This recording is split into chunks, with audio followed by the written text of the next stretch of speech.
The first time Alex realized something was wrong. It wasn't dramatic. No warning.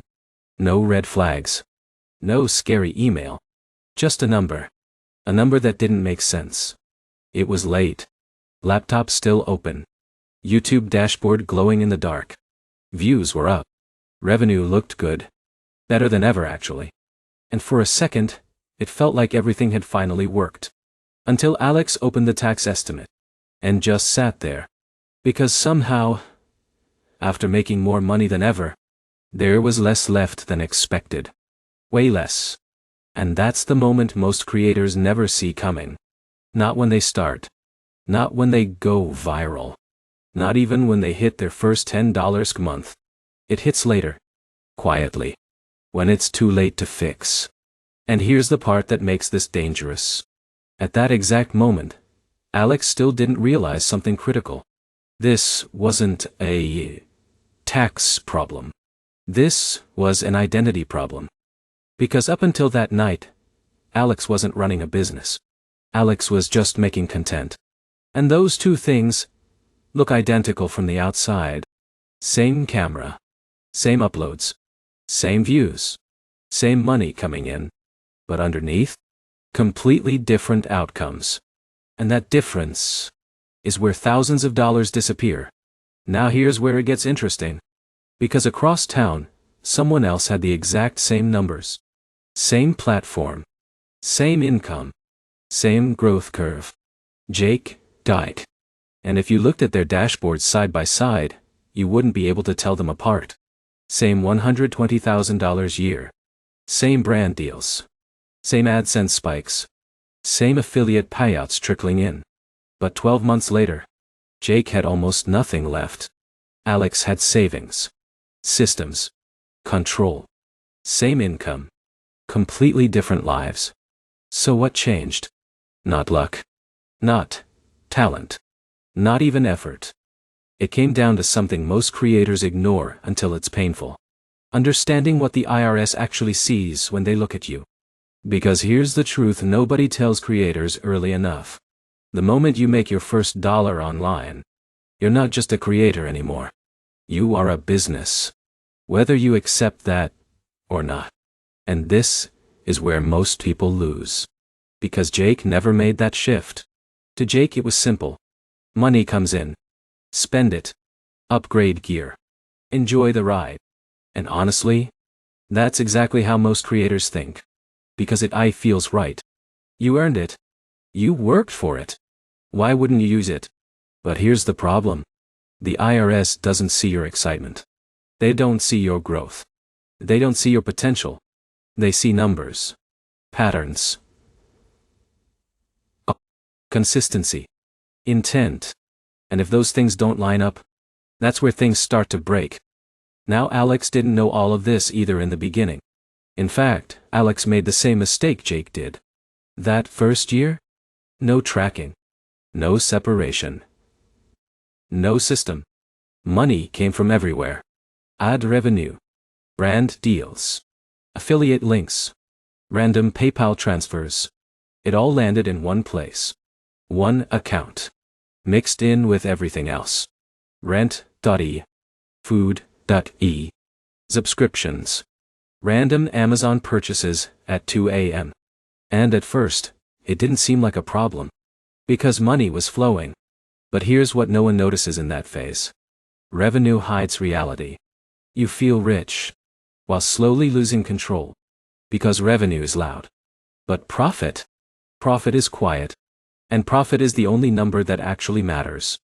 This is where Jake stayed stuck. Because Jake focused on top-line numbers. How much did I make this month? That was the scoreboard. And every time that number went up, it felt like winning. But here's the dangerous part. Jake never asked a better question. How much did I actually keep? And that one question changes everything. Because when Alex finally asked it, the answer was uncomfortable. Expenses were everywhere. Subscriptions forgotten. Gear bought impulsively. Travel that wasn't really business. Little things. Tiny, forgettable things. Cables. Adapters. Batteries bought. software upgrades. Nothing big enough to worry about. But together, they were bleeding money. Quietly. Constantly. And because none of it was tracked properly, it wasn't just money lost. It was tax savings lost too. Which means Alex wasn't just overspending. Alex was overpaying taxes on top of it. That's the hidden leak most creators never see. And this is where it gets dangerous. Because even when platforms send forms, even when numbers look official, they still don't tell the full story. Jake thought they did. Every 1099 that came in? That was the truth. Report it. Move on. Simple. Except it wasn't. Because some income didn't show up. Some payments were missed. Some platforms didn't send anything at all. And expenses? Those weren't on any form. So Jake paid taxes based on incomplete information. While ignoring deductions that could have reduced everything. Alex almost made the same mistake. But something changed. Not overnight. Not dramatically. Just one small shift. A simple habit. Once a week. Sitting down. Looking at every dollar that came in. Every dollar that went out. No guessing. No memory games. Just clarity. And at first, it felt unnecessary. Even annoying. But after a few weeks, something clicked. Patterns started to appear. Spending made more sense. Decisions got sharper. And for the first time, Alex wasn't reacting anymore. Alex was in control. Now here's where most people expect things to get complicated. Business structures. Tax strategies. Loopholes. But the truth is, none of that matters if this foundation is broken. Because separating money isn't just about organization. It's about identity. The moment Alex opened a separate account, something shifted. This wasn't extra money anymore. It was business money. Which meant not all of it was available to spend. And that one realization changes behavior instantly. Jake never made that move. Everything stayed mixed. Which meant every dollar felt like personal money. Which meant spending decisions never changed. And that's how creators trap themselves. Not because they don't earn enough, but because they never build structure early enough. Now this is where people start asking, do I need an LLC? And it sounds like the right question. But it's actually the wrong one. Because an LLC isn't a magic tax button. It doesn't suddenly reduce what you owe. It doesn't unlock secret savings. What it does is protect you. That's it. Legal separation. Nothing more. And this is where Jake went all in. For the wrong reason. Set up an LLC. Felt like a real business owner. Assumed taxes would magically drop. They didn't. Because nothing underneath had changed. No tracking. No system. No understanding of profit. So the structure didn't help. Because structure without behavior is useless. Alex took a different path. Waited. Focused on fundamentals first. Tracking. Separation. Consistency. And only then started looking at optimization. Because there was a point where structure starts to matter more. But it's not where most creators think. It's not at your first $1,000. Not even your first $10,000. It starts becoming real. When income reaches a level where self-employment tax becomes noticeable. And this is the moment that shocks almost everyone. Because, up until now, taxes felt manageable. But then suddenly, there's this extra layer. About 15.3%. Pathway. And it hits hard. Because no one warned you. No employer covering half. No automatic withholding. It's all on you. And if you didn't plan for it, it feels like money just disappeared. This is exactly what happened to Jake. Spent based on gross income. Ignored the tax portion. And when it was time to pay, there wasn't enough left. So it turned into stress. Panic. Scrambling to figure things out too late. Alex avoided that trap. Not by being smarter, but by doing one simple thing early. Treating tax money like it was never theirs. setting it aside. Every time money came in. Not perfectly. Not even precisely. But consistently. And that created something most creators never experience early. Calm. Because when tax season came, there was no shock. No scrambling. No fear.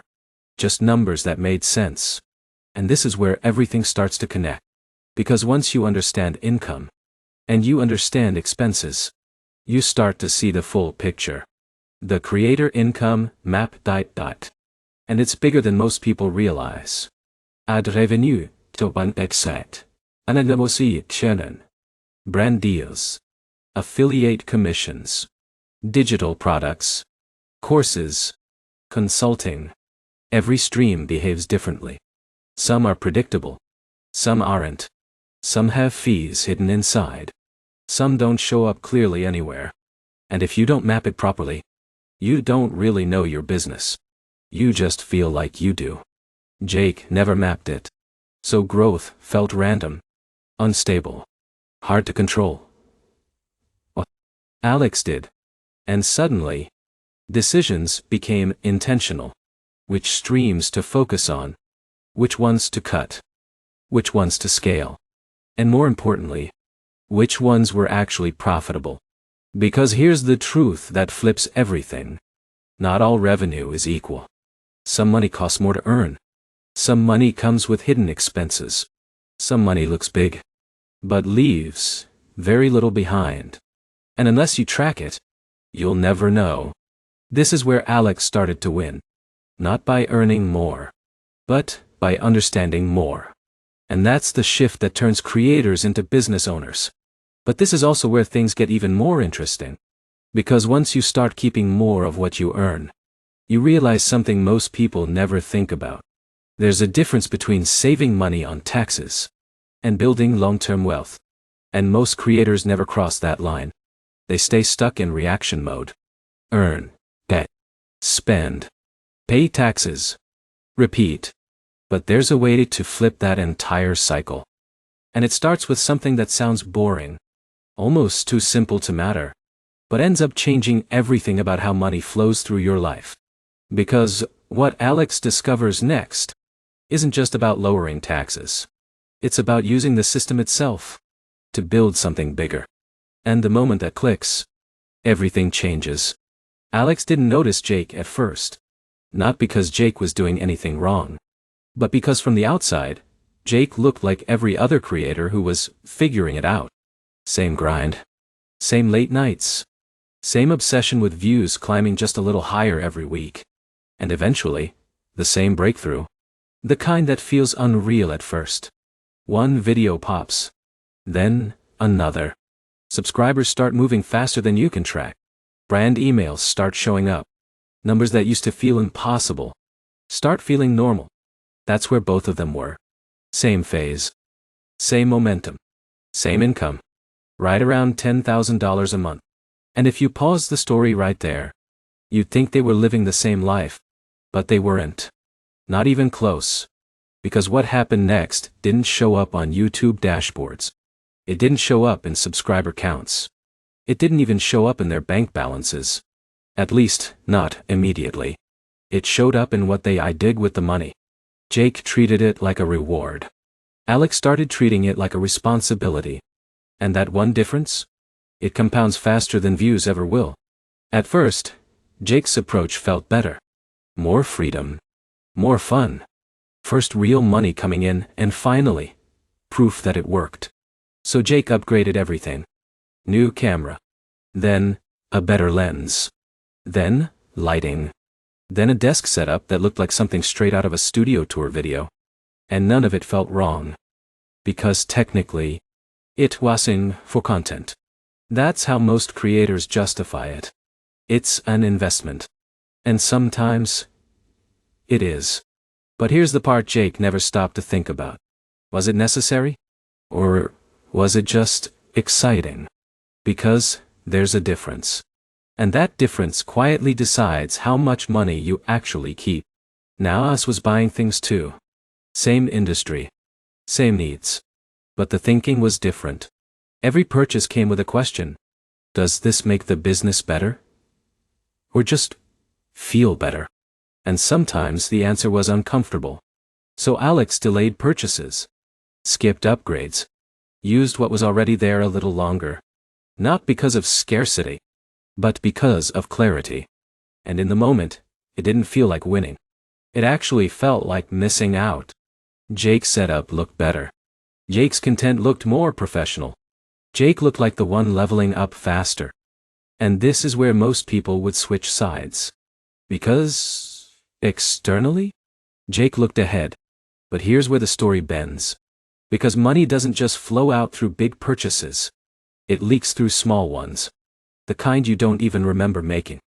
Subscriptions, plugins, stock footage sites, music libraries, editing tools, cloud storage, tiny monthly charges that feel harmless.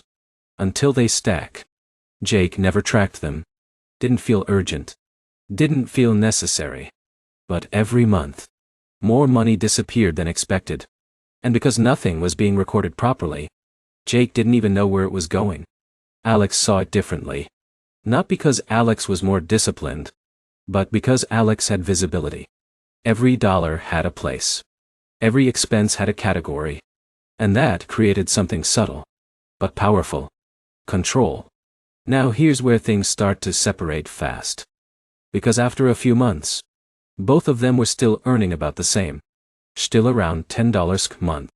But their financial reality was already drifting apart. Jake had more stuff. Better gear.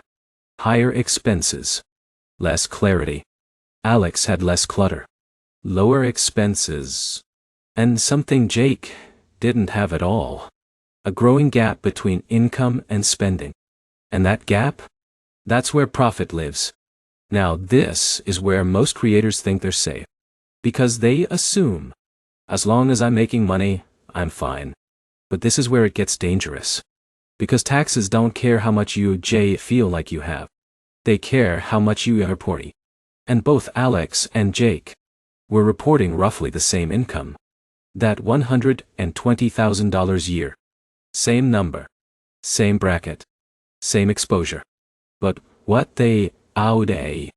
That's where everything split. Jake didn't prepare. Didn't estimate. Didn't set anything aside.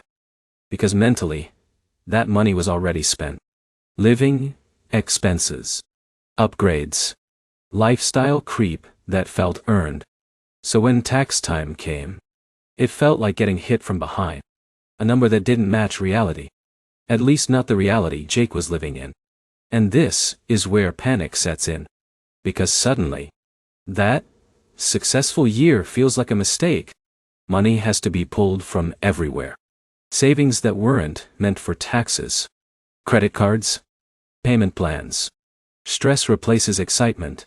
And worst of all, it feels unfair. Because Jake worked hard for that money. But here's the truth most creators don't want to hear. The system didn't take anything from Jake. Jake just never planned for what was always going to be owed. Now Alex's experience. Completely different. Same income. Same tax rules. Same system. But a completely different outcome. Because Alex never treated that money as fully available. From the start. A portion was always set aside. Quietly. Consistently. Almost like it didn't exist. And that one habit removed the shock entirely. When tax season came, there was no scrambling. No panic. Just a transfer. And it was handled. Now here's where it gets even more interesting. Because taxes weren't the only difference. Deductions started to matter. A lot. Jake had expenses. Plenty of them. But they weren't tracked properly. No clean records. No organized categories. Some receipts missing. Some purchases forgotten. So when it came time to claim deductions, a lot of money was left on the table. Not intentionally. Just invisibly. Alex, on the other hand, had a system. Every expense logged. Every category clear. Every deduction backed by records. So when it was time to calculate taxable income, it wasn't just income minus whatever felt right. It was precise. Defensible. optimized. And that reduced what Alex owed. Legally. Cleanly. Confidently. Now, pause for a second. Because this is the moment most people miss. Both creators made $120,000. But Jake paid taxes like someone who had no system. Alex paid taxes like someone who understood the rules. Same income. Different taxable reality. Different stress levels. Different financial futures. And this gap? It widens over time. Because Jake enters the next year already behind. Catching up. Recovering. Trying to fix things. While Alex enters the next year ahead. Clear, tight, organized, ready to scale. And this is where the identity shift locks in. Because at some point, Alex stops thinking like a creator who makes money, and starts thinking like a business owner who keeps it. And once that switch flips, every decision changes. What to spend, when to spend, why to spend, what to ignore, what to double down on. Meanwhile, Jake is still chasing income, still thinking the next level of earnings will fix everything. But it doesn't. Because the problem was never income. It was structure. And until that changes, more money just creates bigger problems. Now, here's the question that starts to form. The one that changes everything, if you actually answer it honestly. If two people can make the same money, but end up in completely different positions, what's really controlling the outcome? It's not the platform. It's not the algorithm.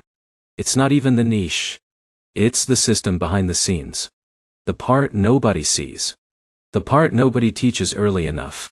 And the part most creators ignore. Until it hurts. But once you see it, you can't unsee it. Because suddenly, every dollar looks different. Every expense feels intentional. Every decision carries weight. And the game stops being about making money, and starts being about keeping and growing it. And this is where the next shift begins. Because understanding the difference between Alex and Jake is only step one. The real transformation happens when you realize something deeper. Most creators never even decide which one they're becoming. They just drift into it. And by the time they realize which path they're on, it's already cost them thousands. So the real question isn't, do you want to be like Alex? It's, at what point do you stop operating like Jake? Because the moment you answer that, everything that comes next starts to make sense. And the first place that shift actually begins isn't in your bank account. It isn't in your tax software.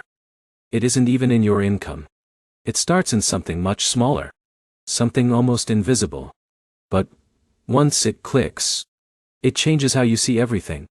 Because before systems, before deductions, before strategies, there's one line that separates creators who struggle from creators who build something real.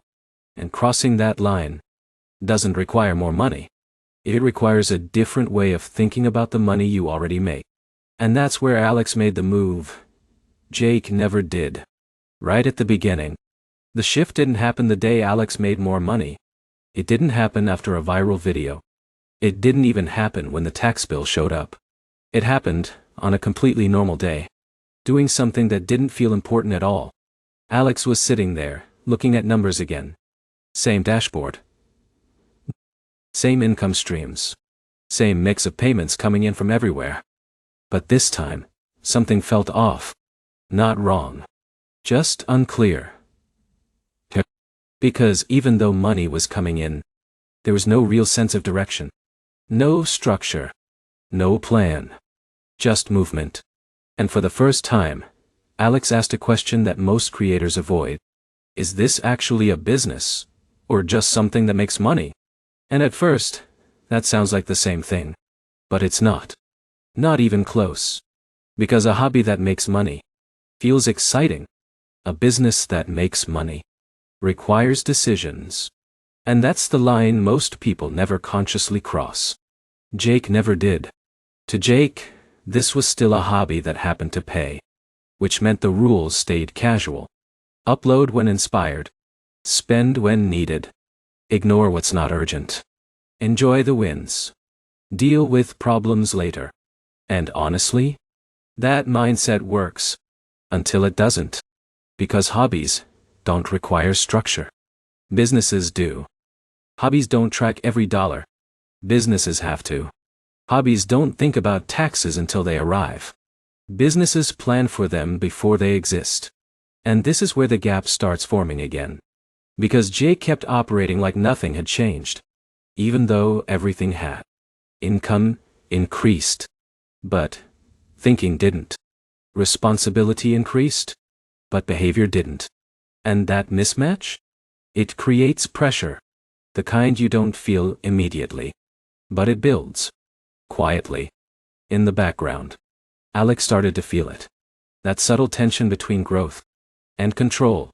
Because the more money came in, the harder it became to ignore the lack of structure. And this is where the identity shift begins.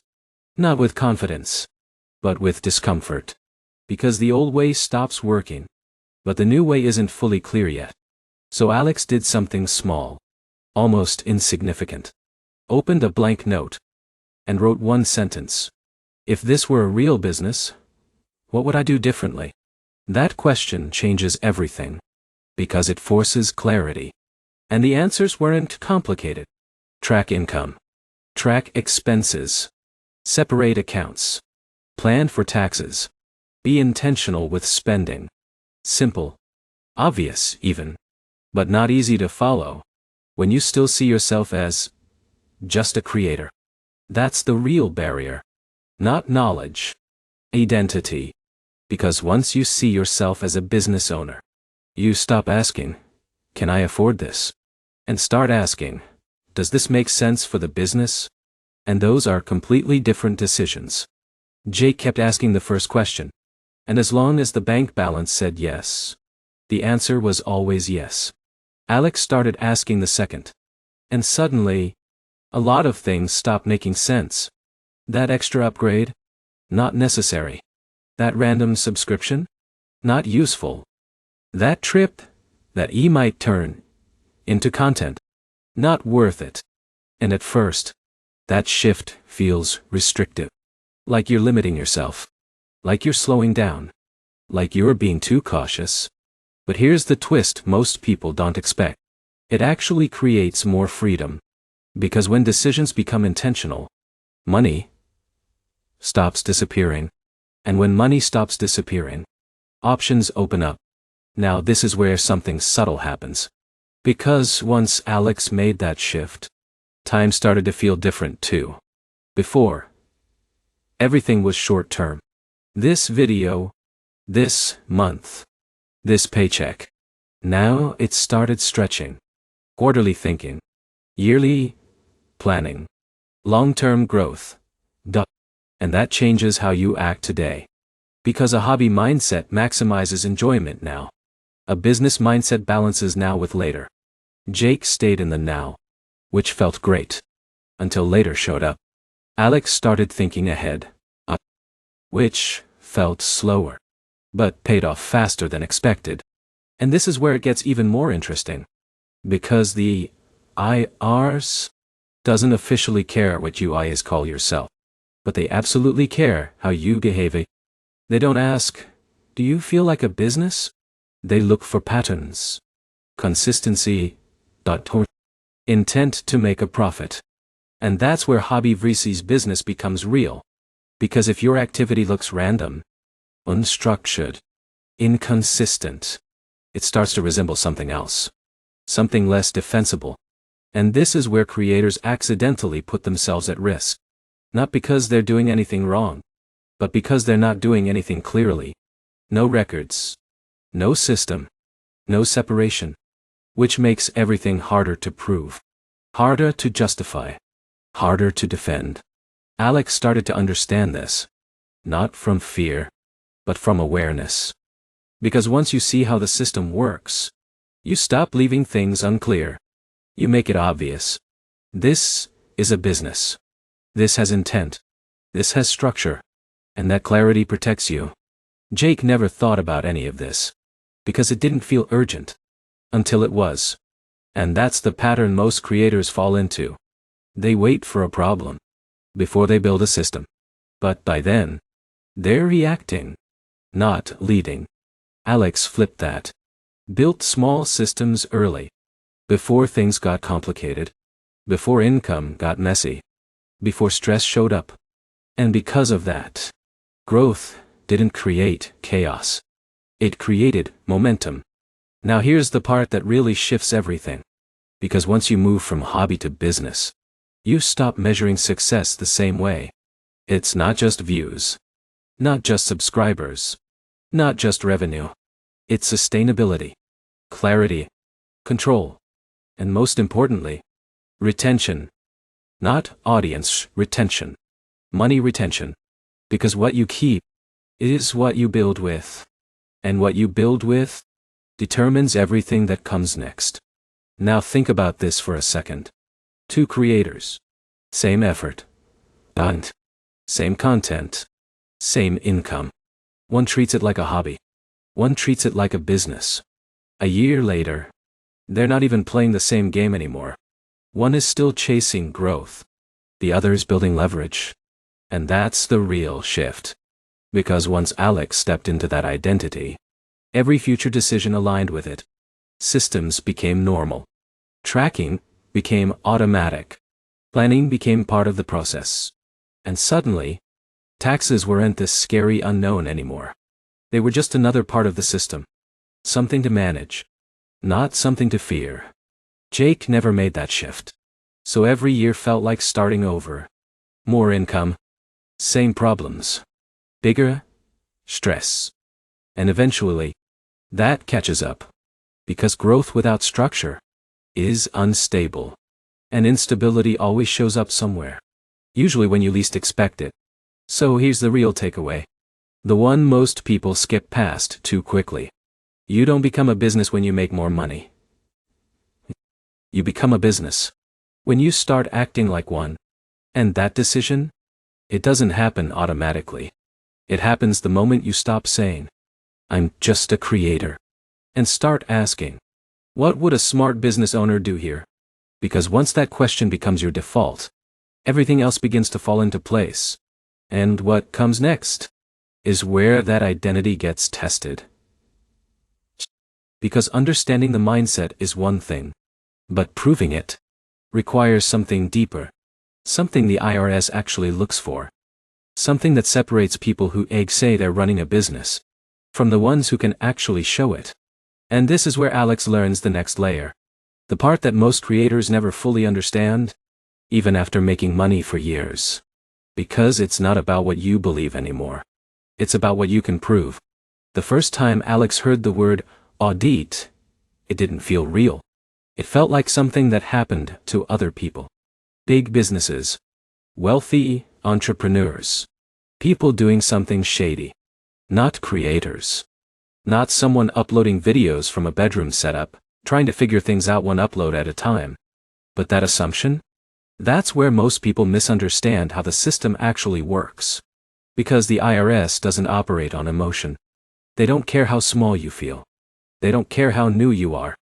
They don't even care how hard you worked. They care about one thing above everything else. Can you prove what you're doing is a real business?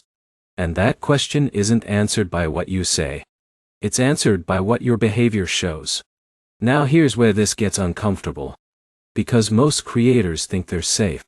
Until they imagine having to explain everything. Not to an audience. Not to followers. But to someone who only sees numbers. Patterns. Gaps. And silence where there should be answers. That's the moment Alex had.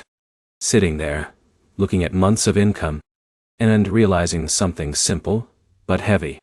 If someone asked me to explain all of this clearly, could I? And the honest answer? Not really. And that's where the shift deepens. Because this isn't about fear. It's about clarity. The IRS isn't hunting creators. But if your numbers ever come under a microscope, they're going to ask very specific things. Not complicated. Just precise. Do you intend to make a profit? Can you show your records? Are you operating consistently? That's it. 3 pillars. And if those 3 things are clear, everything else becomes easier. If they're not, everything becomes harder. Jake never thought about this. Because from Jake's perspective, money coming in was proof enough. Of course, it's a business. I'm making money. And on the surface, that sounds logical. But here's where it breaks.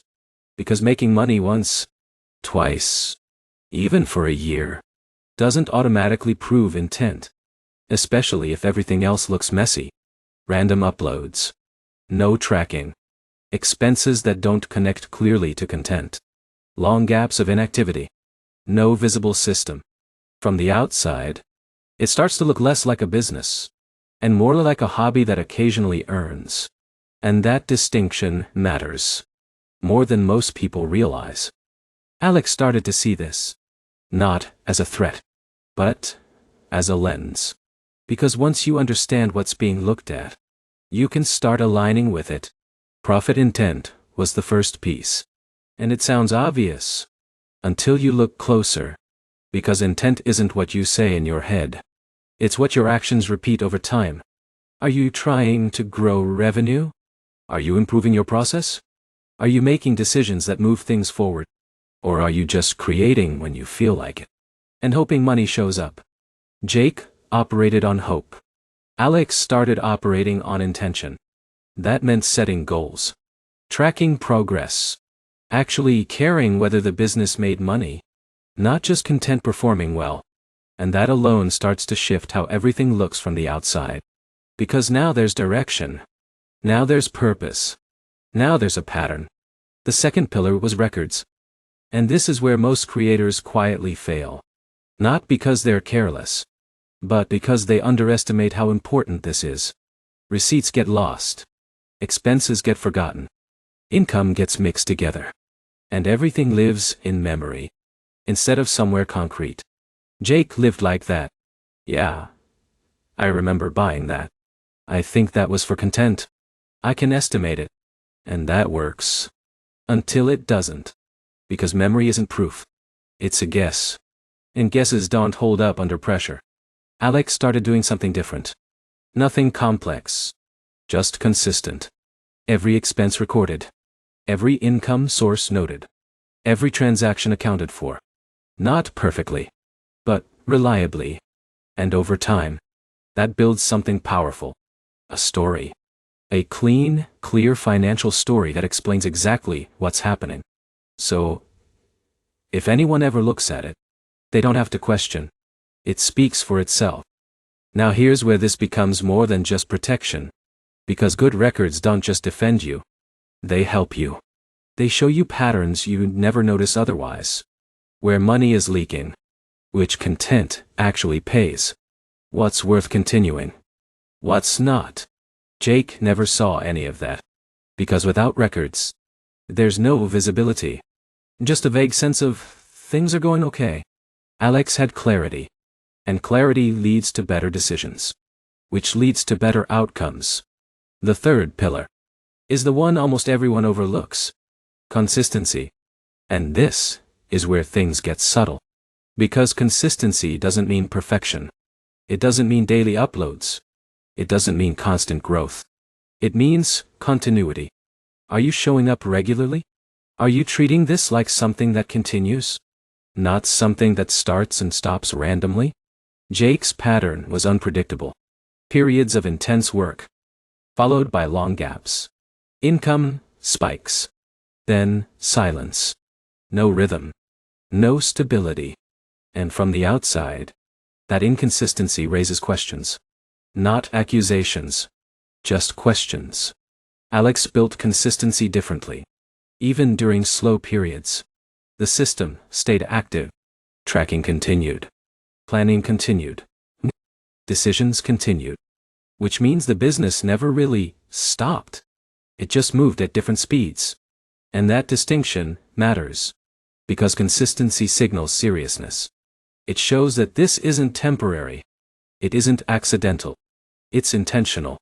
Now when you combine these three, something powerful happens. Profit intent. Record story. Consistency. Together, they tell a story. And that story answers the only question that really matters. Is this a real business? Jake couldn't clearly answer that. Not because it wasn't, but because nothing proved it cleanly. Alex could. Not with words, but with evidence. And that changes everything. Because once you reach that point, you stop feeling uncertain. You stop guessing. You stop hoping things are probably fine.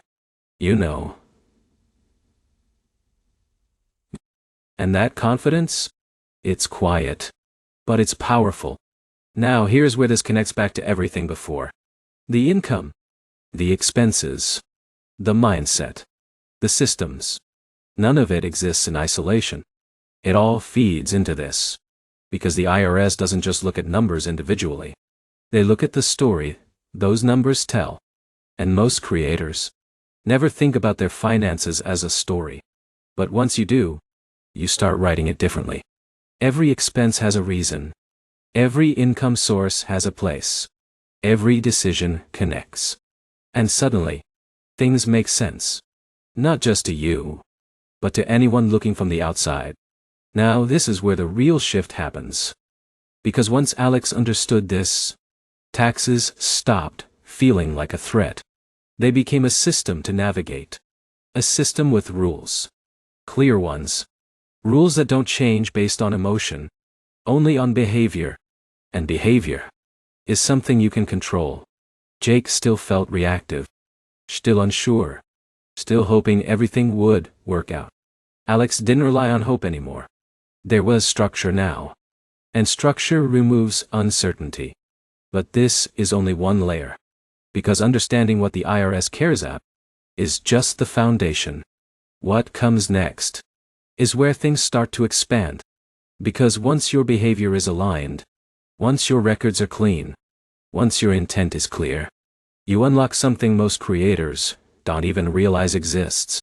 A full picture of how money actually flows through your world. Not just where it comes from, but how it moves, how it changes, how it grows, and more importantly, where it gets lost. Because income isn't just one stream. It's not just YouTube ads. It's not just brand deals. It's a network. A system of moving parts that all behave differently. And if you don't understand that system, you're still operating partially blind. Alex is about to see that clearly for the first time. And once that happens, there's no going back. Because suddenly, the question isn't just, am I making money? It becomes something much sharper. Something much more powerful. Do I actually understand where all of it comes from, and where it's going? At first, Alex thought income was simple. Money comes in. That's it. YouTube pays you. Brands pay you. Maybe a few random payments here and there. Add it all up. That's your income. Clean. Easy. Done. Done. That's exactly how Jake saw it too. One number. Total earned. Scoreboard. And as long as that number kept going up, everything felt like it was working. But something didn't sit right with Alex. Because even though the total number looked strong, it never felt stable. Some months felt amazing. Others felt confusing. Not bad. Just inconsistent. And that inconsistency started raising a bigger question. If I lost one income source tomorrow, what actually happens? Jake never asked that. Because when things are working, you don't question the system. You ride it. But Alex paused. And instead of looking at one number, started breaking it apart. Piece by piece. And that's when everything changed. Because creator income isn't one stream. It's a map. And until you see the map clearly, you don't actually understand your business. The first layer was obvious. Ad revenue. The foundation for most creators. Money that shows up based on views, watch time, CPM, fluctuations. And at first it feels like the core of everything. Because it's consistent. Predictable. To a point. And completely platform controlled. Jake built everything around this. Chased views. Optimized thumbnails. Watched analytics like it was the heartbeat of the business. And that works. Until it doesn't. Because ad revenue has a hidden weakness. You don't control it. Algorithms change. Rates drop. Seasonality hits. And suddenly, the same effort produces different results. Alex saw that risk early. Not as a problem, but as a limitation. Which led to the next layer. Brand deals? Now this felt different. Direct money. Negotiated. Higher payouts. More control. Jake loved this part, because it felt like leveling up. Real companies. Real money. Bigger numbers than ad revenue could produce in a single deal. But here's what Jake didn't notice. Brand deals are lumpy. They come in waves. 1 month is huge. The next, quiet. And unless you manage that properly, it creates a false sense of income stability. Alex started tracking this separately. Not just the amount, but the pattern. When deals came in, how often, what types, and something became clear. This wasn't stable income. It was opportunistic income, which meant it couldn't be treated the same way as ad revenue. Already, the map was getting more complex, but also more real. Then came affiliate income. At first it felt small, almost irrelevant. Links in descriptions. Tiny commissions. Drip by drip. Jake barely paid attention to it, because individually, it didn't look impressive. But Alex kept tracking it. And over time, something surprising happened. It stacked. Quietly. Consistently. Without needing constant effort. Old videos kept generating clicks. Old links kept converting.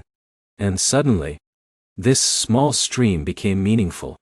Not because it was huge, but because it was stable in a different way. Less volatile than brand deals. Less controlled than ads. But still, working in the background.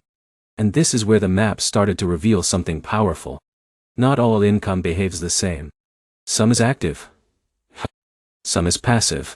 Some is predictable. Some is volatile. And if you treat them all the same, you lose control. Jake treated everything the same. Money came in. It got spent. No distinction. No strategy. Alex started assigning roles. Ad revenue became the baseline. Brand deals became spikes. Affiliate income became background support. And then, a new layer appeared. Products. Digital products. Courses. Templates. Things Alex actually owned. And this changed everything. Because, for the first time, the income wasn't tied directly to views or deals. It was tied to systems. Jake saw this too. Tried it. Threw together a product quickly. Launched it. Made some sales.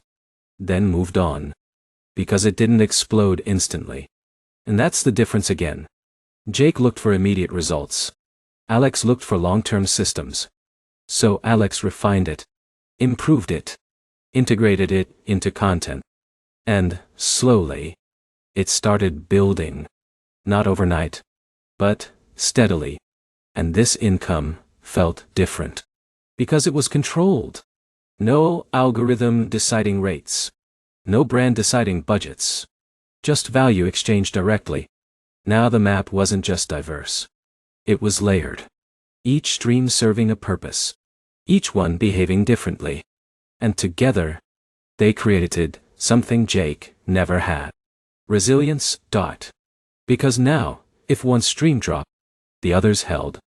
If ad revenue dipped, affiliate links still worked. If brand deals slowed, products still sold. If everything paused, there was still a foundation. Jake didn't have that. So every fluctuation felt like a threat. Every slow month felt personal. Every dip felt like failure. But it wasn't failure. It was dependency. Too much reliance on one type of income. And no visibility into the bigger picture. Now here's where this becomes even more important. Because understanding income streams isn't just about making more money. It's about understanding how taxes actually apply. Because each stream comes with its own structure, its own fees, its own reporting style. Ad revenue might come through one form, brand deals through another, affiliate platforms through something else, or nothing at all. And if you don't map it clearly, you start missing pieces, over-reporting some areas, under-reporting others, getting confused, making mistakes. Jake ran into this. Forms came in from different places. Numbers didn't match expectations. Some income wasn't reported anywhere. And because nothing was tracked independently, it turned into a guessing game. Alex didn't rely on forms. The map came first. Forms just confirmed parts of it. And that's a completely different level of control. Because now, nothing is surprising. Everything has context. Everything has a place. Now, pause here for a second. Because this is where most creators stay surface level. They know they have multiple income streams. But they don't understand them. They don't track behavior. They don't analyze patterns. They don't assign roles. Which means they don't really control their business. They just experience it. Alex stopped experiencing income and started managing it. And that's when something deeper clicked. Because once you see the full map, you realize something uncomfortable. Big income doesn't automatically mean big profit. Because every stream has costs. Hidden ones. Platform fees. Transaction fees. Refunds. Ad spend. Production costs. IL. Time. And unless you connect those costs to each stream, you don't know what's actually worth it. Jake never connected those dots. So some income streams looked great, but weren't. High revenue. Low profit. High effort. Low return. But because the top line number looked good, it felt successful. Alex broke it down. Revenue per stream. Expenses per stream. Actual profit per stream. And suddenly, some things didn't make sense anymore. Some streams weren't worth scaling. Others were being ignored, even though they were more profitable. And that's where real strategy begins. Not by chasing what looks big, but by doubling down on what actually works. Now this is where everything starts to come together. Because once you understand your income map, you don't just make better business decisions. You make better tax decisions. Because now you know where to optimize, where to reduce costs, where to invest, where to pull back. And every one of those decisions changes how much you keep, not just how much you make. Jake never reached that level. Because without a map, there's no direction, just movement. Alex built the map, and suddenly, everything connected. But this leads to a deeper realization. One that most creators resist at first. Because it sounds simple. But it forces you to rethink everything you've been measuring. Because once you break down income this way, once you see all the moving parts, once you understand how money actually flows, a question naturally appears. And it's uncomfortable. Because it challenges the one number most creators obsess over. How much did I make? Because the truth is, that number alone doesn't tell you anything important. Not really. And what Alex realizes next changes how every dollar is viewed from that point forward. Because revenue isn't a win. Not even close.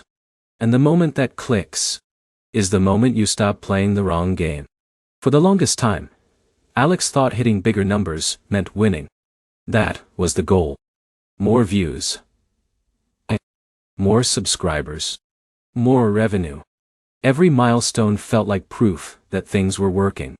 And to be fair, that's how it looks from the outside. Screenshots of dashboards. Celebrating $10 months. Then $20 Scott. Then higher. And every time that number goes up, it feels like progress. Jake lived for that number. Checked it constantly. Compared it. Chased it. Because in Jake's mind, that was the game. Make more money. And everything else will take care of itself. But here's where the illusion starts to crack. Because one month, Alex had the biggest revenue spike yet. Everything hit at once. Ad revenue was high. A brand deal landed. Affiliate links performed. Died. A product launch added on top. The total number? Higher than it had ever been. And for a moment, it felt like everything had finally clicked. Until a few weeks later, when Alex sat down to actually look at what was left. Not what came in. What stayed. And the number didn't match the feeling. At all. Because despite earning more than ever, the leftover amount wasn't dramatically higher. And that didn't make sense. At least, not at first. So Alex did something most creators avoid. Instead of celebrating revenue, started questioning it. Where did it go? What did it cost to earn that money? What portion was actually usable? Jake never asked those questions. Because asking them ruins the excitement. It forces you to look past the headline number. And the headline number is what feels good. But here's the problem. Revenue is loud. Profit is quiet. Revenue tells you how much passed through your hands. Profit tells you how much stayed. And only one of those actually builds your life. Alex started breaking it down. That big brand deal looked amazing. Until you factor in the production costs. The time spent. The revisions. The back and forth. The actual profit. Much smaller than expected. Affiliate income? Lower total number. But almost no additional cost. Which meant a higher percentage stayed. Digital products? Took time to build. But once they were running, most of that money stayed. And, suddenly, the hierarchy shifted. What looked big wasn't always valuable. What looked small was sometimes powerful. Jake never saw this, because everything was judged by the same metric. How much did it make? And that's where creators get trapped. Because chasing revenue alone can actually make you poorer. More work. More expenses. More complexity. Without increasing what you actually keep. And this is where it connects directly to taxes. Because taxes don't care about how hard you worked. They don't care about how impressive the revenue looks. They care about your profit. That's the number being taxed. Not the headline number. The leftover number. And if you don't control that, you don't control your taxes. Jake learned this the hard way. Big revenue year. Higher tax bill than expected. Because even though expenses existed, they weren't tracked properly. Some weren't deducted. Some weren't documented. So the taxable profit looked higher than reality. Which meant paying more than necessary. Legally avoidable. But practically missed. Alex approached it differently. Every expense tied back to the business. Every deduction clear. Every number supported. So when profit was calculated, it was accurate. Optimized. Defensible. And that reduced the tax burden naturally. Not through tricks. Not through loopholes. Just through understanding. Now here's where this gets even more important. Because once you start focusing on profit, your behavior changes. Subtly at first. Then, completely. You stop asking, how can I make more money? And start asking, how can I keep more of what I already make? And those are very different strategies. Sometimes making more requires spending more. More ads. More production. More team. But keeping more often requires clarity. Better decisions. Smarter systems. Alex started seeing trade-offs everywhere. A high-paying brand deal. That disrupted content flow. And didn't convert into long-term value. Was it worth it? Maybe for revenue. Not always for profit. A lower-paying affiliate integration. That compounded over time. And required almost no extra work. Was it worth it? For profit. Absolutely. Jake kept choosing based on size. Alex started choosing based on outcome. And over time, that creates a gap. i.e., not in revenue, but in retained wealth. And that gap widens quietly. Because one person is optimizing for appearance. The other is optimizing for reality. Now, this is where most people get uncomfortable. Because focusing on profit feels less exciting. Less flashy. Less shareable. No one posts, "Hey guys, I optimized my expense structure this month." But that's where the real gains happen. That's where control lives. And that's where taxes start working in your favor, instead of against you. Because when profit is intentional, taxes become predictable. When profit is accidental, taxes feel random. Jake lived in randomness. Every year felt different. Every bill felt surprising. Every decision felt reactive. Alex built predictability. Knew roughly what to expect. Knew how decisions would affect outcomes. Knew how to adjust before problems appeared. And that's the difference between feeling like taxes are happening to you and understanding how they're working with your business. Now here's the deeper shift. Because once you start thinking in profit, you realize something that changes everything again. More revenue doesn't automatically mean more freedom. More profit does. Because freedom isn't built on money flowing in. It's built on money staying. Money that can be saved, invested, or reused, reused, scaled. And that's what most creators miss. They chase growth without realizing they're leaking the very thing that creates stability. Alex stopped chasing numbers for the sake of it. Started building systems that protected what mattered.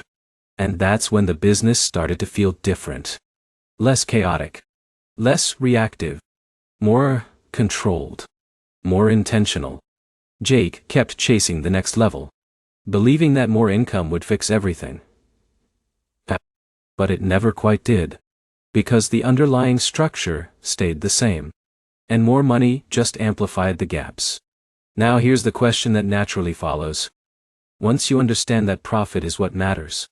Once you realize that taxes are based on that number. Once you start paying attention to what you actually keep. Another uncomfortable truth shows up. Because even when you know profit matters, there's still something silently working against you. Something most creators don't even notice. Because it doesn't show up as one big mistake. It shows up as dozens of small ones. Individually, harmless. Collectively expensive. And unless you catch it early, it slowly eats into everything you're trying to build. Alex didn't see it at first. Jake definitely didn't. But once you notice it, you can't ignore it. Because it explains exactly why so many creators feel like they're making good money, but never quite getting ahead. And what Alex uncovers next isn't about earning more. It's about stopping something that's already happening. Right now? At first it didn't look like a problem. That's what made it dangerous. Because nothing broke. Nothing failed. There was no moment where Alex thought, something is seriously wrong. Money was still coming in. Videos were still going up. Growth was still happening. From the outside, everything looked fine. Even from the inside, most days felt normal. Which is exactly how the leak hides. Not in big, obvious mistakes, but in small, forgettable decisions. The kind you don't even think twice about. Jake never thought about them at all. Because individually they don't feel important. A $12 subscription. A $29 plugin. A $9 stock footage clip. A $15 cable you needed quickly. A $40 upgrade because it might help. None of these feel like business decisions. They feel like nothing. And that's the trap. Because you don't question nothing. You don't track nothing. You don't optimize nothing. You just move on. But Alex started noticing something strange. Every time the month ended, the remaining money never quite matched expectations. Not drastically off. Just less. Consistently less. And at first, it's easy to ignore. Because the brain fills in the gap with assumptions. Expenses probably. Just normal costs. Part of the process. But vague explanations don't fix real problems. So Alex did something uncomfortable again. Slowed down. And looked closer. Not at the big expenses. Those are easy to see. Camera gear. Major purchases. Travel. Those stand out. They get remembered. They get justified. It's the small ones that disappear. So Alex started tracking everything. Every transaction. Every charge. No matter how small. And at first, it felt ridiculous. Why track a $5 expense? Why log something so minor? But after a week, then 2, then a full month, something clicked. Those small numbers weren't small anymore. They were everywhere. Stacking, layering, repeating. And when combined, they formed a number that was impossible to ignore. Hundreds of dollars. Sometimes more. Gone. Without intention. Without awareness. Without control. That's the hidden leak. Not one bad decision, but dozens of invisible ones. Jake was deep in it. Still didn't see it. Because nothing felt out of control. Lifestyle looked normal. Spending felt justified. And the bank balance never hit zero. So there was no urgency. But urgency isn't required for damage. Only time. Because over months, then years, that leak compounds. And here's where it gets even more painful. It's not just money lost. It's profit lost. Which means it's also tax efficiency lost. Because every legitimate business expense, if tracked properly, reduces taxable income.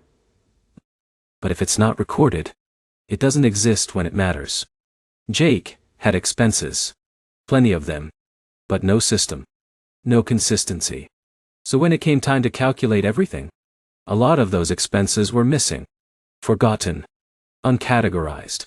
Unusable. Which meant paying taxes on money that wasn't truly profit. Paying more than necessary. Just because the information wasn't there.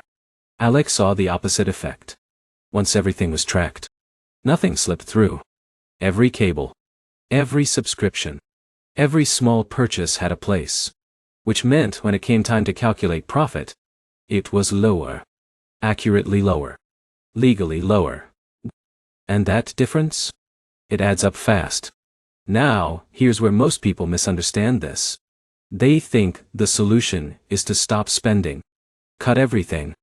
Be extreme. But that's not the goal. Because spending isn't the problem. Unintentional spending is. Alex didn't stop investing in the business. Still bought gear. Still paid for tools. Still upgraded when it made sense. But no. Every expense had a reason. A purpose. A clear connection to the business. And that changes how you spend. Because when you see everything clearly, you start asking better questions. Am I actually using this subscription? Is this tool improving anything? Would I buy this again today? And those questions quietly eliminate waste. Not by force, but by awareness. Jake never asked those questions. Because there was nothing forcing the reflection. Money came in. Money went out. No friction. No pause. And without friction, there's no control. Now this is where something deeper happens. Because once Alex closed the leak, profit increased. Without making more money. Same revenue. Less waste. Higher retention. And that's the part most creators miss. They think growth requires more income. But often, it just requires less leakage. And that's faster. Easier. More controllable. Now connect this back to everything before. Income streams. Profit, focus. Tax impact. It all flows through this. Because if your foundation is leaking, nothing above it holds. More revenue just means more money flowing through a broken system. Which means more gets lost. Jake kept scaling income. But the leak scaled with it. So the feeling never changed. Still felt like money wasn't sticking. Still felt like something was off. Alex fixed the foundation first. So every new dollar stayed more effectively. And that compounds in a completely different direction. Now here's where this gets even more subtle. Because the leak isn't always just money. It's also mental energy. Every forgotten subscription. Every unclear expense. Every moment of, where did that go? Creates friction.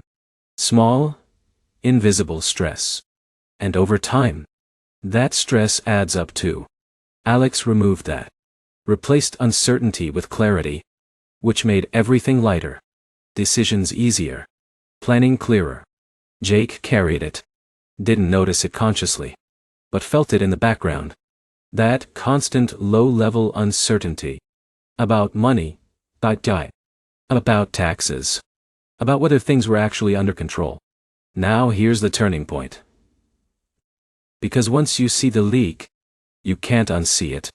Every charge stands out. Every pattern becomes visible. And that awareness changes behavior permanently. But awareness alone isn't enough. Because seeing the problem is different from fixing it consistently. And that's where most people fall back. They notice it for a week. Maybe 2. Then life gets busy. Dang. Tracking stops. Old habits return. The leak reopens. Alex almost slipped there too. Because discipline alone isn't reliable. You can't depend on motivation forever. You need something stronger. Something that works even when you don't feel like doing it. A system. And not a complicated one. Not something overwhelming. Just a simple structure. That makes it hard to ignore what's happening. Because once that system is in place, the leak doesn't come back. Not because you're perfect, but because it's visible immediately. And what Alex builds next is exactly that. A system so simple. It almost feels too basic to matter. But it ends up being the thing that holds everything together. Income. Expenses. Profit. Taxes. All of it. Because without this, everything you've seen so far starts to fall apart again. And once you see how it works, you realize something surprising. This entire game was never about complexity. It was about consistency. And the smallest habit, done regularly, changes more than any big strategy ever could. And this is where Alex finally locks it in. Jake thought the forms were the system. That was the assumption. Simple. Clean. Official. Money comes in. Platforms send forms. You report what's on them. Done. No need to overthink it. No need to track everything manually. Because why would you? If the numbers are already being reported, then that must be the full picture. Right. That belief feels safe. Almost logical. And it's exactly where most creators get blindsided. Because the forms don't tell the full story. Not even close. Alex didn't realize this immediately either.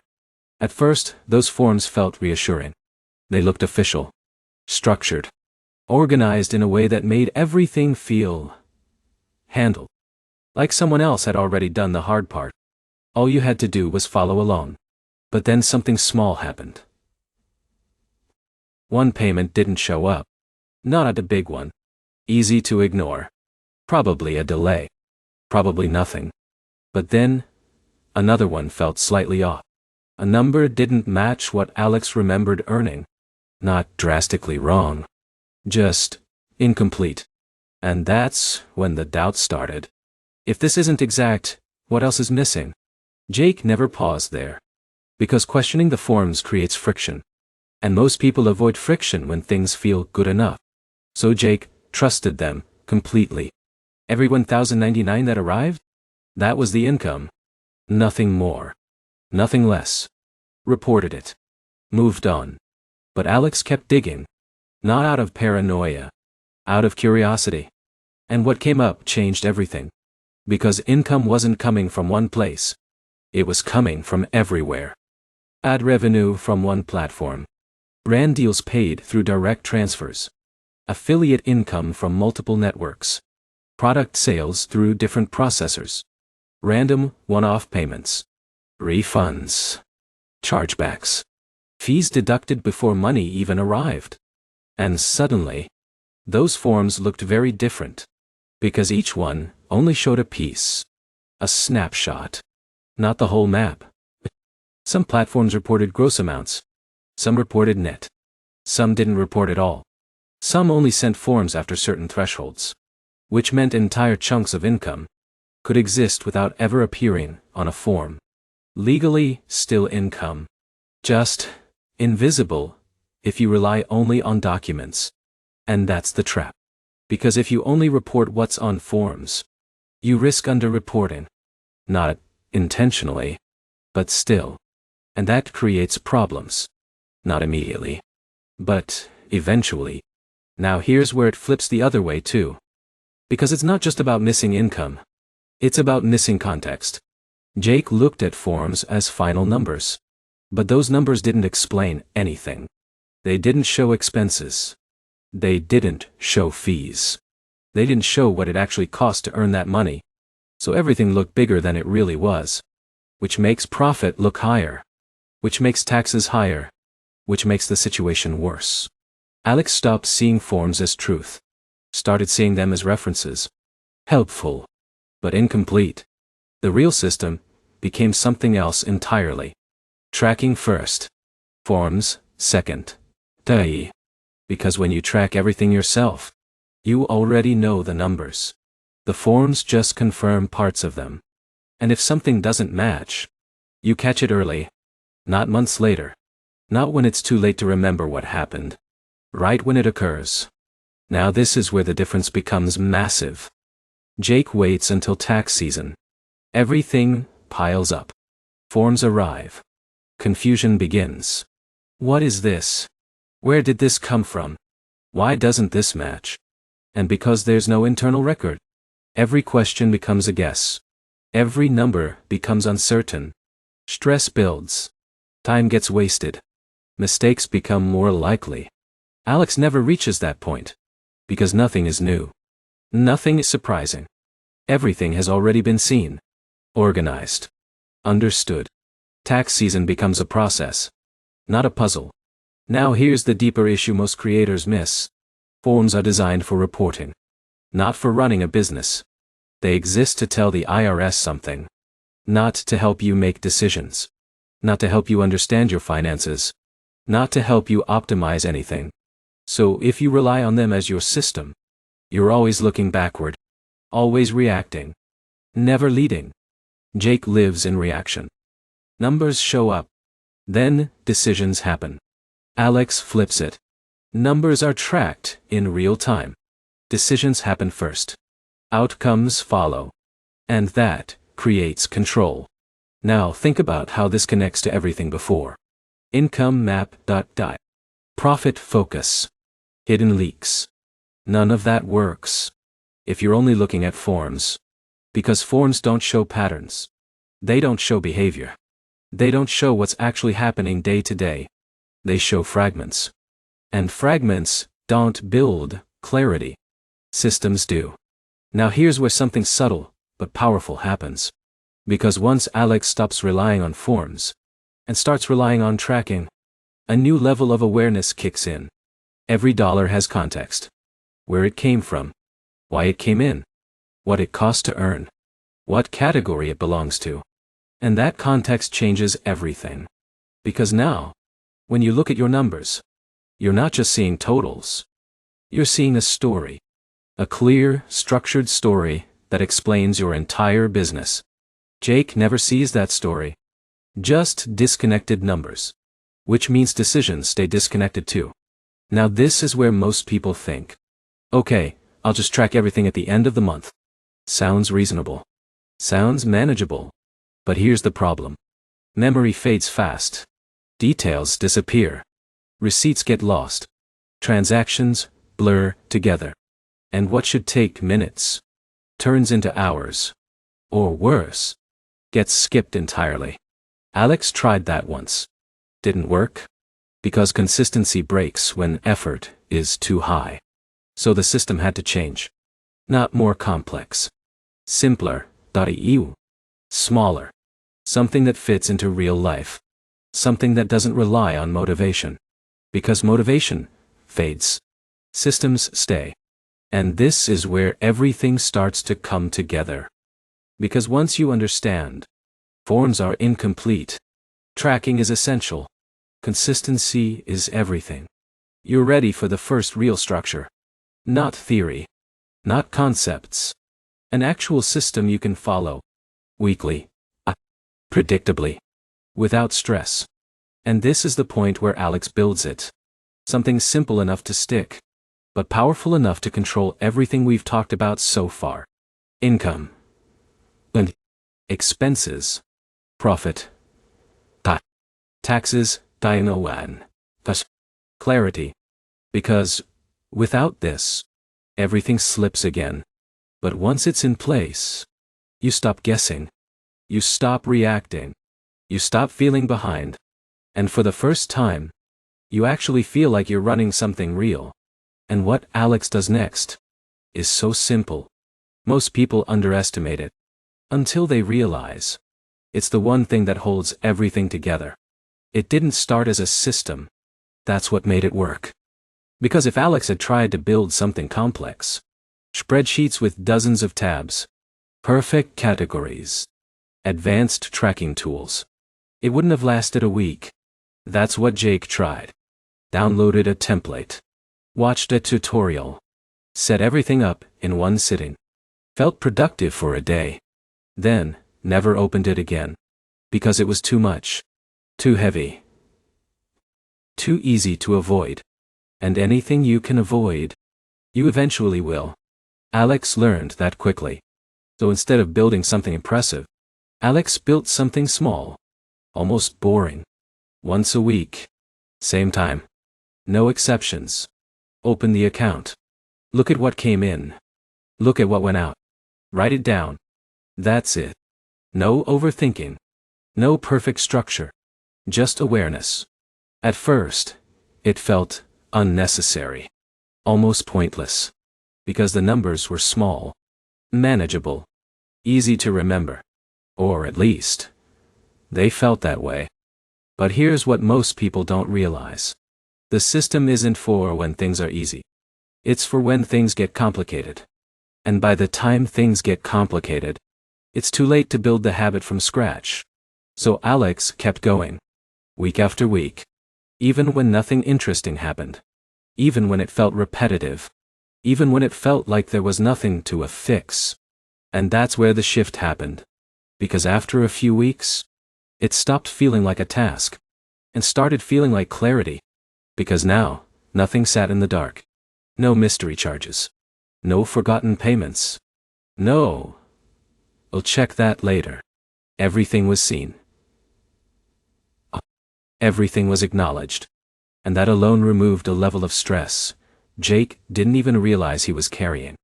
Jake still operated in batches. End of the month. Maybe.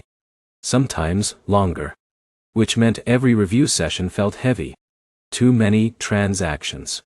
Too many unknowns. Too many moments of, wait, what was this for? And that friction made it easier to delay. Which made the next session even worse. That's the cycle. Delay creates complexity. Complexity creates avoidance. Avoidance creates chaos. Alex broke that cycle early. By making the system so small. It couldn't be avoided. Now here's where this gets more powerful than it looks. Because that weekly habit doesn't just track numbers. It changes behavior. When you know you're going to look at your spending in a few days, you start thinking differently in the moment. Before buying something, there's a pause. Do I really want to see this later? And that tiny pause prevents bad decisions. Not all of them, but enough. Jake never had that pause. Because there was no immediate feedback. Spending felt disconnected from consequences. Which made it easier to justify everything. Alex created a loop. Action, review, awareness, beta action. And that loop tightens over time. Now here's the part most people underestimate. Consistency beats complexity. Every time.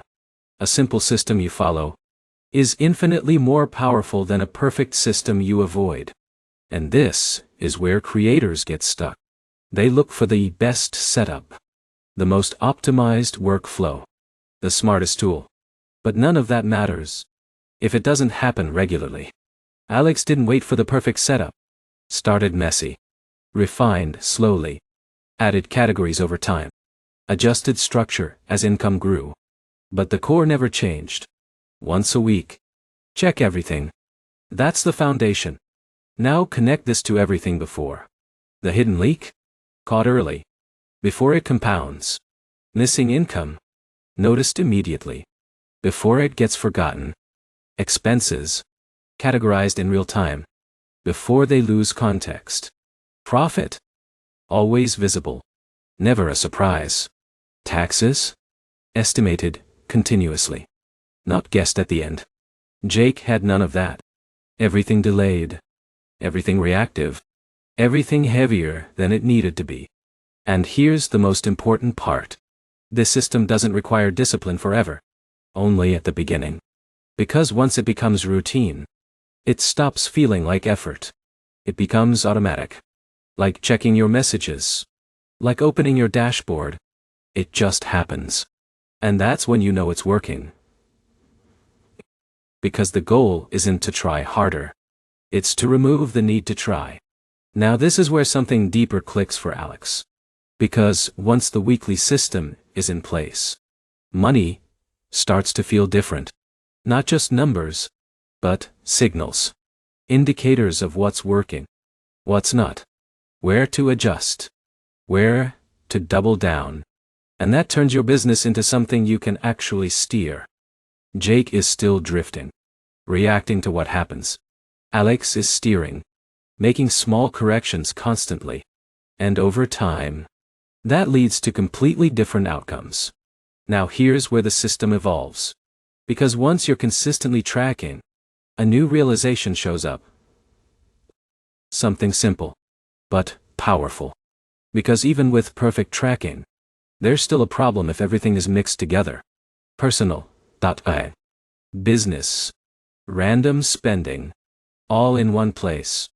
Because when everything is combined, clarity gets blurred again. You see the numbers, but they don't mean as much.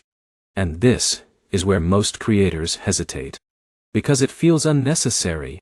Feels like overkill. Feels like something you can do later. Jake said that for months. I'll separate things when I'm bigger. But that delay costs more than people realize. Alex didn't wait. And the moment that separation happened, another shift clicked instantly.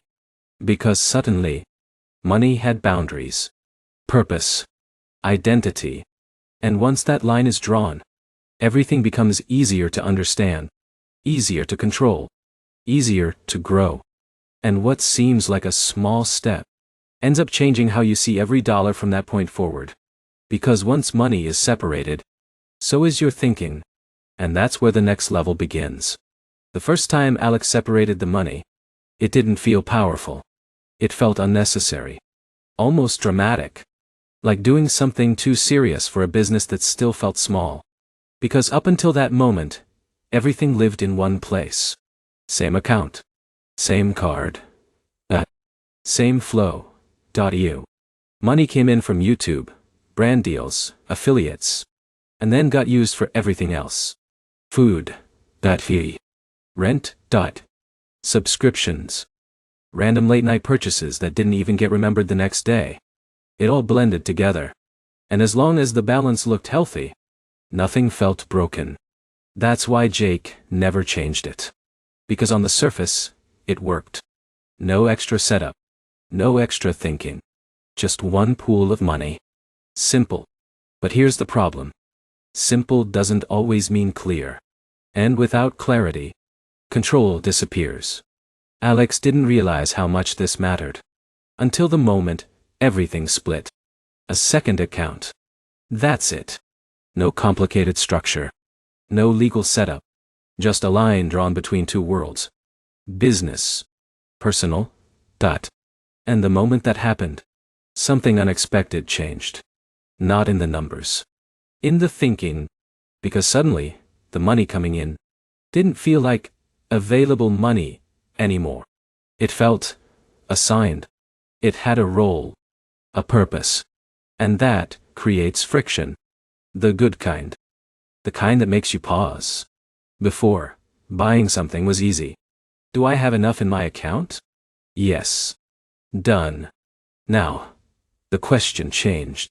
Does this come from the business, or from me? And that one question slows everything down. Jake never had that moment. Because everything stayed mixed. Which meant every dollar felt personal. Which meant every decision felt justified. If the balance allowed it, it happened. No distinction. No boundaries. And that's how creators accidentally drain their own business. Without realizing it. Because when business money feels personal, it gets spent like personal money. Alex started seeing the difference immediately. That business account wasn't for comfort. It wasn't for lifestyle. It was for operations. Growth. Sustainability. Which meant, not everything in it was meant to be touched. And this is where the mindset shift locks in. Because once money is separated, you stop thinking, how much money do I have? And start thinking, how much of this is actually mine to use? And those are completely different realities. Now here's where it gets even more powerful. Because separation doesn't just change spending. It changes visibility. Before, looking at the account felt confusing. A mix of everything. Hard to tell what was happening. Hard to see patterns. Hard to know if things were actually working. After separation, everything became cleaner. Business income in one place. Business expenses in one place. No noise. No distractions. And suddenly, the numbers meant something. You could see profit forming. You could see expenses clearly. You could understand the health of the business. Without guessing. Jake never had that clarity. Because every time he looked at his account, it told him nothing useful. Just a balance. No context. No structure. No insight. And that's where most creators get stuck. They think they understand their finances. Because they can see their bank balance. But a balance doesn't tell a story. It hides it. Alex started seeing the story. And once you see it, you can't go back. Now here's the part most people resist. Because separating money feels like commitment. Like saying, this is real now. And that can feel intimidating. Because it raises the stakes. Makes things feel more serious. More structured. Less casual. Jake avoided that feeling. Kept everything blended. Kept everything flexible. But flexibility without structure becomes chaos over time. Alex leaned into it. Accepted that this wasn't just a side thing anymore. It was something that needed boundaries. And boundaries create control. Now here's where the financial impact shows up. Because once the business account exists, you start seeing what the business actually produces. Not what you feel like you have, but what the business generates. And that leads to a new question. How much can I actually pay myself? Jake never asked that. Because there was no separation. Every dollar was already his. So spending happened first. And consequences showed up later. Alex flipped that. The business earns first. Then decides what goes out. Then what stays. Then what's taken personally. And that creates order.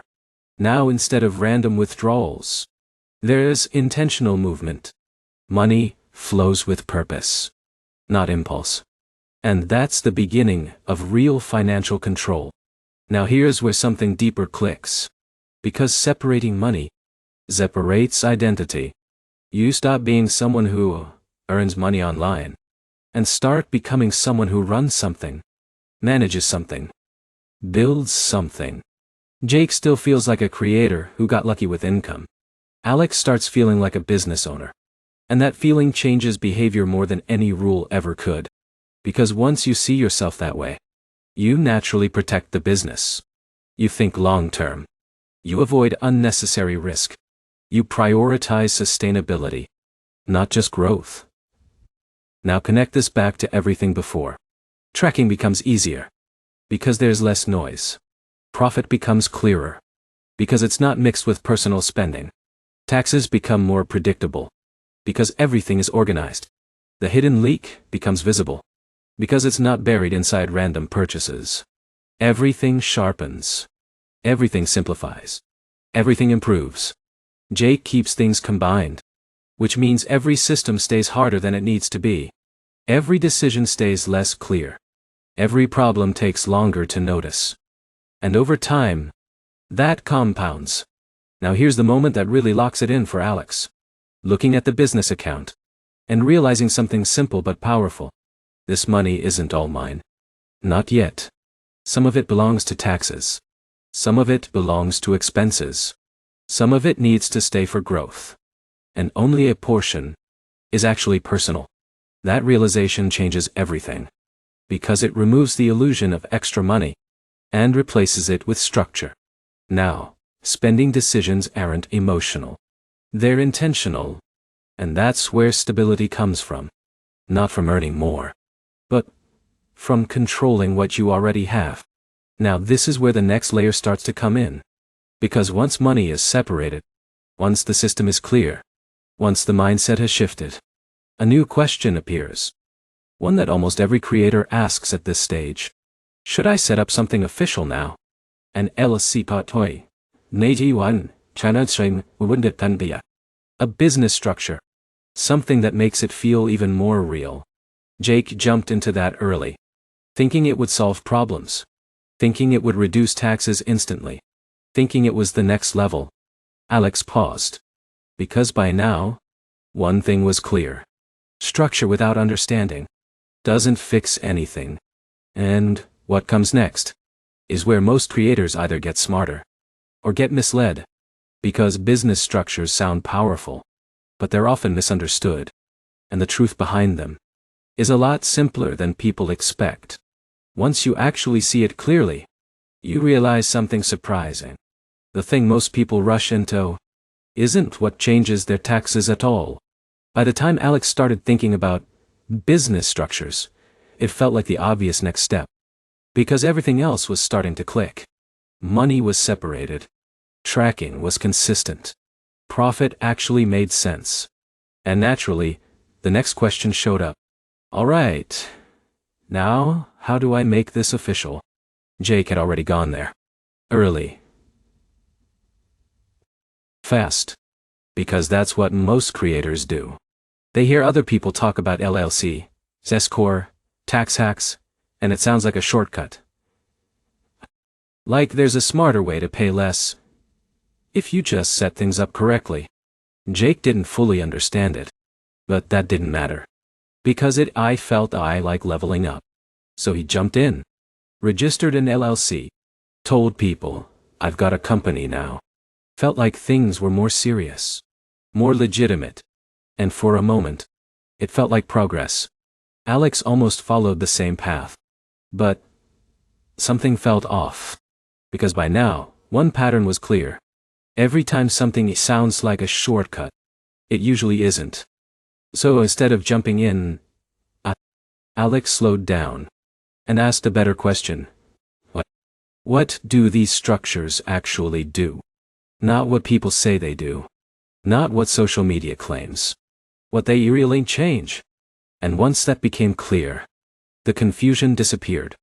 Because there are really only three main ways creators operate. And they're simpler than they sound. The first one is what almost everyone starts as, even if they don't realize it. Sole proprietor. Which is just a formal way of saying, it's you. No separation.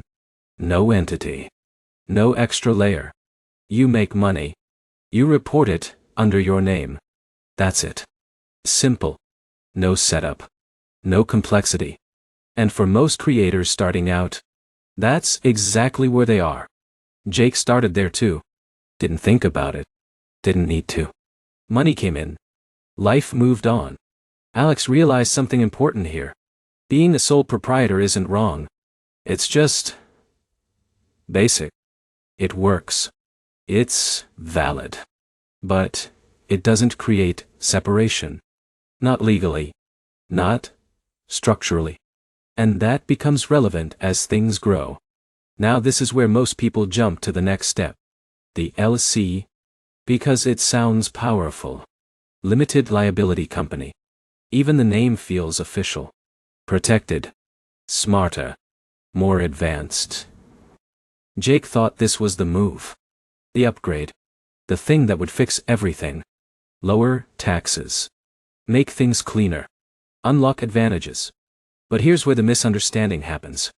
An LLC does not automatically change how you're taxed. That's the part most creators miss. It's not a tax strategy. It's a legal structure. What it does is create separation between you and the business. Liability protection. That's the core benefit. If something goes wrong, there's a layer between your personal assets and the business. That matters. But it doesn't magically reduce what you owe in taxes. Jake didn't know that. So when tax time came, nothing felt different. Same income. Same structure underneath. Same results. And that's where frustration starts. Because expectations didn't match reality. Alex understood it differently. Saw the LLC for what it actually was. Protection. Not optimization. So instead of rushing into it for the wrong reason, it became a strategic decision. When does protection matter enough to justify this? That's a very different question. And it leads to better timing. Now this is where the third structure comes in. The one that actually starts affecting taxes in a noticeable way. The S-Corp. And this is where things get a little more complex. But still manageable if you understand the core idea. Because an S-Corp isn't a business entity itself. It's a tax election. A way the IRS allows your business to be taxed differently. And this is where creators start hearing things like, save thousands on taxes, pay yourself a salary, split income. All of that sounds exciting. But here's the reality behind it. An S-Corp changes how your income is treated. Instead of everything being subject to self-employment tax, part of it becomes salary. Part of it becomes distributions. And that split can reduce the amount of self-employment tax you pay. That's where the savings come from. But it's not free. And it's not automatic. Because with that structure comes responsibility. Payroll. Compliance. More paperwork. More rules. And most importantly, the concept of a reasonable salary. Which means you can't just pay yourself $1 and call the rest distributions. It has to make sense. Defensible. Aligned with the work you're doing. Jake heard about the savings. Ignored the responsibility. Set it up too early. Before income. Justified it. Before systems were stable. Before understanding was solid. And it created more complexity than benefit. More work. More confusion. Not much actual gain. Alex approached it differently. Didn't ask, how do I save on taxes right now? Asked, when does this structure actually make sense? And that question changes everything. Because the S-Corp only starts to matter when income reaches a level where the potential savings outweigh the added complexity. Before that, it can actually make things worse. More effort. More cost. Less clarity. Now, pause for a second. Though. Because this is where most creators go wrong. They chase structure. Before they build foundation. They look for optimization. Before they have control. They try to reduce taxes. Before they understand profit. And that order doesn't work. Alex built in reverse. Foundation first. Clarity first. Systems first. Then, structure. And because of that, each step made sense. Each move had purpose. Jake did the opposite. Structure first. Then tried to figure everything else out later. And that created friction at every step. Now here's the simplest way to understand all of this. Sole proprietor.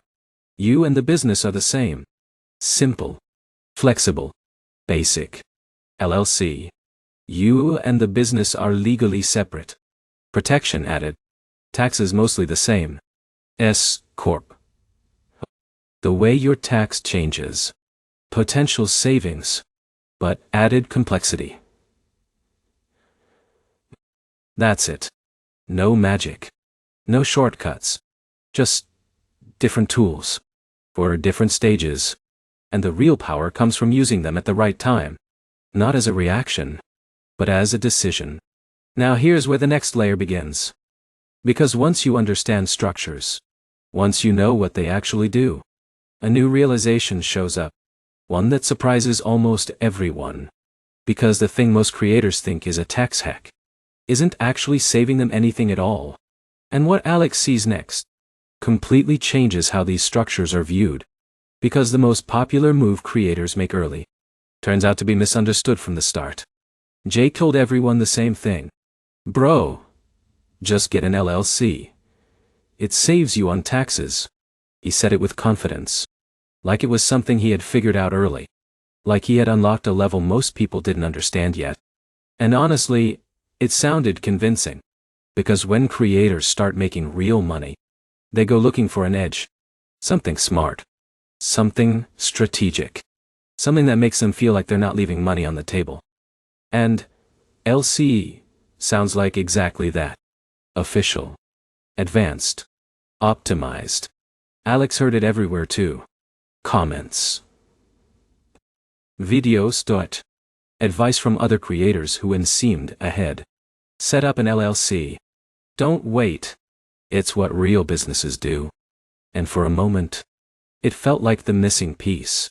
Like maybe this was the step that would suddenly make everything more efficient. Lower taxes. More control. More savings. But something didn't line up. Because by now, Alex had learned one pattern. Whenever something is presented as a shortcut, it's usually misunderstood. So, instead of jumping in, Alex asked the one question most people skip. What actually changes when you create an LLC? Not what people ain't saying changes. What really changes? And the answer was surprisingly simple. Less exciting than expected. But way more important. An LLC does one primary thing. It creates legal separation.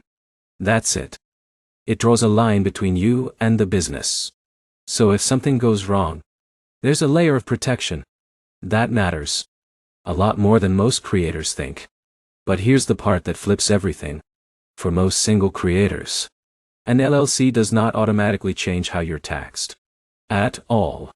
Same in income. Same tax rates. Same structure underneath. Which means no magical reduction in what you owe. Jake didn't know that. Or maybe he heard it, but didn't fully understand it. Because the belief was already locked in. LSAK tax savings. So when nothing changed, it felt confusing. Frustrating. Like something wasn't working correctly. But nothing was broken. It was just misunderstood from the beginning. Alex saw it differently. Because now the purpose was clear. An LLC isn't about saving money on taxes. It's about protecting what you already have. And that's a completely different mindset. Because protection becomes important. When there's something to protect. When risk increases. When exposure grows. When the business starts interacting with bigger opportunities. Bigger deals. Bigger responsibilities. That's when the decision makes sense. Not because you want to pay less tax. But because you want to reduce risk. Now here's where this gets subtle. Because the moment you believe an LLC is a tax hack, you start making decisions for the wrong reason. You rush into it early. You expect immediate financial benefits. You ignore the fundamentals underneath. And when those fundamentals are weak, the structure doesn't help. It just sits on top of a messy system. Jake had an LLC, but still didn't track properly. Still didn't separate clearly. Still didn't understand profit deeply. So nothing improved. Because structure, without behavior, doesn't create results. Alex focused on behavior first. Tracking. Separation. Consistency. Understanding income and expenses. And because of that, when the idea of an LLC came back around, it wasn't confusing anymore. It was strategic. A tool. Not a solution. Now here's the moment that really locks this in. Alex imagined something simple. What if I remove the LLC right now? Would taxes change? No. Dante. Would income change? No. Would profit change? No. Which means, it wasn't the thing controlling outcomes. It was something else entirely. The systems underneath. The habits. The decisions. That's what actually moves the numbers. Now this doesn't mean an LLC isn't valuable. It absolutely is. Just not in the way most creators think. Because protection isn't visible. You don't feel it day to day. You don't see it in your bank balance. It doesn't show up as extra money. It shows up when something goes wrong. When there's risk. When there's exposure. And in those moments, it matters a lot. But if you expect it to behave like a tax strategy, you'll always feel like it's not working. Jake expected savings. Got none. Felt like something was missing. Alex expected protection. Understood its role. Used it correctly. And that's the difference again. Not in the tool, but in the understanding. Now here's where most creators get stuck. They hear about LCS early, before they even understand their own numbers, before they've built any real system. And they assume, this is what I need next. But the truth is, you don't need complexity early. You need clarity. Because without clarity, complexity just creates confusion. Alex delayed the decision. Not out of fear, but out of awareness. Because by now, one thing was obvious. The biggest gains weren't coming from structures. They were coming from understanding. Understanding income, expenses, profit, thought, taxes. And once that foundation was solid, then structure could enhance it, not replace it. Now this is where things start to shift again. Because once you realize the LLC isn't the tax move, a new question appears. If that's not what reduces taxes, then what does? And that's where the next layer begins. Because there is a point where structure starts affecting taxes in a real way, where decisions start creating actual savings. But it doesn't happen at the beginning. It happens later, at a specific level. A point most creators don't recognize until they reach it. And by the time Jake got there, he didn't even realize it mattered. Because he had already jumped into structure too early, without understanding when it actually becomes powerful. Alex sees it differently. Because now the timing becomes the focus, not just the action. And what comes next is where strategy finally starts to make a real difference. Because there's a moment where your income changes how you should operate. And if you catch it early, you gain an advantage most creators miss. But if you miss it, you stay stuck in the same cycle, even while earning more. And that moment is closer than most people think. For a long time, the idea of an S-corp felt like background noise to Alex. Something advanced. Something for later. Something other creators talked about when they were making serious money. Not now. Now. Not yet. Jake, on the other hand, treated it like a milestone. Like unlocking an achievement. Once I hit this level, I'm switching to an S-corp. But here's the part neither of them fully understood at first. It's not about hitting a number. It's about what that number means. Because the S-corp isn't magic. It doesn't suddenly make taxes disappear. It only starts to matter when there's enough profit for the structure to actually make a difference. And that distinction changes everything. At first, both Alex and Jake were still growing. Income was increasing. Expenses were still fluctuating. Profit wasn't fully stable yet. This is where Jake made the move early. Because revenue looked high. And in his mind, high revenue ate time to optimize. So he switched. Set up payroll. Started splitting income. Tried to follow what he had heard. But something didn't feel right. Because after all the extra work, all the added complexity, the savings weren't significant. Not enough to justify the effort. Not enough to change anything meaningful. And that's where frustration creeps in again. Because the move wasn't wrong. It was just mistimed. Alex waited. Not passively. Intentionally. Because by now one thing was clear. Timing matters more than action. So instead of asking, should I become an S-corp? Alex asked, when does this actually start working in my favor? And that question leads to clarity. Because the S-corp only starts to matter when profit reaches a level where self-employment tax becomes a real burden. Not noticeable. Not annoying. Significant.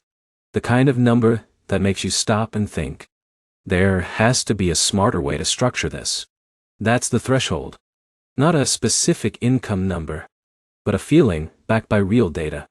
Consistent profit. Not just one good month. Not just a spike. Stable, repeatable income. Because here's how it actually works. As a regular creator, all your profit is subject to self-employment tax. That E15 3% layer sitting on top. Guide. It applies to everything. But with an S-corp, you split your income. Part of it becomes salary. The rest becomes distributions. And distributions aren't subject to that same self-employment tax. That's where the savings come from. But here's the catch most people miss. The split has to be reasonable. You can't just make your salary tiny and avoid taxes on the rest. It has to reflect reality. The work you're doing. The role you play. And that limits how much you can actually optimize. So if your profit is still relatively low, there's not much room to create meaningful savings. Which means the benefits don't outweigh the cost. Jake learned this the hard way. Spent time managing payroll. Dealing with compliance. Handling extra filings. All for a small difference. A difference that barely justified the effort. And more importantly, created more complexity in a system that wasn't fully stable yet. Alex reached that point later. But when it happened, it was obvious. Profit had grown. Consistently. Predictably. The self-employment tax portion was no longer just a line item. It was significant. Noticeable. Heavy. And that's when the question changed. Not, should I optimize? But, how much am I leaving on the table if I don't? That's the moment the S-corp starts to matter. Because now, the potential savings are real. Meaningful. Worth the added structure. Worth the extra responsibility. Worth the complexity.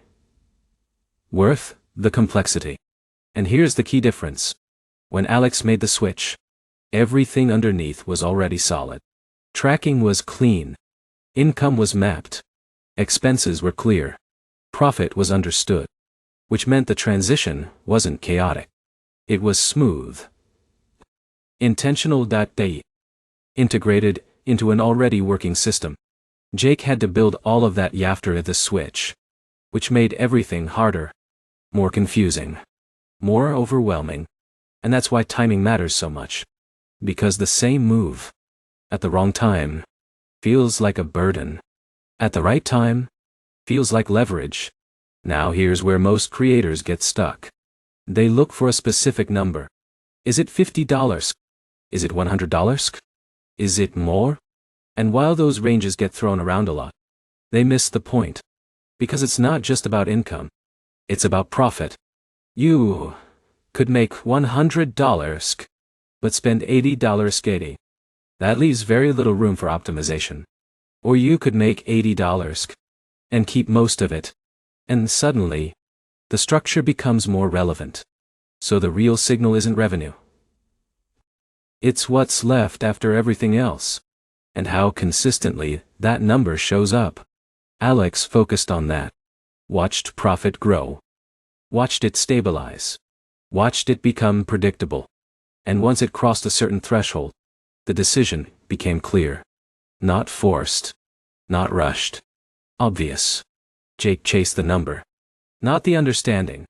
And because of that, the timing was off. Now here's where the mindset shift deepens again. Because once you start thinking this way, you stop chasing strategies early. You stop copying what other people are doing. You stop assuming that what works for someone else applies to you right now. Instead, you start asking better questions. Does this make sense for my current situation? Is my foundation strong enough to support this? Am I optimizing something real, or just trying to feel advanced? And those questions protect you from unnecessary complexity. Now connect this to everything before. Hobby versus business mindset diet. Tracking systems. Separated money. Understanding profit. All of that leads here. Because without that foundation, The S-Corp doesn't help. With that foundation, it amplifies. That's the difference. Now here's where the next realization hits. Because even with the right structure, even with optimization, there's still something that catches almost every creator off guard. Something that hits before they even get to this level. Before S-Core. Before optimization. Before advanced planning. And it feels like a shock every time. Because no one really prepares you for it. Even when you think you understand taxes. This part still surprises you. It's not hidden. It's not complicated. But it feels bigger than expected. And when it shows up, it changes how you see every dollar you earn from that point forward. Because suddenly, you realize something uncomfortable. You've been underestimating what you actually owe. And the gap between expectation and reality is where most creators feel the most stress. Alex felt it once. Jake felt it hard.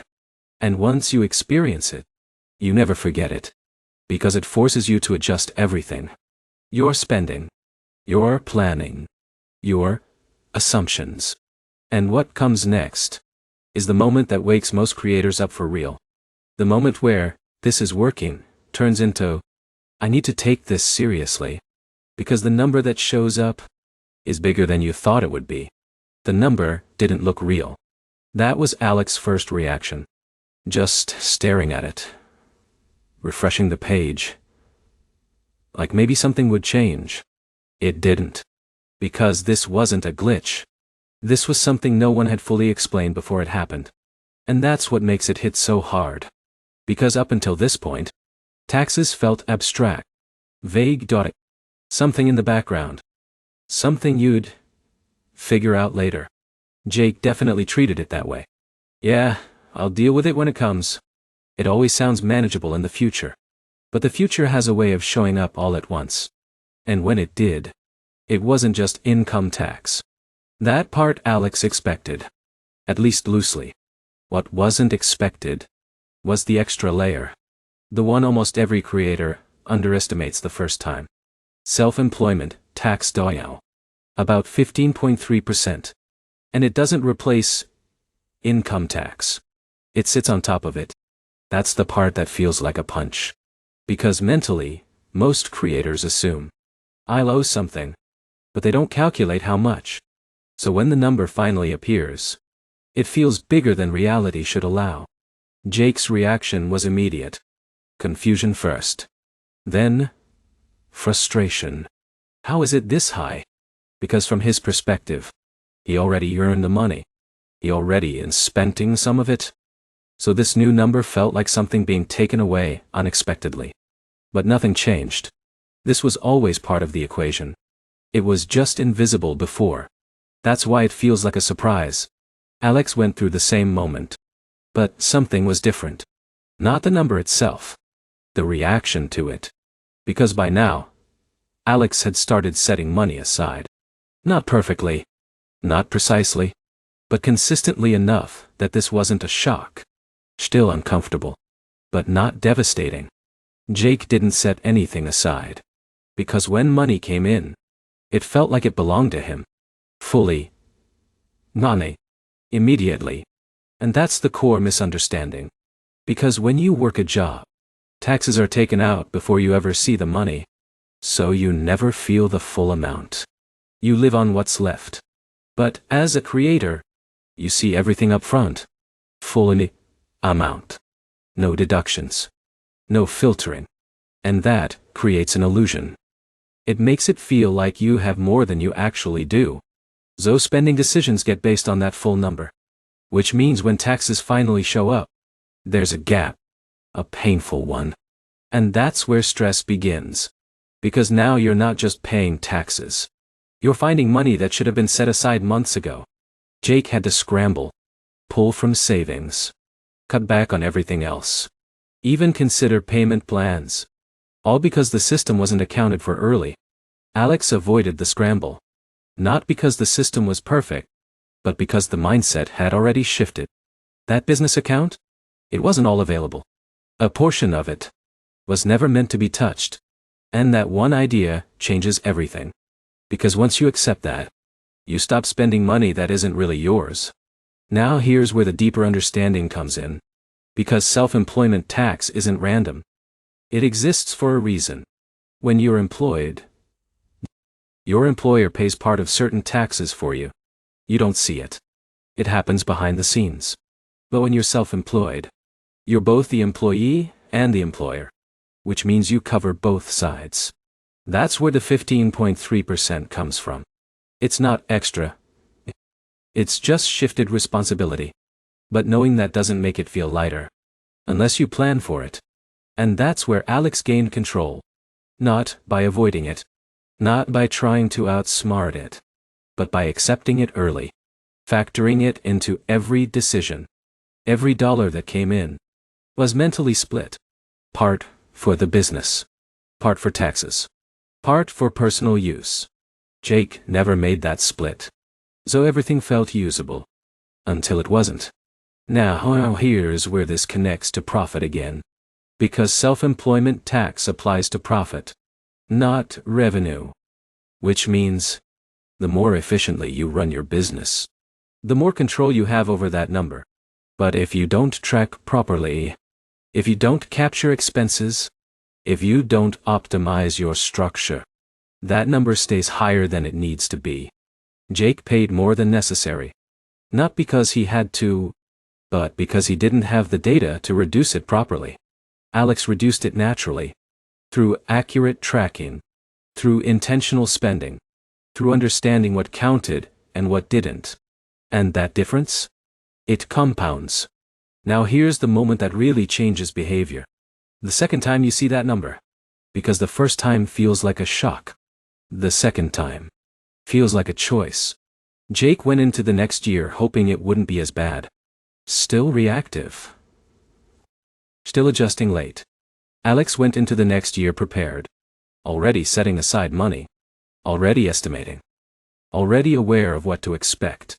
And that removes the fear. Because nothing is unknown anymore. Now it's just a system. Now here's the bigger shift. Because once you understand self-employment tax, you stop looking at your income the same way. That $10,000 month? It's not $10,000. Not really. A portion of it was never yours. And once that clicks, spending decisions change instantly. Lifestyle adjusts. Expectations reset.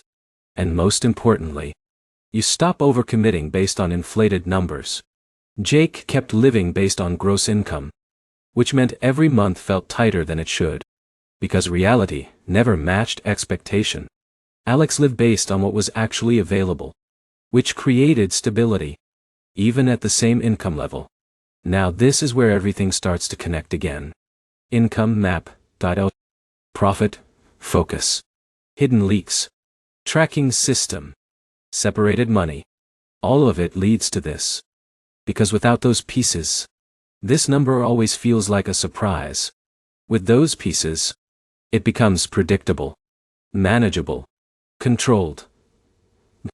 And once it's controlled, it stops being the thing that causes stress.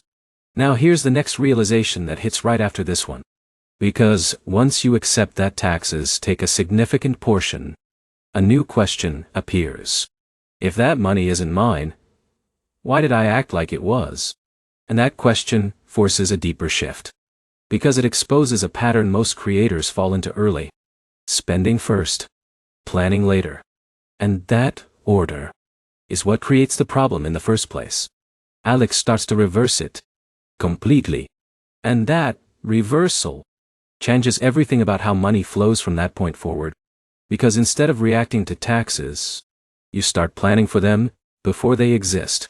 And once you do that, you stop getting surprised. You stop scrambling. You stop feeling behind. And what comes next is the system that makes that possible. Not once. Not occasionally. Every single month. Without fail. Because once you build that into your process, taxes stop being an event and start becoming just another part of how your business runs. The mistake didn't feel like a mistake. That's why it kept happening. Jake would look at his account, see a number that felt solid, and make decisions from there. Upgrade something. book something, spend a little more freely because, finally, things were working. And in that moment, it felt earned. Deserved even. Because from Jake's perspective, that money was already his. It had landed. It was sitting there. Available. But that assumption is where everything starts to go wrong. Because what looks like your money isn't fully yours yet. Not even close. And this is the part no one really internalizes until they feel it. The number you see is not the number you keep. Alex had already started sensing this after the self-employment tax hit. That uncomfortable realization that a chunk of every dollar was never meant to be spent. But this is where it goes deeper. Because it's not just self-employment tax. It's income tax on top of that. Federal, state, sometimes state, all layered together. And when you combine them, the total percentage is higher than most creators expect. Not a little higher. Noticeably higher. Which means the gap between what you thinking you have and what you actually keep is bigger than it looks. Jake never calculated that gap. Just saw income and moved forward. So every spending decision was based on an inflated number. And that creates a chain reaction. Spend based on gross income, then try to pay taxes from what's left, which is always less than expected, which creates stress, which leads to scrambling, which leads to reactive decisions. And the cycle repeats. Alex broke that cycle by flipping one thing. The order. Instead of, earn, spend, pay taxes. It became, earn, set aside taxes, spend what's left. And that sounds simple. Almost obvious. But it changes everything. Because now, spending is based on reality. Not illusion. Jake resisted that idea at first. Because it feels restrictive. Like you're limiting yourself. Like you're shrinking your lifestyle. But the truth is, you're just removing money that was never yours to begin with.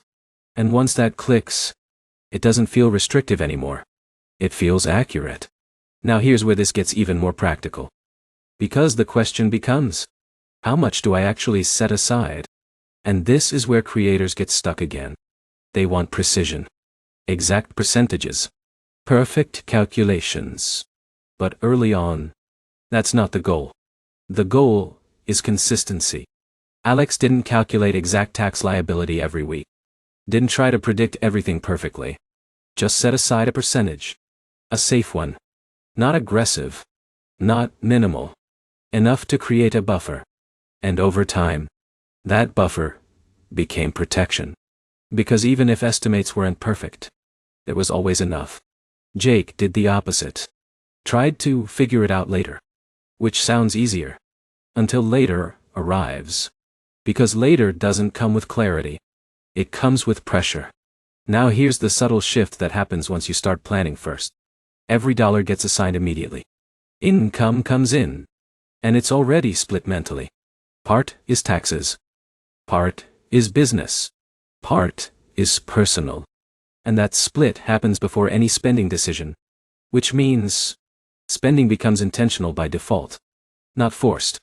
Not restricted. Just aligned with reality. Jake never made that split. So everything felt available. Which made every decision easier in the moment. But harder later. Alex made the split early. Which made decisions slightly harder in the moment. But effortless later. And that's the trade-off most people don't see. Short-term ease. Or long-term control. Now here's where this connects back to everything again. Profit. Tracking. Operation. All of it supports this one behavior.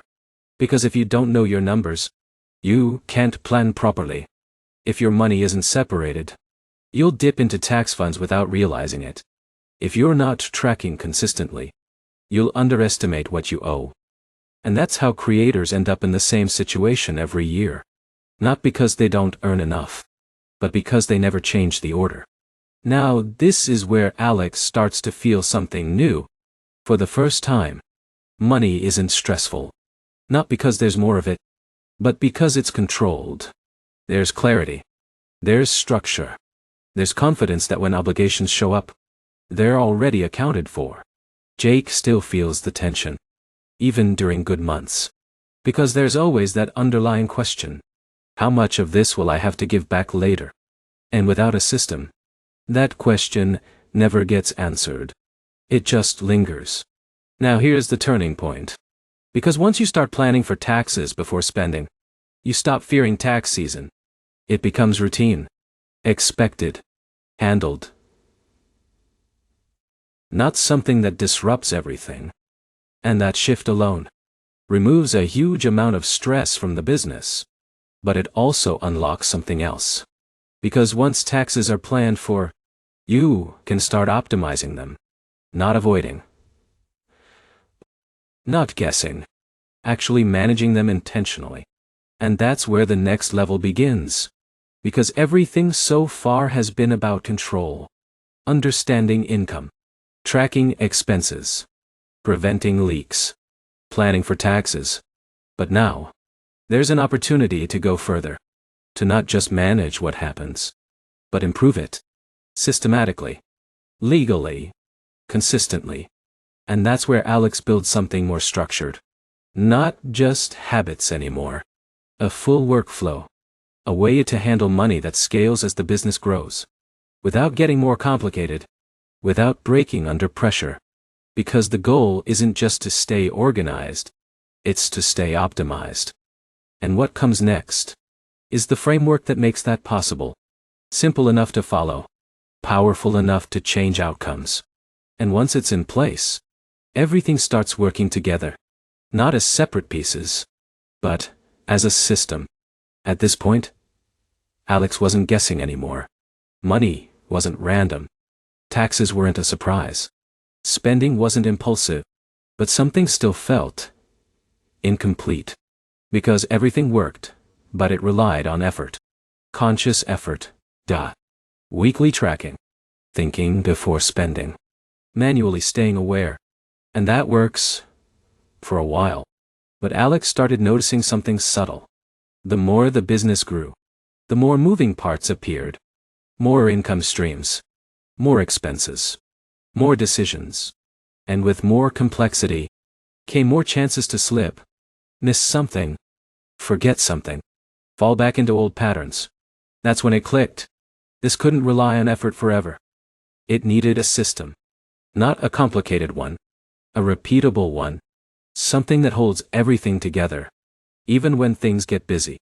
Even when motivation drops. Even when life gets messy. And that's where Alex built it.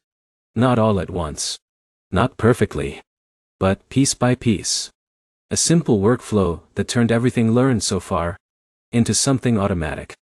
Track, categorize, optimize, defend. 4 steps. That's it. But each one connects to everything that came before. And once they run together, the business stops feeling chaotic. It starts feeling controlled. Now here's how it actually plays out. Tracking was already there. That weekly habit. Looking at every dollar coming in. Every dollar going out. That stays. Because without tracking, nothing else works. No visibility. No awareness. No control. Jake still skipped this step. Still relied on memory. Still assumed things were probably fine. But Alex knew better now. If it's not tracked, it doesn't exist when it matters. So tracking became non-negotiable. Simple. Consistent. Done. But tracking alone isn't enough. Because raw numbers don't tell a story. They're just noise. Until you organize them. That's where categorizing comes in. And this is where everything starts to make sense. Every expense gets a label. Gear.eu. Software. Travel. Education. Every dollar gets a place. Not randomly. Intentionally. And this does something powerful. It turns chaos into clarity. Because now, you don't just see that money was spent. You see and where it went. And patterns start to appear. Subscriptions stacking up. Mitchell. Gear purchases increasing. Travel costs rising. Things that were invisible before become obvious. Jake never categorized properly. So, everything blurred together. Which meant no insight. No pattern recognition. No improvement. Alex saw everything clearly. And clarity leads to better decisions. Now this is where the system starts to move beyond awareness. Because once things are tracked and categorized, you can start optimizing. This is where most creators jump too early. Looking for deductions. Strategies. Ways to save on taxes. Without having the data to do it properly. Alex didn't rush it. Optimization came after clarity. Because now, it wasn't guesswork. It was obvious. Which expenses were necessary? Which ones weren't? Which ones could be reduced? Which ones actually helped the business grow? And that's where profit starts increasing. Without increasing revenue. Because optimization isn't about doing more. It's about doing smarter. Jake tried to optimize without clarity. Heard about deductions. Tried to apply them randomly. Missed things. Overlooked others. And never fully understood the impact. Alex optimized with intention. Every decision tied back to real data. Which made every improvement meaningful. Now comes the final layer. The one most creators only think about when it's too late. Defend. This isn't about fear. It's about readiness. Because if anyone ever looks at your numbers, you shouldn't have to scramble. You shouldn't have to guess. You shouldn't have to rebuild your records from memory. Everything should already be there. Clean. Clear. Tight as all. Complete. That's what defend means. Not hiding. Not avoiding. Being able to stand behind your numbers with confidence. Jake never built this layer. So every time taxes came up, every time questions appeared, there was uncertainty. Doubt. Stress. Alex had everything in place. So, nothing felt threatening. Because the story was already written. Every number had a reason. Every expense had proof. Every decision had context. And that changes how you feel about your business. Now step back for a second. Because this is where everything finally connects. Tracking gives you visibility. Categorizing gives you clarity. Optimizing improves your outcomes. Defending protects everything you've built. Miss one.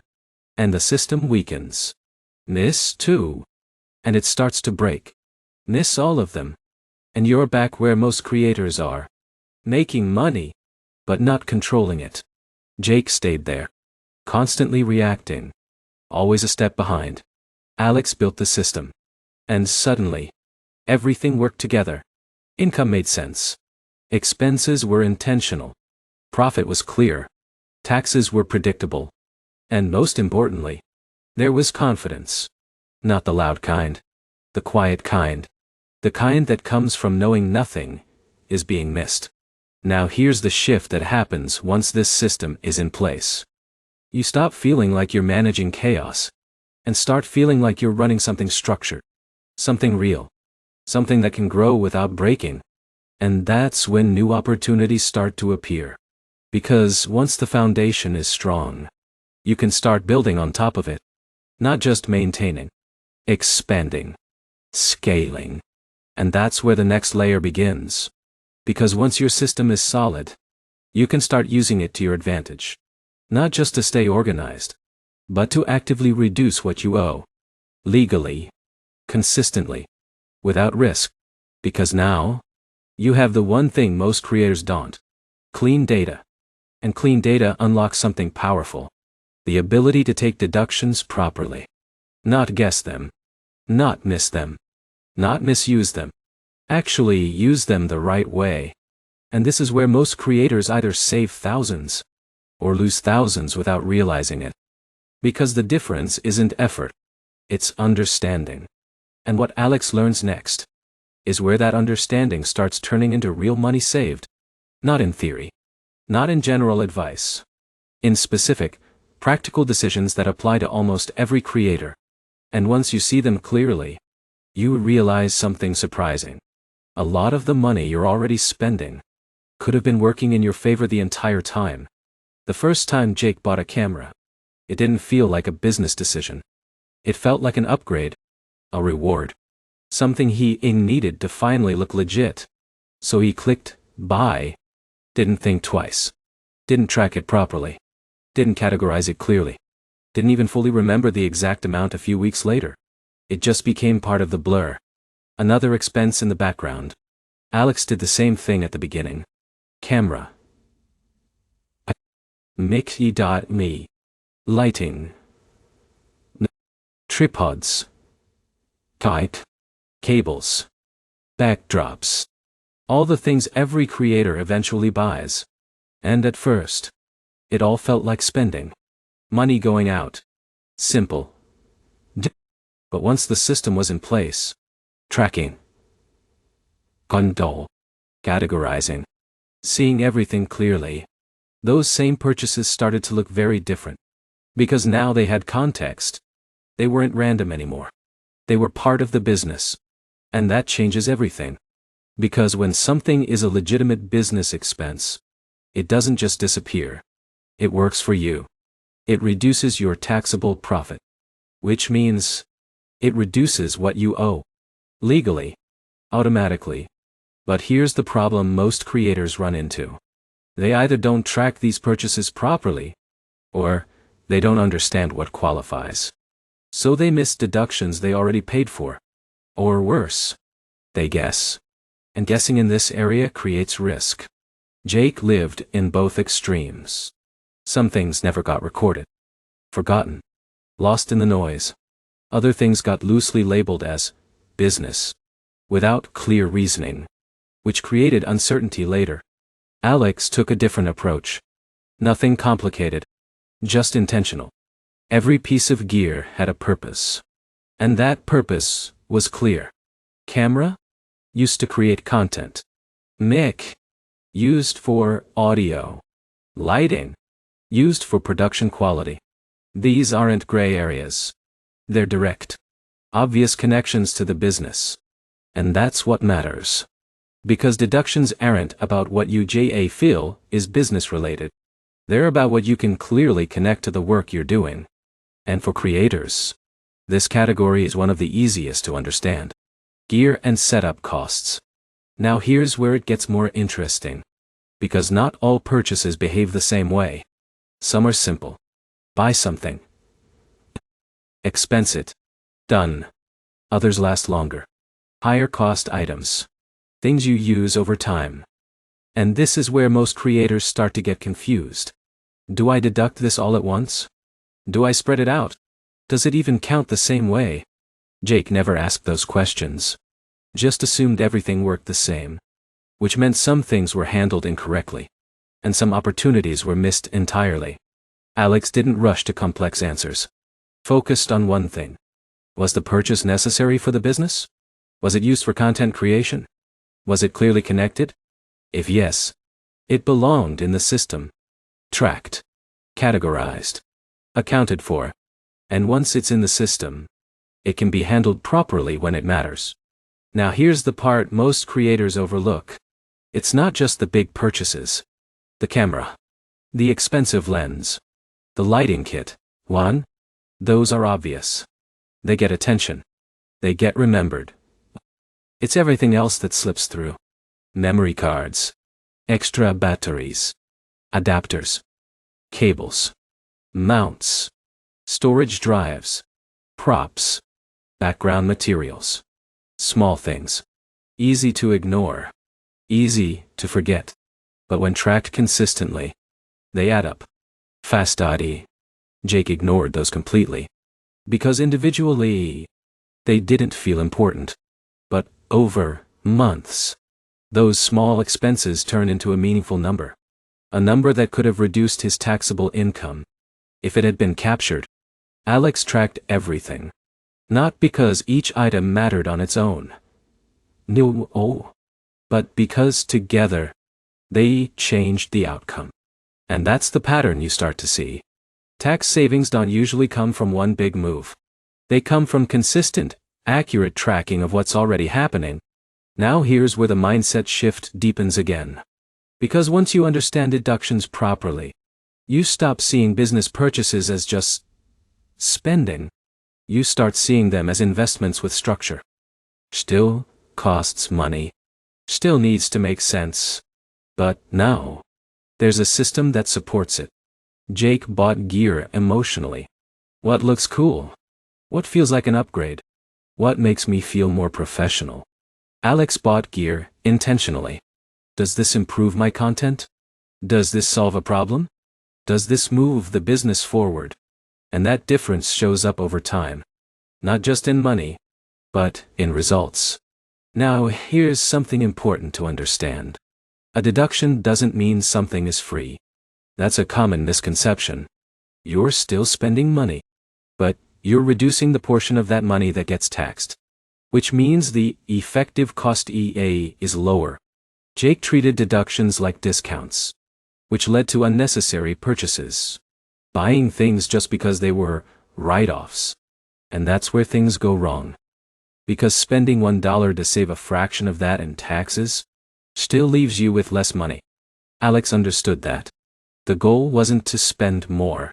The goal was to spend smarter. On things that were already necessary, already useful, already aligned with the business. And let the deduction work in the background. Now connect this back to the system. Track, categorize,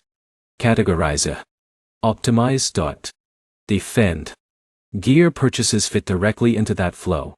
Tracked consistently. Categorized correctly. Optimized by making intentional decisions. Defended by having clear records and purpose. Miss any part of that, and the benefit weakens. Miss all of it, and you're just spending money without structure. Jake stayed in that cycle. Spending without clarity. Missing deductions. Feeling like taxes were higher than they should be. Alex turned the same spending into an advantage. Not by changing what was bought, but by changing how it was handled. Now here's where this expands. Because gear is just the beginning. The most obvious category. The easiest to understand. But once you see how this works, you start realizing something bigger. There are other expenses happening every single month that feel small, feel normal, feel like background noise, but follow the same exact rules. And when those are tracked properly, they become just as powerful. Sometimes even more. Because they repeat over and over again, quietly adding up in ways most creators never notice, until it's too late to go back and capture them. And this is where Alex starts looking beyond the obvious, beyond one-time purchases, into the recurring layer of the business, the one that runs in the background, every single month, whether you're paying attention or not. And once you see it clearly, you realize something surprising. The biggest missed opportunities aren't the big expenses. They're the ones you stop noticing. The charge was only $19. That's why Jake ignored it. Didn't question it. Didn't even remember signing up for it if he was being honest. But it was small, so it didn't feel worth the effort. And that's how it stayed. Month after month. $19 gone. Then there was another one. $12.99. Editing plugin. Essential. At the time. Used it heavily for 2 weeks. Then barely touched it again. Still active. Still charging. Still invisible. And then another. Cloud storage upgrade. Music subscription. Design tool. A tool. Analytics platform. Until. Every single one felt justified when it started. Every single one felt insignificant on its own. And that's how the system breaks. Not through one big mistake, but through dozens of small, quiet ones. Alex almost fell into the same pattern. Because subscriptions feel different than purchases. They don't hurt the same way. A one-time $300 expense? You notice that. You think about it. You justify it. But $10, $20, $30 a month? It slips through. Because it never demands attention. It just exists. And that's why it's dangerous. Because recurring expenses don't just repeat. They stack. Layer by layer. Until the total becomes something you never consciously agreed to. Jake never saw the total. Because he never looked at it all together. Each charge lived in isolation. Which made each one easy to ignore. Alex saw it differently. Not immediately. But once the weekly system was in place, something started to stand out. The same names. Repeating. Well, over and over. Every week. Every month. And when those got categorized, grouped together, a pattern appeared. Software. Subscriptions. Tools. All sitting in one place. And for the first time, the total was visible. Not abstract. Not scattered. Clear. And that's when it hit. It wasn't $19. It wasn't $12.99. It wasn't $29. It was hundreds. Every single month. Going out automatically. Without a second thought. That's the moment everything changes. Because once you see the total, you can't unsee it. Jake never reached that moment. So nothing changed. Everything stayed active. Everything stayed justified. Because without visibility, there's no reason to question anything. Alex started asking different questions. Not, is this expensive? But, is this still useful? And that question is powerful. Because it forces reality. That tool you needed 3 months ago? Do you still use it? That subscription you thought would change everything? Is it actually doing anything? That upgrade you made, just in case? Did that case ever happen? And slowly, quietly, things started getting cut. Not aggressively. Not emotionally. Logically. Anything that wasn't clearly helping was removed. And the effect was immediate. Not just in saved money, but in clarity. Because fewer tools means less noise. Less distraction. Less mental clutter. Jake had the opposite experience. More tools. More subscriptions. More, just in case, purchases. And with that, more confusion. Because too many tools don't create efficiency. They create friction. Switching between platforms. Forgetting what does what. Paying for things you barely understand anymore. Now, here's where the tax side comes back in. Because every one of these subscriptions, if it's legitimately used for the business, is a deductible expense. Which means they reduce taxable income. But only if they're tracked. Only if they're categorized. Only if they're intentional. Jake had subscriptions. But no system. So some got missed. Some got forgotten. Some couldn't be clearly explained later. Which weakens their value. Alex had everything documented. Every charge. Every category. Every purpose. Which means when it came time to calculate profit, nothing slipped through. Every legitimate expense worked in Alex's favor. Now, here's the deeper insight. Subscriptions are different from one-time expenses. Because they require ongoing decisions. Not just one. You don't decide once. You decide every month. Whether you keep it or not. But most creators never revisit that decision. They set it. And forget it. And that's where the leak continues. Alex built a simple rule. Every few weeks, look at all active subscriptions. Ask one question. Would I sign up for this again today? If the answer is no, it goes. No hesitation. No, maybe later. Because maybe later turns into 6 more months of charges. Jake kept everything. Because canceling felt like losing something. Even if it wasn't being used. And that's another trap. We hold on to things we've already paid for. Even when they're not helping anymore. Alex focused on future value. Not past cost. And that shift alone saved more money than any single big decision. Now connect this to everything before. Hidden leaks. Tracking. Categorizing. Profit. This is where it all becomes real. Because subscriptions are the perfect example of small leaks that compound. Individually, invisible. Collectively powerful. And once controlled, they increase profit instantly. Without increasing revenue, Jake kept chasing more income, trying to grow faster. Scale harder, Alex tightened the system, reduced waste, increased efficiency. And the result? More money kept. Less stress. More control. At the same level of income. Now here's where this expands again. Because subscriptions are just one type of recurring expense. There are others. Things you use every day. That feel personal. But are partially business related. Internet. Phone. Utilities. Costs that don't fit neatly into business or personal. And this is where most creators either ignore deductions completely or handle them incorrectly. Because the rules feel unclear.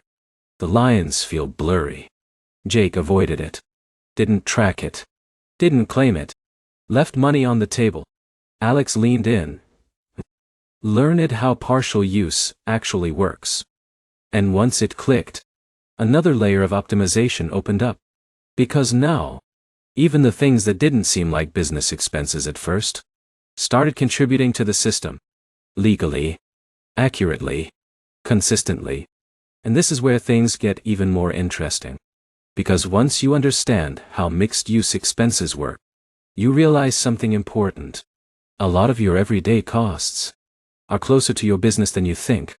And when handled correctly, they stop being overlooked and start becoming part of the strategy. The bill looked personal.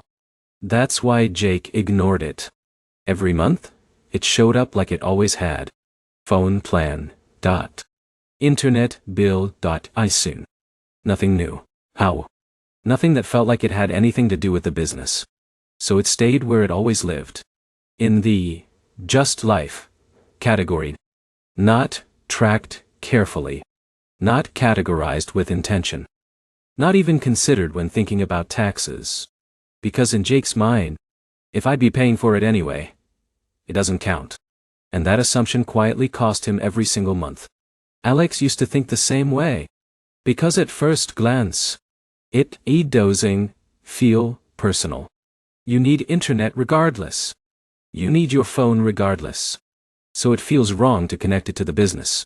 Feels like a stretch. Feels like something that might cross a line. And that's why most creators either ignore it completely or handle it the wrong way. Too aggressive. Too careless. Guessing instead of understanding. But once Alex slowed down and actually looked at how these things were being used, the picture changed.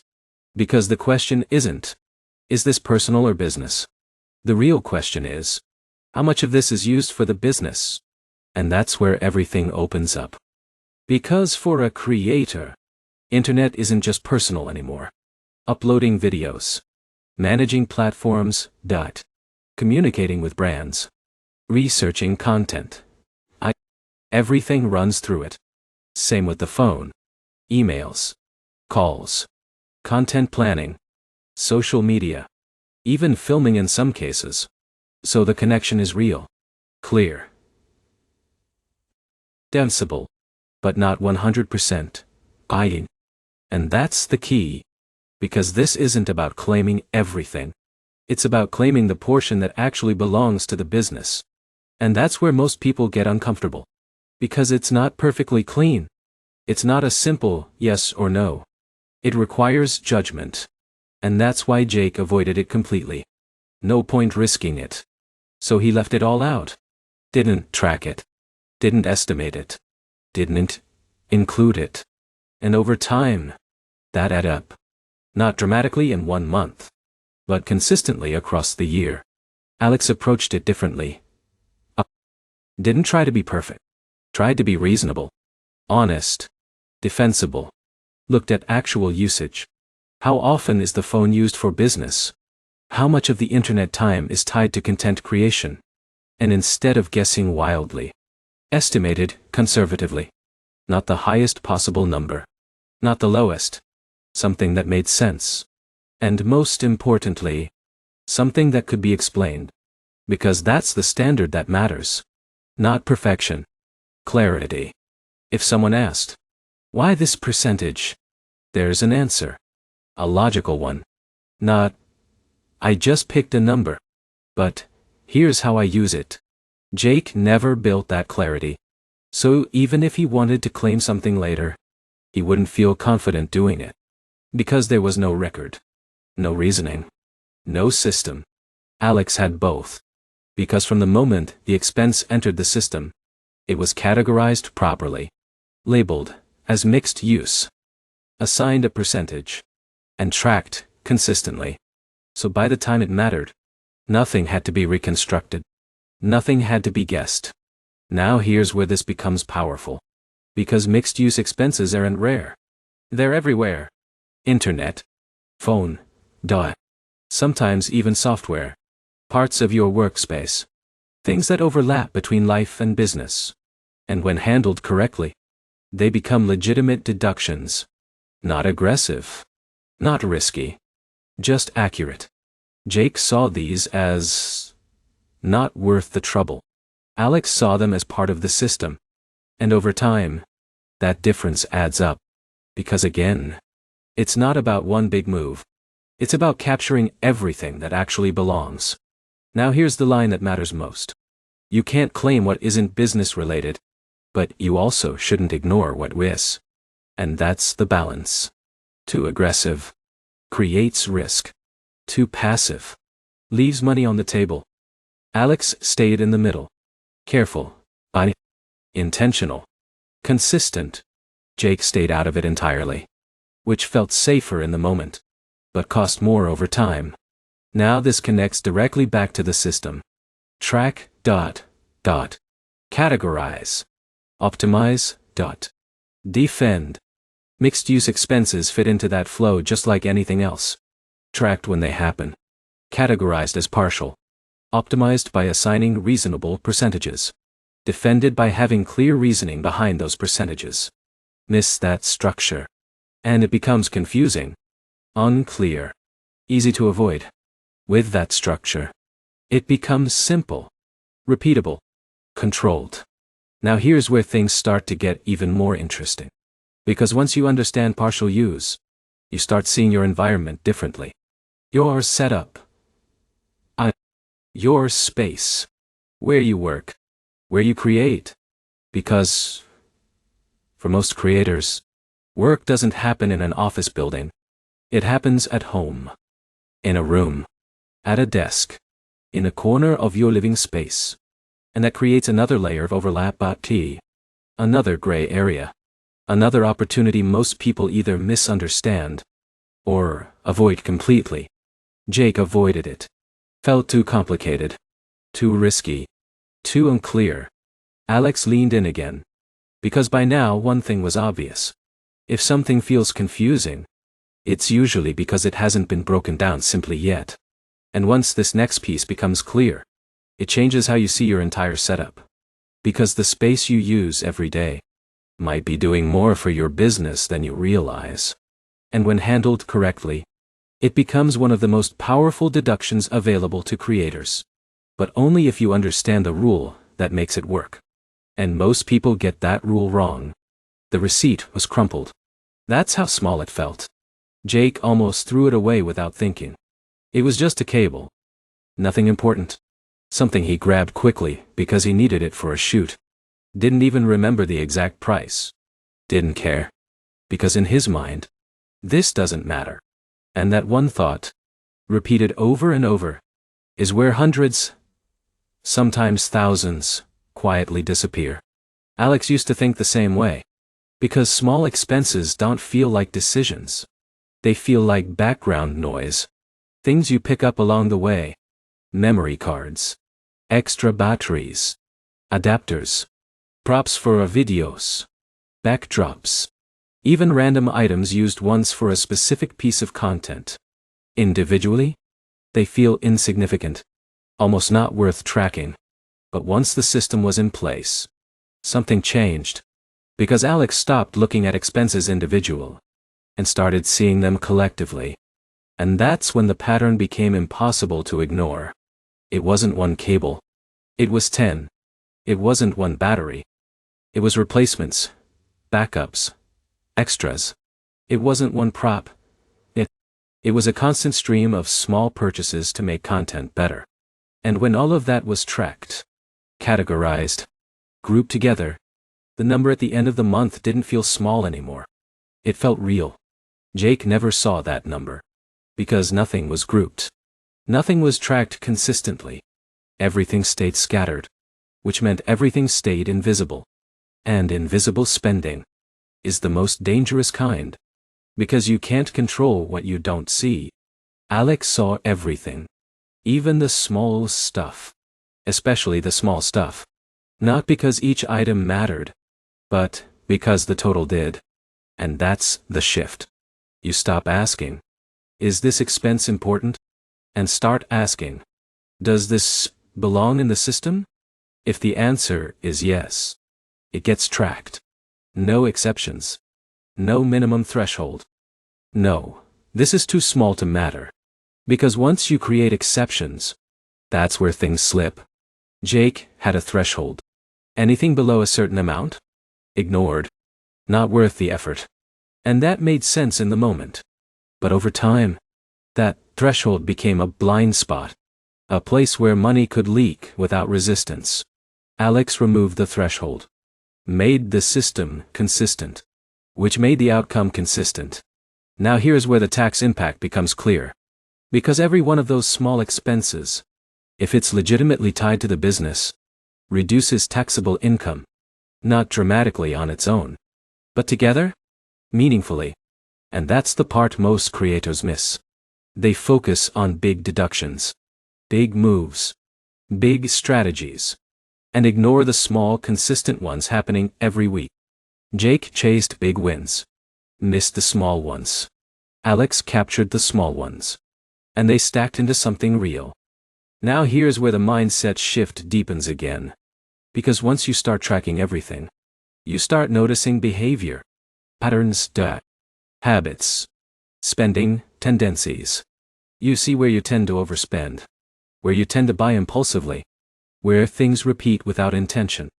And that awareness changes future decisions.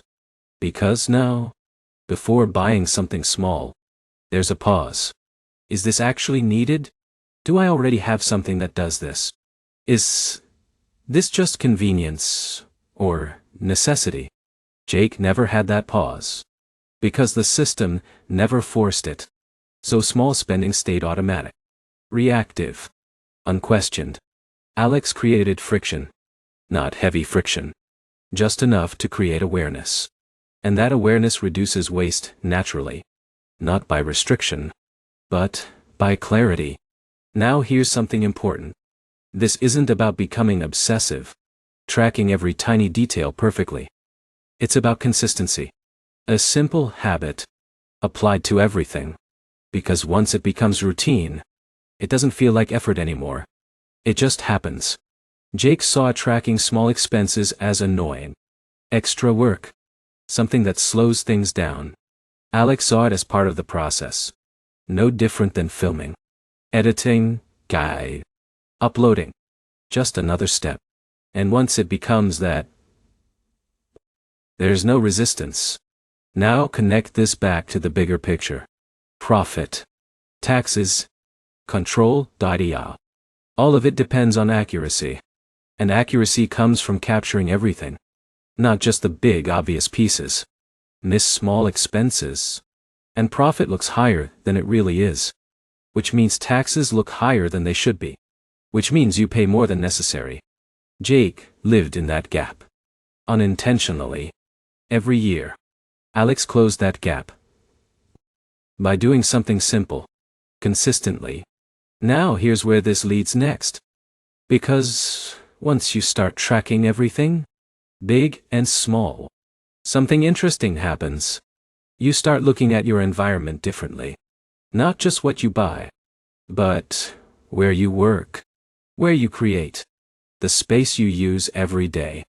Because just like those small expenses, that space feels personal. Feels like it belongs to your life, not your business. And that's why most creators overlook it. Or misunderstand it completely. Jake avoided it. Felt too complicated. Too risky. Too unclear. Alex leaned in again. Because by now, the pattern was obvious. Anything that feels unclear is usually just something that hasn't been simplified yet. And once this next piece becomes clear, it changes how you see your entire setup. Because the space you create in might be one of the most valuable parts of your business. Not just creatively, but financially. And when handled correctly, it becomes one of the most impactful deductions available. But only if you follow one rule. A rule that sounds simple, but changes everything depending on how you apply it.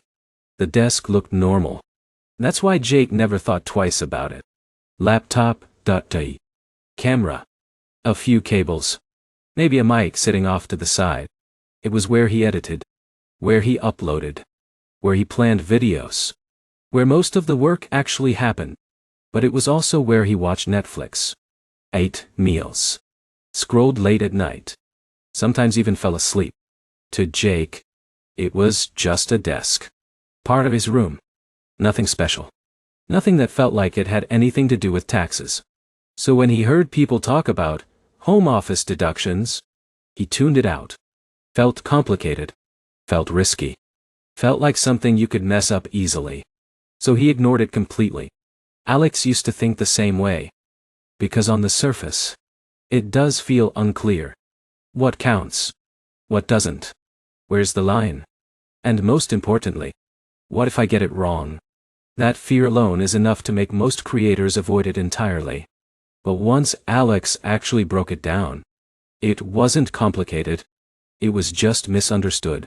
Because the entire concept comes down to two words. Regular. Exclusive. That's it. Not 100 rules. Not complicated formulas. Just those two ideas. And once you understand them clearly, everything else falls into place. Let's start with the first one. Regular use. This part is simple. Are you using that space consistently for your business? Not once in a while. Not randomly. But as part of your routine. Editing there. Filming there. Planning there. Working there on a consistent basis. If that's happening, you're already meeting the first requirement. Jake had this part without realizing it. He used that desk almost every day. But he never thought of it as business use. Just, using his space. Alex saw it differently. Because once the system was in place, every part of the business became visible, including where the work was actually happening. Now here's where things change. The second word. Exclusive. And this is where most creators either qualify or disqualify themselves completely. Because exclusive means that space is used only for the business. Not mostly. Not sometimes. Only. And this is where Jake's setup fell apart. Because that same desk, it wasn't just for work. It was for everything. Which means it doesn't qualify. Not partially. Not kinda. It breaks the rule. And that's the line most people don't realize they're crossing. Because it feels harmless. Of course I'll use the same space for other things. That's normal. But from a tax perspective, that overlap removes the eligibility. Alex caught this early. Because instead of asking, can I claim this? The question became, how do I make this qualify properly? And that changed the setup completely. Not drastically. Not expensively. Just intentionally. A specific area. Defined clearly. Used only for the business. No personal use. No exceptions. And that one decision turns a regular part of your home into a legitimate business space. Now here's what makes this powerful. Because once a space qualifies, a portion of your home expenses can be connected to the business. Not everything. Not the entire rent or mortgage. But a percentage based on the space used. Which means things like rent, utilities, internet, all start having a business component. Legitimately. Safely. Defensively. Jake never reached this point. Because the space never qualified. Too much overlap. Too much mixed use. So the entire opportunity was lost. Not because it wasn't available, but because the rule wasn't understood. Alex built the setup intentionally. So everything aligned. And that's the key. This isn't about forcing something to fit. It's about setting things up correctly from the start. Now here's where most creators get nervous. Because exclusive use sounds strict. And it is. But it's also clear. There's no gray area. Either the space is only for business, or it's not. And that clarity actually makes things safer.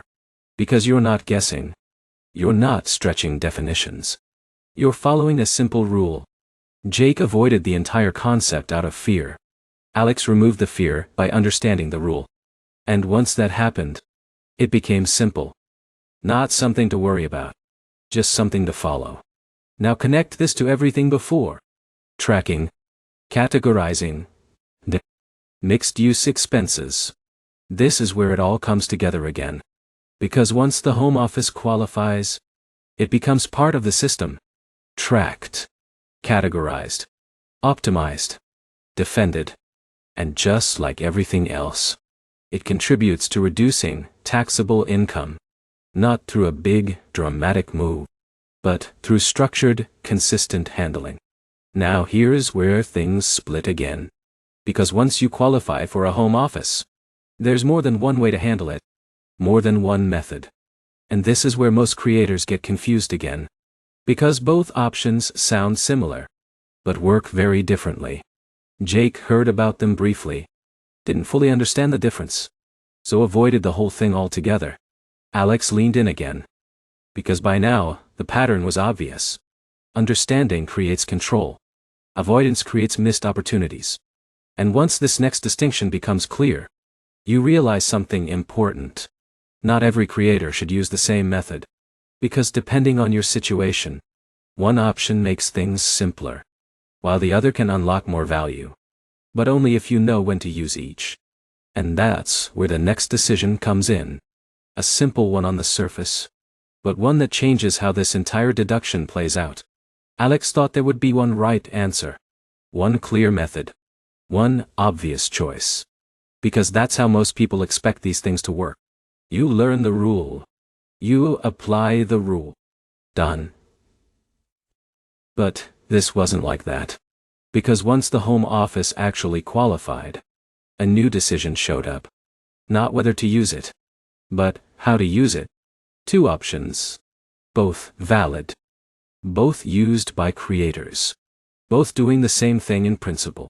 But in completely different ways.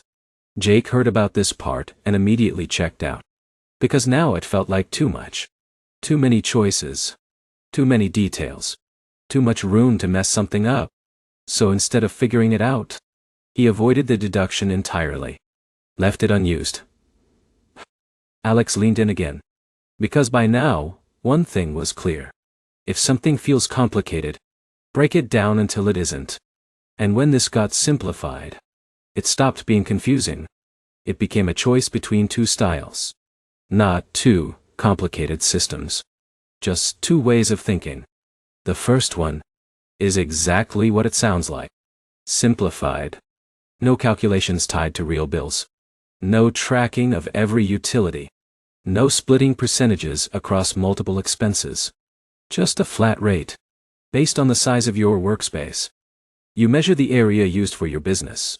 Apply the standard rate. And that's your deduction. Simple. Predictable. Low effort diet. That's why it exists. Because not everyone wants to track every detail of their home expenses. Not everyone wants that level of complexity. For some creators, especially early on, this fits perfectly. Alex saw the appeal immediately. Clean. Easy. No stress. No overthinking. Just plug in the numbers and move on. Jake would have benefited from this, but never got far enough to even consider it properly. Because he got stuck before this decision even mattered. Now here's the second option. The actual expense method. And this is where things get more detailed. Instead of using a flat rate, you look at your real home expenses, rent or mortgage, utilities, electricity, internet, and you apply a percentage based on the space used for the business. So, instead of a simple fixed number, you're working with real data, real costs, real proportions. And because of that, the potential deduction can be higher, sometimes significantly higher. But it comes with a trade-off: more tracking, more calculation, more responsibility to keep everything organized. Jake never even attempted this, because it felt overwhelming from the start. Alex didn't rush into it either, because by now, the pattern was clear. Just because something can give a bigger result, doesn't mean it's the right move immediately. So instead of asking, which one gives me more, Alex asked, which one fits my current system? And that's the key most creators miss. This isn't about maximizing at all costs. It's about matching the method to your level of control. Early on, when things are still being built, when tracking is still becoming consistent, the simplified method often makes more sense. Less friction, less chance of mistakes, still gives a legitimate deduction, without adding complexity too soon. As the system matures, as tracking becomes second nature, as expenses are already being captured cleanly, that's when the actual method starts to make more sense.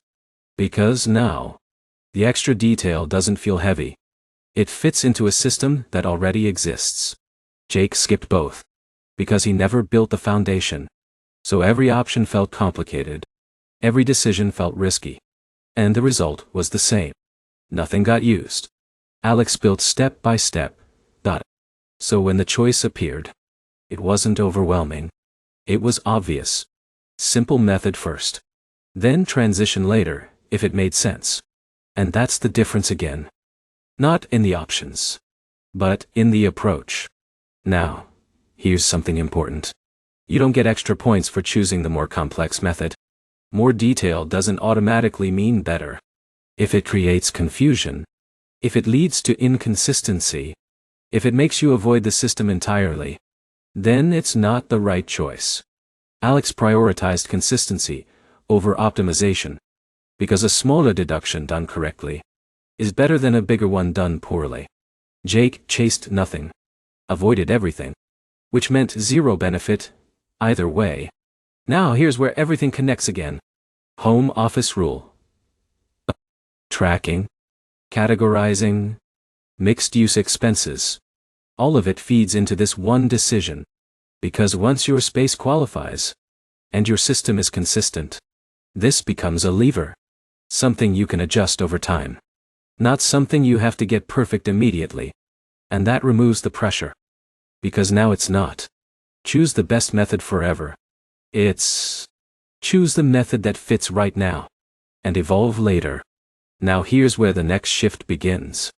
Because once your space is set up, once your system is running, once deductions are being captured properly, a new question appears. One that has nothing to do with expenses, and everything to do with how money moves after it's earned. Because up until now, most of the focus has been on reducing what you owe, understanding income, tracking expenses, capturing deductions. But there's another layer most creators don't think about early. What happens after the money is made? How it moves? How it's taken out? How it's used personally? Jake never thought about this. Because everything was mixed. Everything was already his. So he just spent as needed. No structure. No system. No clarity. Alex starts seeing it differently. Because once money is separated, once taxes are planned for, once profit is visible, the next question becomes, how do I actually pay myself? Not randomly, not emotionally, but intentionally. And that's where another shift happens.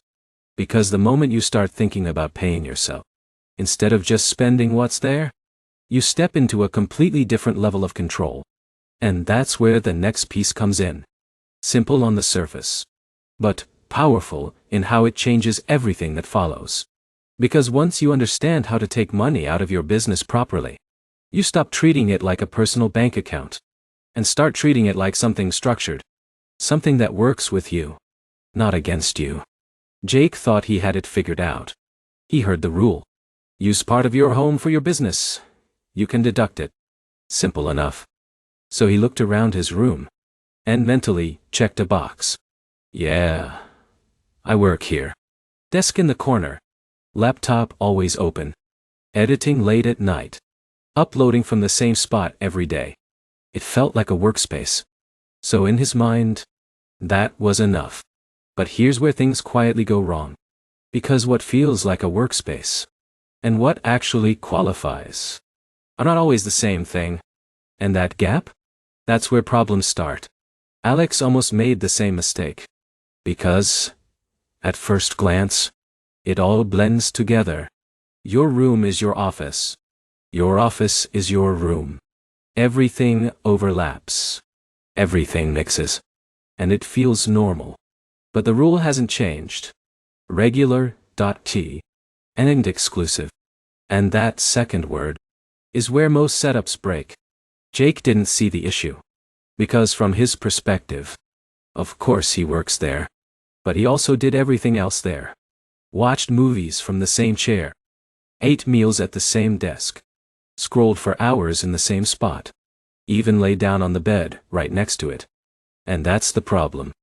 Because once personal use enters the same space, the exclusive part disappears. Completely. Not partially. Not mostly business. It breaks the rule. And this is where it gets dangerous. Because it doesn't feel wrong. It feels reasonable. That's why so many creators assume they qualify, when they actually don't. Alex caught this early. Because instead of assuming, the question became, would this space still make sense if someone looked at it objectively? Not emotionally. Not based on intention. But based on reality. And that question changes everything. Because, now, you start noticing the details. The bed right next to the desk. The couch used for both editing and relaxing. The dining table doubling as a workspace. These setups feel efficient. Convenient. But, they blur the line. And when the line is blurred, the deduction becomes weak. Harder to defend. Harder to justify. Jake didn't think about defense. Because everything was reactive. Figure it out later. But later is when clarity matters most. And if you can't clearly show that the space is used only for business, you're relying on explanation instead of structure.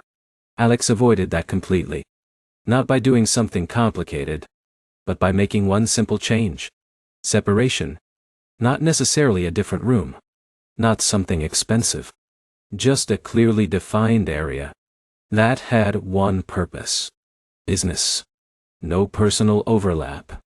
No exceptions. And once that boundary was set, everything became easier. Clearer. Defensible. Now here's another mistake that trips creators up. Thinking, mostly business, is enough. It's not. Even small personal use changes the classification. That's what makes this rule strict. And that's why guessing is risky. Jake guessed. Assumed. Hoped it would be fine. But hope isn't a system. Alex removed guessing completely. Build the setup intentionally. So there was no confusion later. Now, here's where this gets practical. Because fixing this doesn't require a big change. It requires a clear one. That corner of the room? If it's going to count, it has to be used only for work. That desk. Only for business activity. Not a place to eat. Not a place to relax. Not a place to scroll endlessly. Just work. Jake never made that distinction. So his entire setup stayed disqualified. Even though he worked from home every day. Alex made the distinction early. So everything aligned with the rule. Now connect this back to the bigger system. Categorize. Optimize. Defend. This is where defend becomes real again. Because if something ever gets questioned, you shouldn't have to explain your way out of it. Your setup should speak for itself. Clear. Consistent. Logical. Jake's setup required explanation. Alex's setup required none. And that's the difference between hoping something works and knowing it does. Now here's the shift that happens once you fix this. Your space starts to feel different, more intentional, more focused, because it's no longer just part of your life. It's part of your business. And that changes how you use it, how you treat it, how you show up in it. Jake stayed in a blended environment. Work and life constantly overlapping, which made everything feel a little chaotic. Alex created separation, and that separation created clarity. Not just financially, but mentally. Now here's where things move forward again. Because once your space is set up properly, once your system is capturing expenses, once deductions are working in your favor, there's still one piece most creators overlook. Not about what you spend, not about what you deduct, but about how money actually leaves the business. Because up until now, we've been focused on what comes in and what gets reduced. But there's another layer that affects everything. How you pay yourself. Jake never thought about it, because everything was already mixed. Money came in, money went out. No structure, no distinction. Alex starts seeing it differently. Because once your business is real, the way you take money out of it starts to matter. Not just for clarity, but for control. And that's where the next shift begins. Because the moment you stop treating business money like personal money, everything changes. Not just how much you keep, but how stable everything feels. And it starts with something simple. A concept that sounds obvious, but almost no one applies correctly in the beginning. Because it requires one thing Jake avoided the entire time. Discipline in how money moves. And once that's in place, the entire system tightens even further. The first time Alex needed money, there was no decision. Just opened the account. Transferred it. Done. No hesitation. No hesitation. No structure. Because in the beginning, that's how it feels.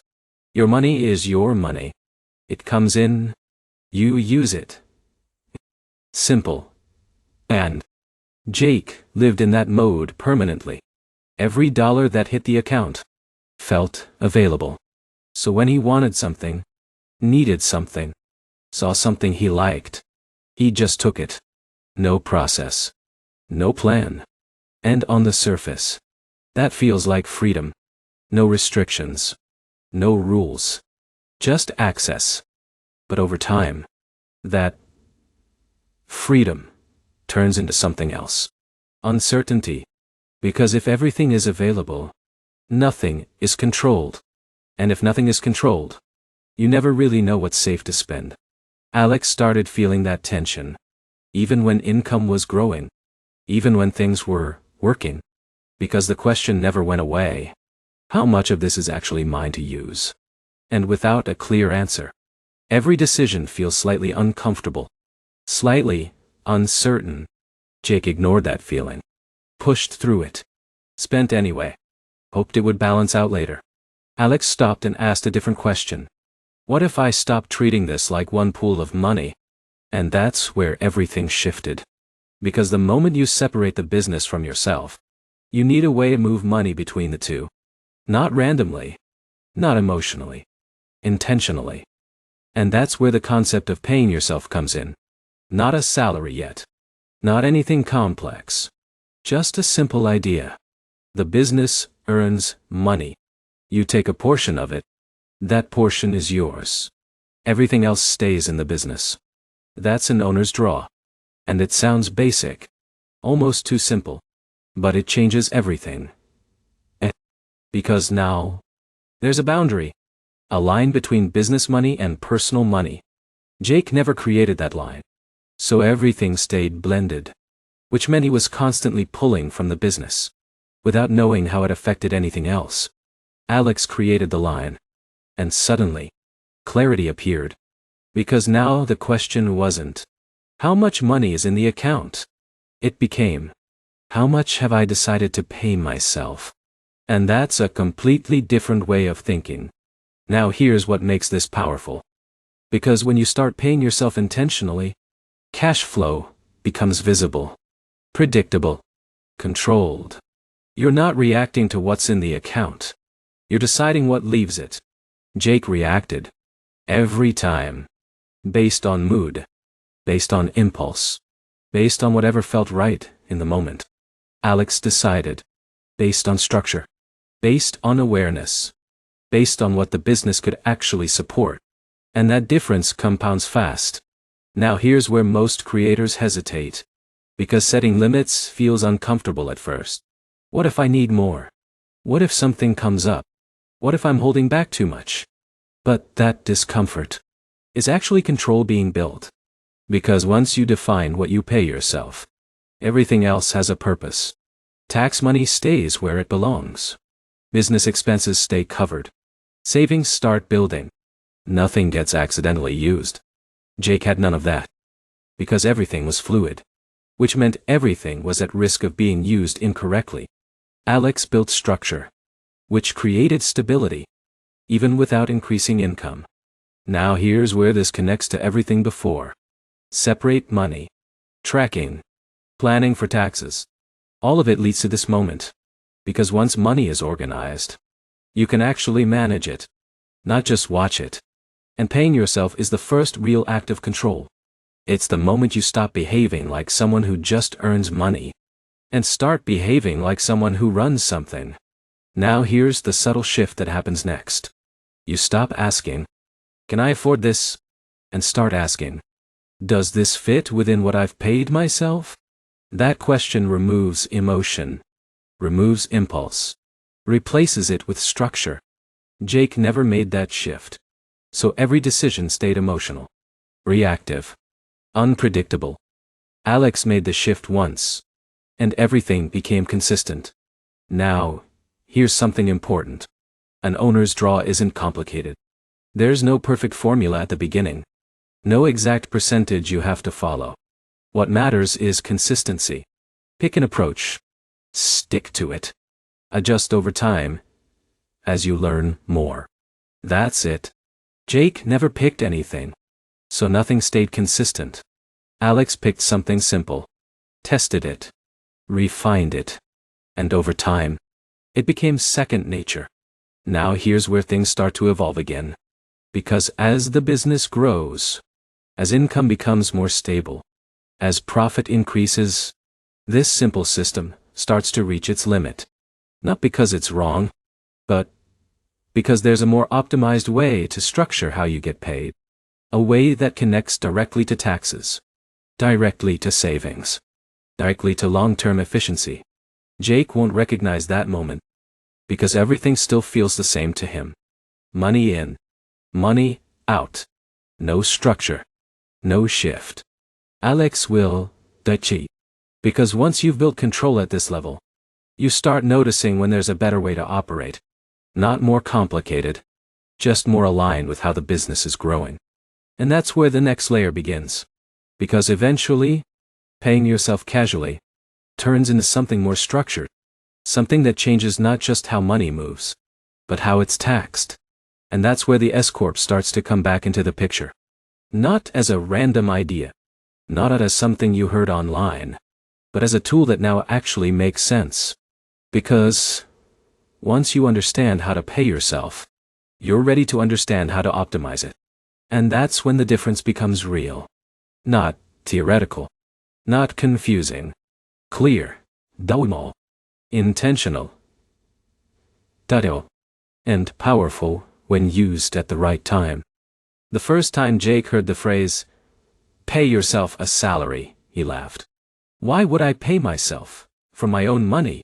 It sounded unnecessary. Complicated. Like adding rules to something that already worked fine. Money came in. He used it. End of story. And for a while, that felt true. Until the numbers got bigger. Until taxes got heavier. Until that same simplicity started costing him more than he realized. Alex used to think the same way. Because when you are operating as a basic creator, there is no distinction. You earn money. You take money. It's all the same flow. That's how it works in the beginning. But once the business grows, once the S-Corp becomes relevant, That flow changes. Not slightly. Fundamentally. And this is where most creators get confused again. Because they think the S-Corp is just a tax switch. Flip it on. Pay less. But it's not that. It's a structure change. And the biggest change is how you pay yourself. Because now, you're no longer just taking money whenever you want. You're wearing two roles. Owner and employee. And each role gets paid differently. That's the part Jake never fully understood. So when he tried to follow S-Corp advice, he copied pieces of it, without understanding the system behind it, which made everything feel messy, unclear, disconnected. Alex approached it differently. Because by now, one thing was clear. If you don't understand the flow, you can't control the outcome. So instead of jumping in, Alex broke it down. What actually changes? And the answer comes down to two parts. Salary ... and distributions. That's it.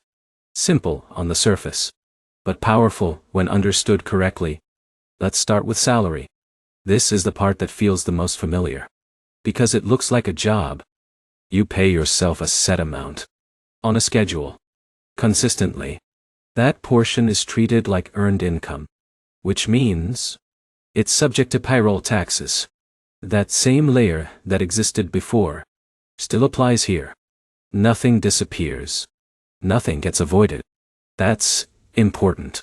Because a lot of creators assume, I'll just pay myself a tiny salary and avoid taxes.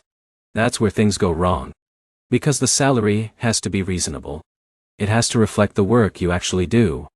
Editing. Filming. Managing. Show. Running the business. You can't ignore that. And this is where Jake made mistakes. Tried to minimize salary aggressively, without understanding the expectation behind it, which creates risk. Not because the system is broken, but because it's being used incorrectly.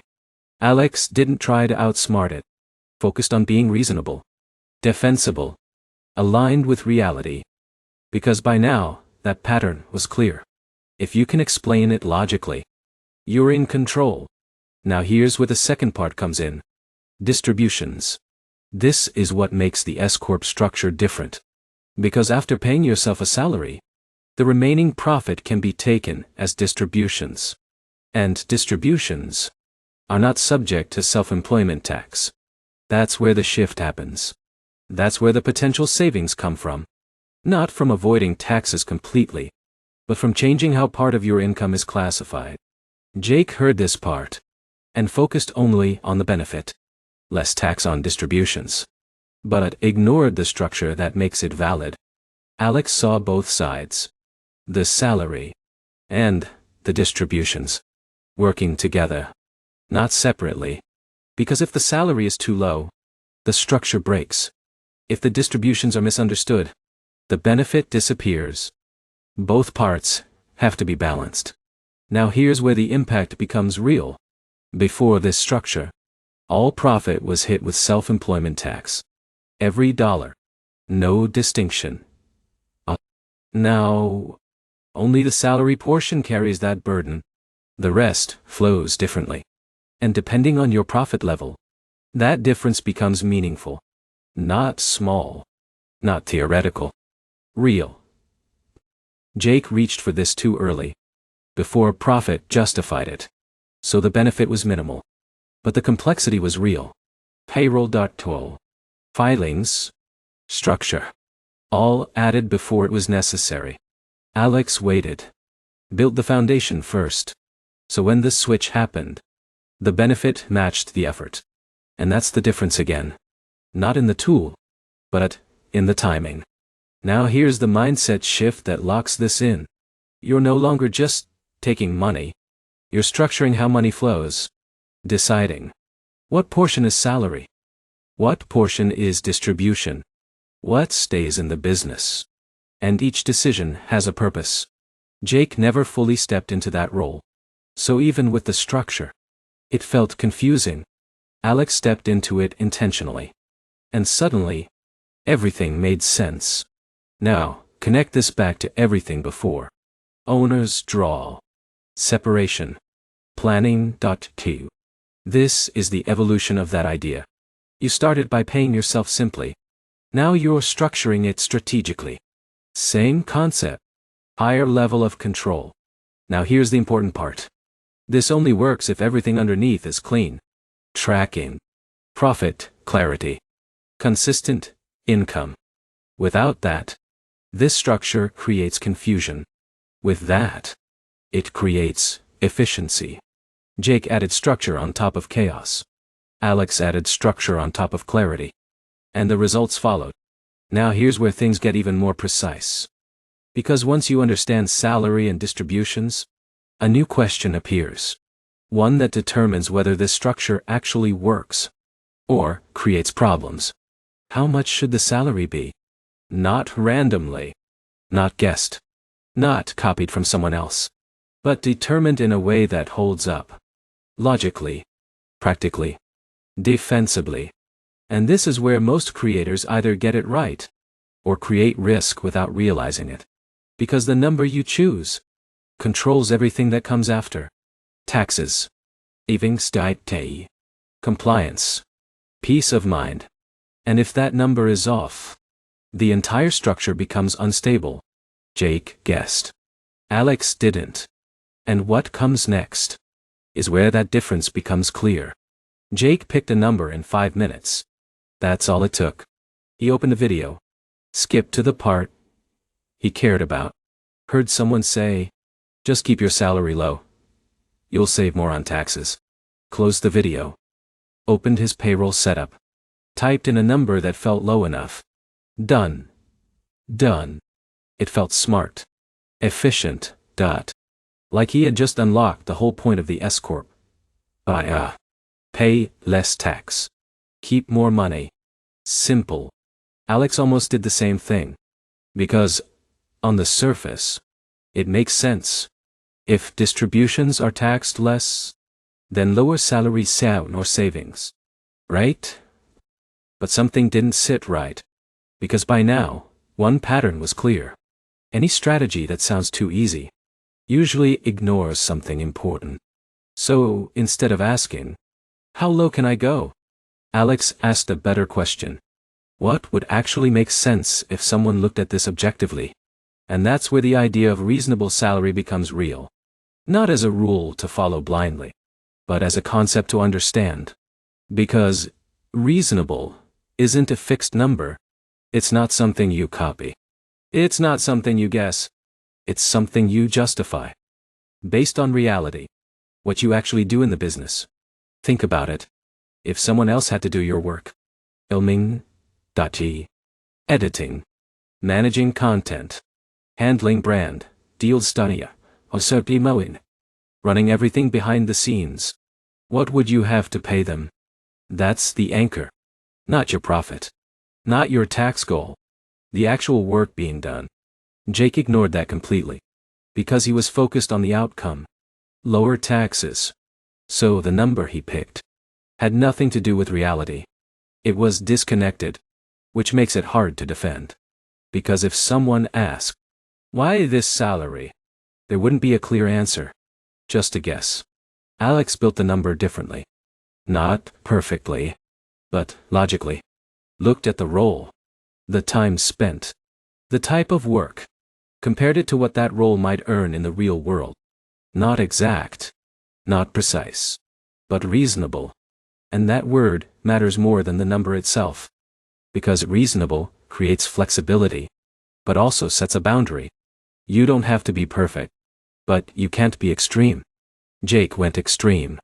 Very low salary. Very high distributions.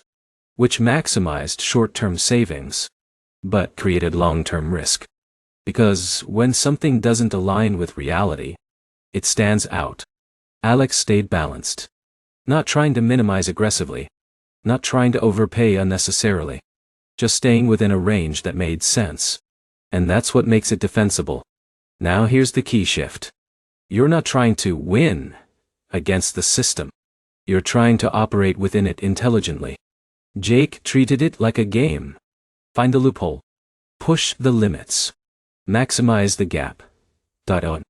Alex treated it like a structure. Understand the rules. Apply them correctly. Stay within boundaries. And that mindset removes pressure, because you're not constantly wondering if you went too far. Now here's something most creators don't realize. Being slightly conservative often creates more stability than being aggressive. Jake saved a bit more in the short term, but carried uncertainty. Doubt. What if this gets questioned? What if I went too low? That feeling doesn't go away. It sits in the background. Alex saved slightly less, but gained confidence, clarity, peace of mind, because the number made sense. Not just financially, but logically. And that's a trade most people underestimate. Now connect this back to the system. Track, categorize, optimize, defend. Reasonable salary lives in that last step. Defend. Because it's not just about choosing a number. It's about being able to stand behind it. Explain it. Support it. Without hesitation. Jake couldn't do that. Alex could. And that difference matters when it counts. Now here's where most creators get stuck again. They want a formula. A percentage. A fixed rule. Something like, just pay yourself 30%. Or, keep it under this amount. But those shortcuts ignore context. Ignore your actual business. Ignore your actual role. And that's why they don't work universally. Alex avoided shortcuts. Focused on understanding. Because once you understand the principle, you can apply it to any situation. Jake chased shortcuts, which made everything feel unclear once the situation changed.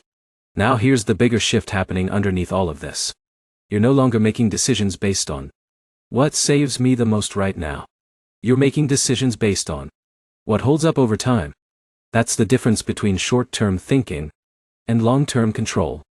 And once you start thinking long-term, everything becomes more stable, more predictable, more sustainable. Now here's where the next layer comes in. Because even if you get salary right, even if your structure is solid, even if your system is working, there's still something that can catch you off guard. Not because you don't understand taxes anymore, but because timing still matters. When you pay, how often you pay, and what happens if you wait too long. Jake didn't think about timing, because everything was reactive. Deal with it later. Figure it out when it shows up. Alex already knew where that leads.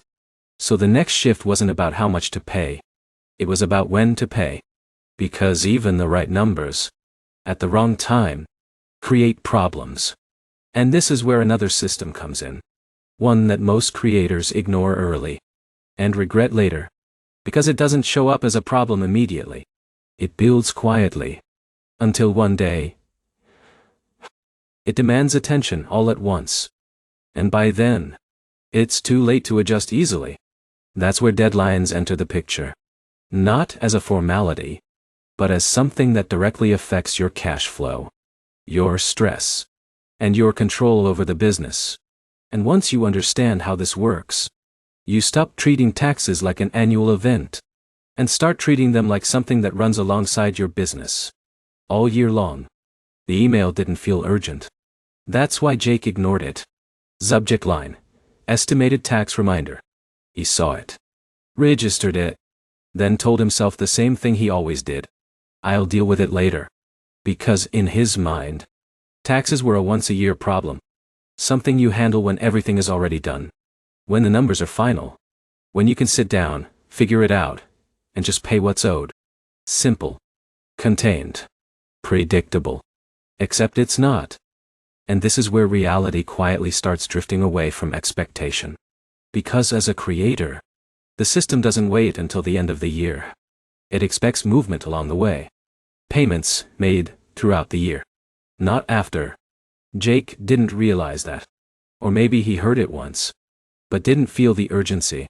Because nothing happens immediately. No penalty right away. No big warning. Just silence. And that silence is what makes it dangerous. Alex almost made the same mistake. Because early on, everything still feels annual. Income is growing. Systems are new. Nothing feels locked in yet. So the idea of paying taxes before the year is even over feels strange, premature, unnecessary. But then, something clicked. Because by now, Alex had already experienced the tax shock. Already understood that a portion of income isn't actually available. Already started setting money aside. So the next logical question became, when does that money actually leave? And the answer changes everything. Not once. Multiple times. Throughout the year. That's what quarterly taxes are. Not extra taxes. Not additional payments. Just earlier payments. Toward what you already owe. And once you see it that way, it stops feeling like a burden. And starts feeling like a schedule. Jake never made that shift. So every deadline felt like an interruption. An inconvenience. Something that showed up at the wrong time. Because he wasn't planning for it. Alex integrated it into the system. So nothing felt sudden. Nothing felt unexpected. Now here's where the problem usually begins. Because if you ignore those deadlines, nothing dramatic happens immediately. You don't get locked out. You don't get a huge alert. Life continues. Which makes it easy to keep delaying. Jake delayed the first one.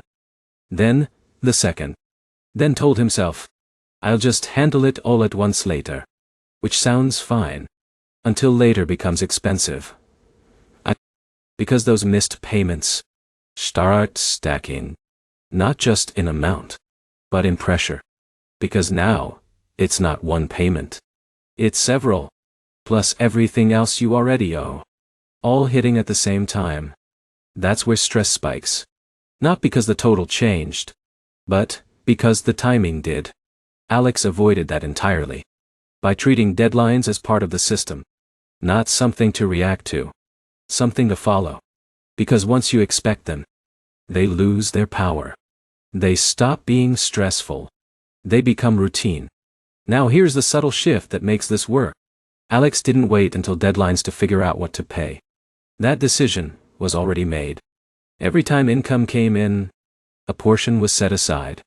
Consistently. So when a deadline approached, the money was already there. Waiting. No scrambling. No recalculating from scratch. Just transferring what was already allocated. Jake did the opposite. Waited until the last moment. Tried to estimate everything at once. Hoped the number wouldn't be too high. And because there was no system, it always felt uncertain. And uncertainty is what creates stress. Not the payment itself. The lack of preparation. Now, here's where this ties back to planning. Because quarterly taxes force you to think ahead, not react later. And that one shift changes how you see your entire cash flow. You stop thinking in terms of, what do I have right now? And start thinking in terms of, what do I need to be ready for next? Jake stayed in the present. Spent based on what was visible. Alex operated with the future in mind, which created stability. Even when income fluctuated. Now here's something important. You don't need perfect precision to handle quarterly taxes. You don't need exact numbers every time. What you need is consistency. Regular estimates. Regular payments. A system that moves with your income. Because perfection slows people down. Consistency keeps things moving. Jake waited for clarity, which never fully came. Alex moved with estimates. And adjusted along the way. And that kept everything under control. Now connect this to everything before. Setting aside money. Tracking income. Understanding profit. All of it feeds into this moment. Because without those pieces, quarterly taxes feel overwhelming. With those pieces, they feel mechanical. Just another step. Now here's where the next layer appears. Because once you start paying quarterly, a new question shows up. What if I still get the estimate wrong? What if I underpay? What if things change? And that uncertainty, even with a system, can still create hesitation. Jake avoided the whole process because of that fear. Alex faced it directly. Because by now, one thing was clear. Every system needs a margin of safety. A way to protect against imperfection. Not by guessing better, but by building a buffer. And that's where the next concept comes in. One that most creators never hear about early. But changes everything once you understand it. Because it removes the pressure of being exact. And replaces it with something much more powerful. Protection. A rule that allows you to operate confidently. Even if your estimates aren't perfect. And once you understand how it works, quarterly taxes stop feeling like a risk. And start feeling like something you can handle with certainty. Even in an unpredictable business. Jake stared at the number longer than he wanted to admit. Because even after everything, tracking, setting money aside, trying to estimate quarterly payments, there was still this one uncomfortable question sitting in the background. What if I'm wrong? What if the estimates were off? What if income jumped suddenly? What if something changed at the end of the year? Because no matter how much you plan, there's always uncertainty. Especially as a creator. Income isn't fixed. It spikes. It dips. It surprises you. And that unpredictability makes planning feel fragile. Jake felt that constantly. Even when he tried to do things right, there was always doubt. Am I paying enough? Am I going to get hit later? And that doubt is what causes hesitation. Second guessing. Overthinking. Or worse, avoiding the system altogether. Alex felt it too. Because no system is perfect. No estimate is exact. But, instead of trying to eliminate uncertainty, Alex looked for a way to operate with it. And that's where this changes. Because there's a rule that most creators don't learn early enough. A rule that doesn't make taxes disappear, but makes them predictable, manageable, safe harbor. And once you understand this, everything shifts again. Because now you're not trying to guess perfectly. You're aiming for protection. Here's the simple idea behind it. Instead of trying to calculate your exact current year taxes, you can base your payments on the previous year. What you owed before becomes your benchmark. Not your guess. Not your projection. A real number. Already known. Already filed. And if you meet that benchmark through your payments, you're protected. Even if your current year ends up higher. That's the part that changes everything. Because it removes the pressure of being exact. Jake never understood this. So every estimate felt like a gamble. Every payment felt uncertain. Every decision felt like it could be wrong. Alex saw the shift immediately. Because now, there were two paths. Try to calculate everything perfectly. Or, follow a rule that guarantees protection. And that second path? It's what creates confidence. Now here's where it gets practical. If last year's total tax was a certain amount, you divide that across your quarterly payments. Meet that number consistently. And you're in a safe position. Not guessing. Not hoping. Operating within a rule that's designed to protect you. Jake kept guessing. Sometimes overpaying. Sometimes underpaying. Always unsure. Alex followed a structure. And that structure removed the uncertainty. Now, here's the deeper insight. Safe harbor doesn't mean you won't owe more later. If your income grows, your total tax may still increase.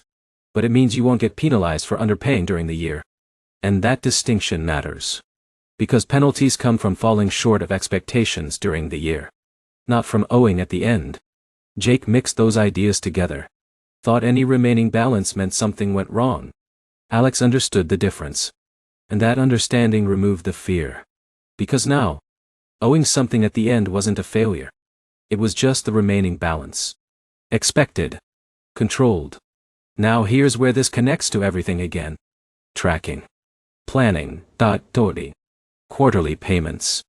All of it feeds into this. Because safe harbor isn't a replacement for your system. It's protection for your system. A backup. A safety net. Jake had no safety net. So every mistake felt amplified. Alex built one intentionally. So even imperfect estimates didn't create stress. Now here's the shift that really matters. You stop trying to be perfect and start trying to be protected. That's a completely different mindset.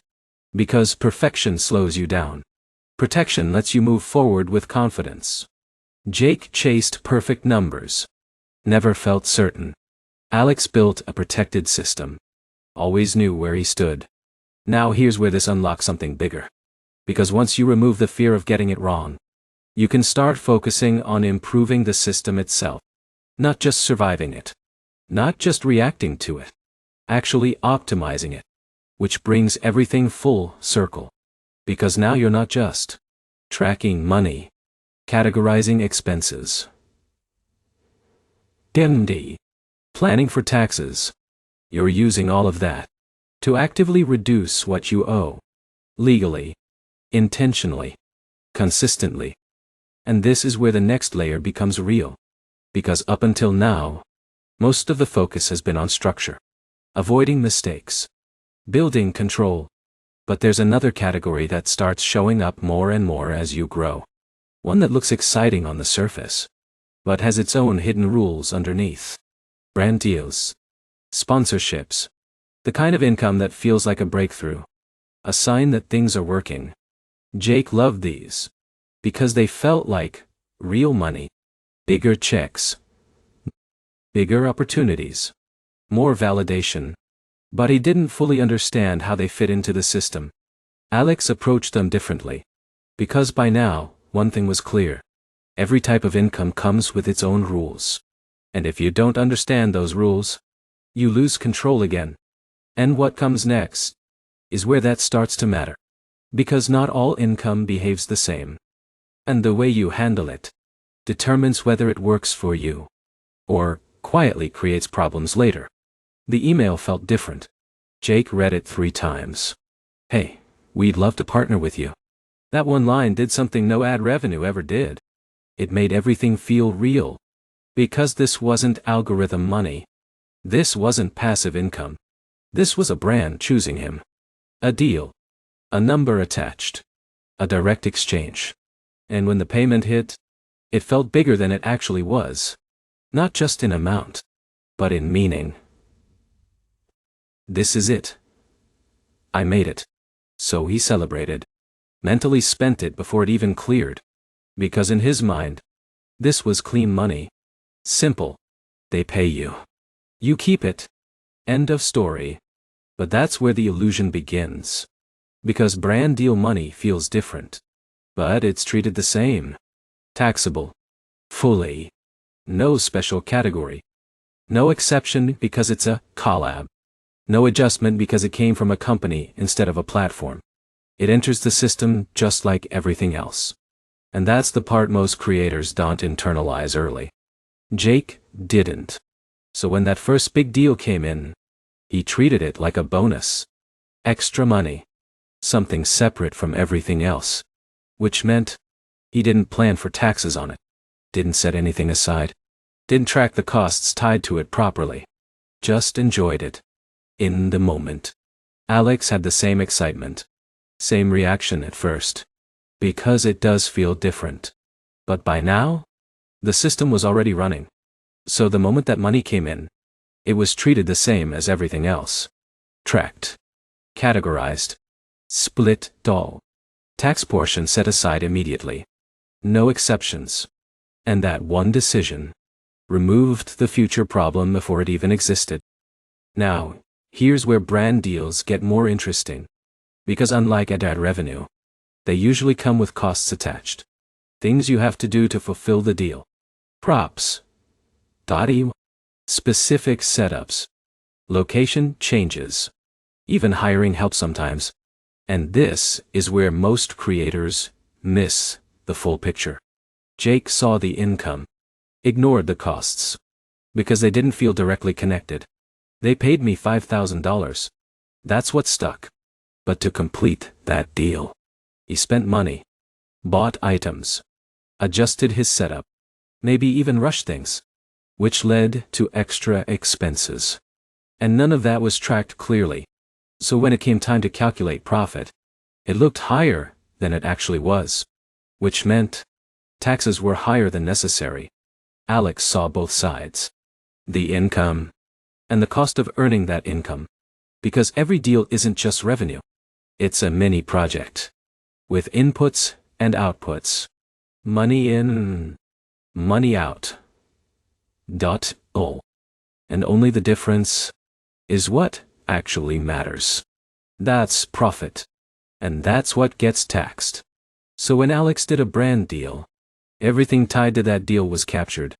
If something was purchased specifically for it, it was tracked, categorized, connected to that income, not lost in the general noise.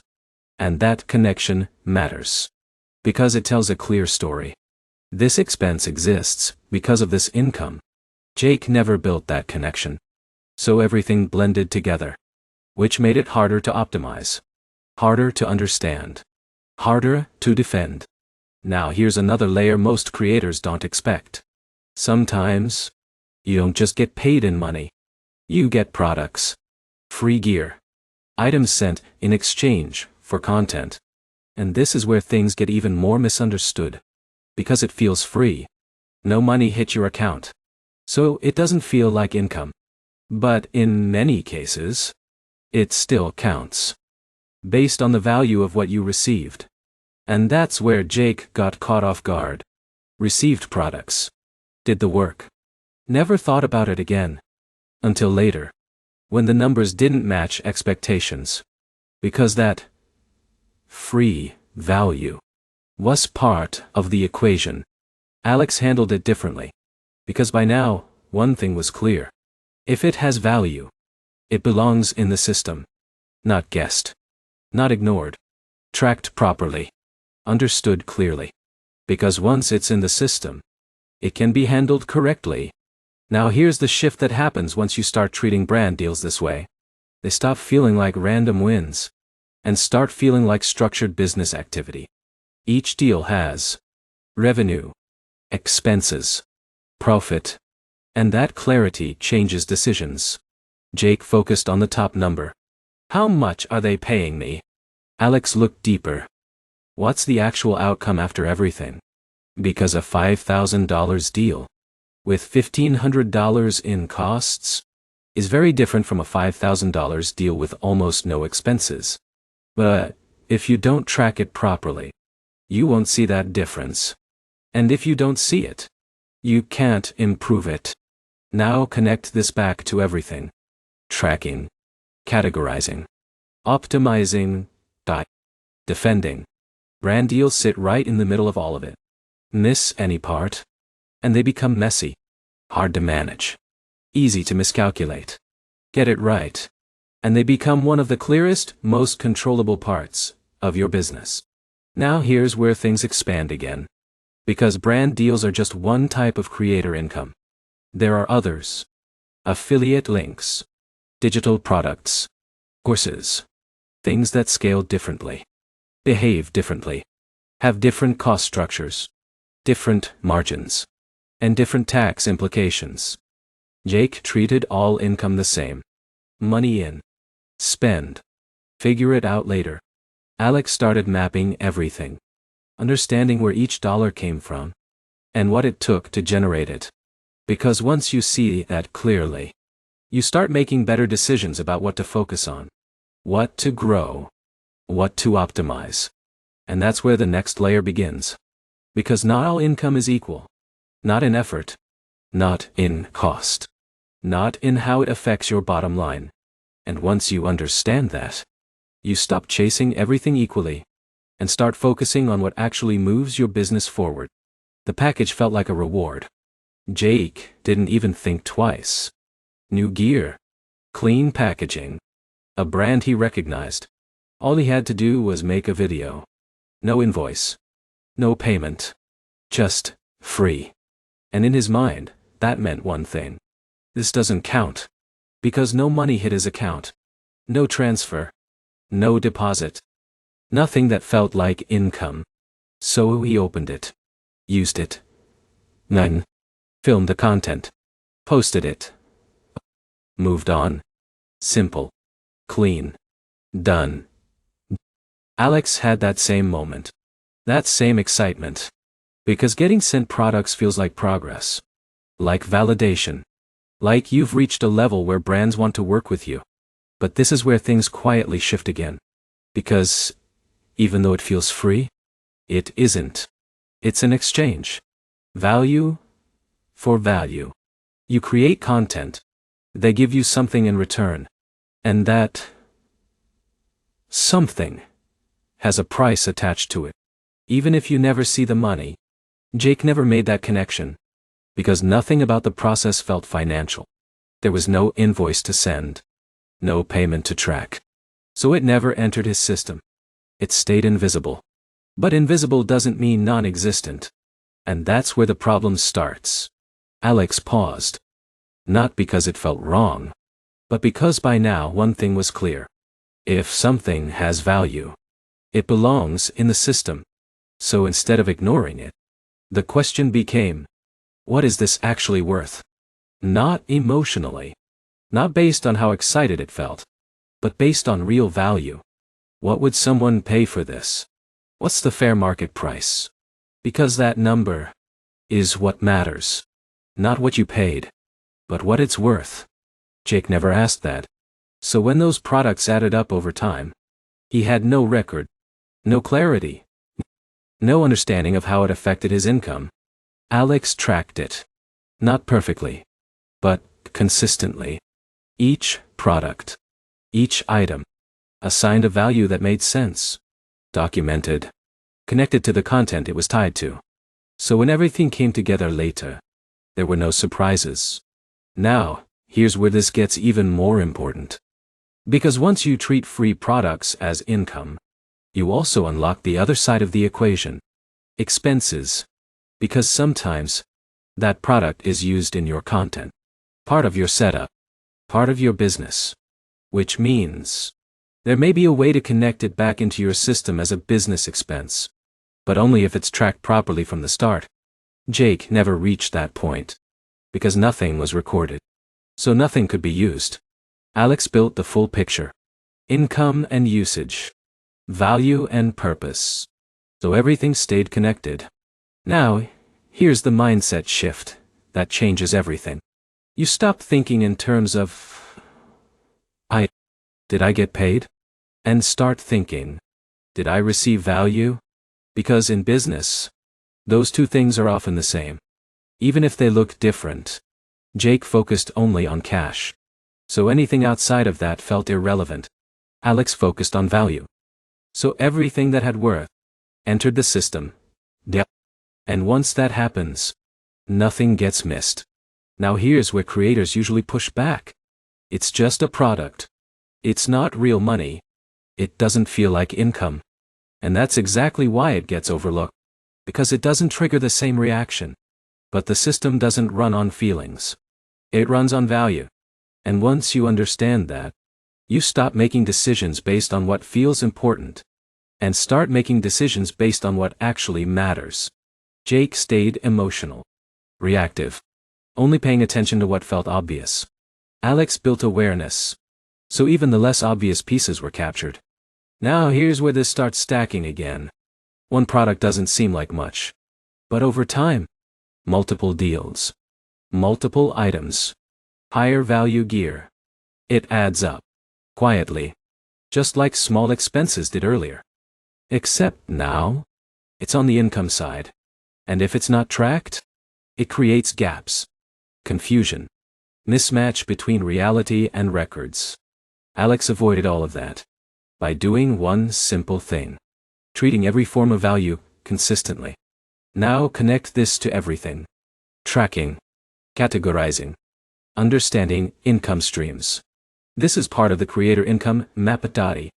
Not just ads. Not just sponsorship payments. But everything in between. Everything that flows through your business. Jake only saw part of the map. So his understanding stayed incomplete. Alex saw the full picture. So decisions became sharper. Cleaner. More controlled. Now here's where things shift again.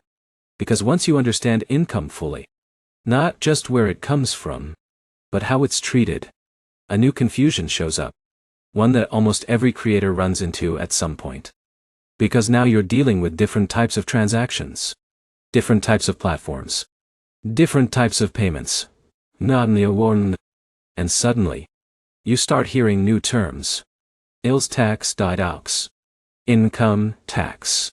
Two words that sound similar, but behave completely differently.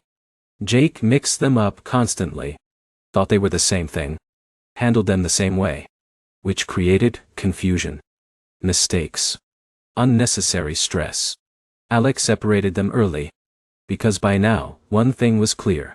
Clarity removes complexity.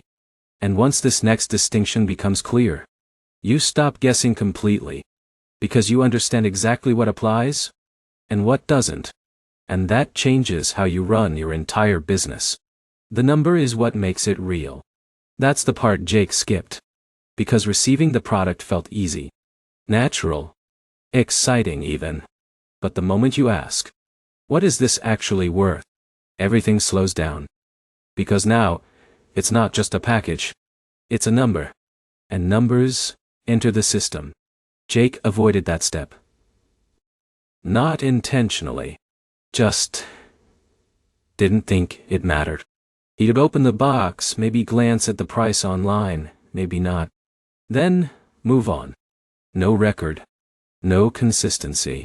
No clear value attached. And that's where things start slipping. Because once something has no defined value, it becomes impossible to track correctly. Alex treated that moment differently. Because by now, one rule had become automatic. If it enters the business, it gets defined. Not vaguely. Not emotionally. Clearly. So when a product arrived, the process didn't stop at receiving it. It continued. What would someone pay for this today? That's it. Not what the brand said it's worth. Not what it used to cost. Not what it feels like it's worth. But what it actually sells for. Right now. In the real market. That's fair market value. And once you anchor to that, everything becomes consistent. Jake never anchored anything. So every item lived in a gray area. Some overestimated. Some underestimated. Most not recorded at all. Which meant when everything came together later, there was no clean story. Just scattered pieces. Alex built the story as things happened. Each item, each value, each entry documented. So nothing had to be reconstructed later. Now here's where this becomes even more important. Because it's not just about knowing the value. It's about being able to show how you got it. That's where documentation comes in. And this is the part most creators overlook completely. Because it feels unnecessary in the moment. Why would I need proof of this? But later, that proof becomes clarity. Alex kept it simple. Screenshot of the product listing. Saved link. Price at the time it was received. Nothing complicated. Just enough to support the number. Jake kept nothing. So even if he wanted to go back and fix it, there was nothing to rely on. Only memory. And memory isn't reliable when numbers start stacking. Now here's the deeper shift. You're not just tracking income anymore. You're building a record. A trail that explains everything. Where it came from. What it was worth. Why that value was used. Jake had fragments. Alex had a system. And systems hold up under pressure. Fragments don't. Now here's where reporting enters the picture. Because once you've received value, and assigned it correctly, it doesn't just sit in your notes. It becomes part of your income. Part of your total. Part of what gets reported. Jake never fully connected those steps. Receiving felt separate from reporting. So things fell through the cracks. Alex connected everything from the start. Receive value document. Record reportant. A complete flow. Nothing skipped. Nothing assumed. And once that flow exists, there are no surprises at the end. Now here's something subtle but important. Consistency matters more than perfection. You don't need the exact dollar down to the cent. You need a reasonable value. Applied consistently. Jake was inconsistent. Which made everything unreliable. Alex was consistent. which made everything defensible. And that's the word that keeps showing up again. Defensible. Because at every stage, you're building something you can stand behind. Not guess. Not explain later. But show clearly. Now connect this back to everything before. Free products. Barter income. Tracking value instead of just cash. This is how it all becomes real. Because without proper valuation, everything stays vague. And vague systems break under pressure. Clear systems hold. Now here's where the next confusion shows up.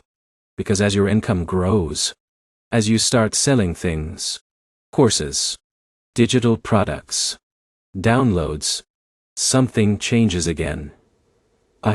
Because now, you're not just receiving income, you're collecting money from others, customers, buyers, and that introduces a completely different concept. One that feels similar to income tax, but isn't. Sales tax, and this is where Jake got lost again. Because the words sound similar, but the rules are completely different. Handled differently.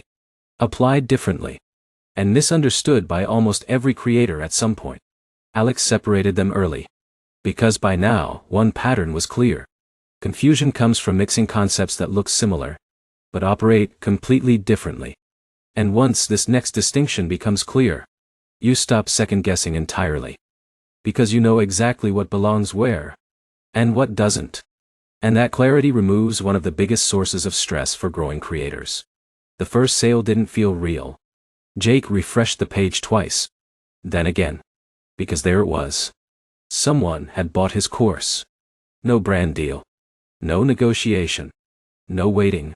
Just a sale. Money in. Instant. And for a moment, it felt like the cleanest income he had ever made. No shipping. No inventory. No physical product. Pure profit. That's what he told himself. And that belief is where things quietly start going wrong. Alex had the same moment. Same excitement. Because digital products feel different. They scale. They repeat. They come in while you sleep. And that makes them feel simple. Almost too simple.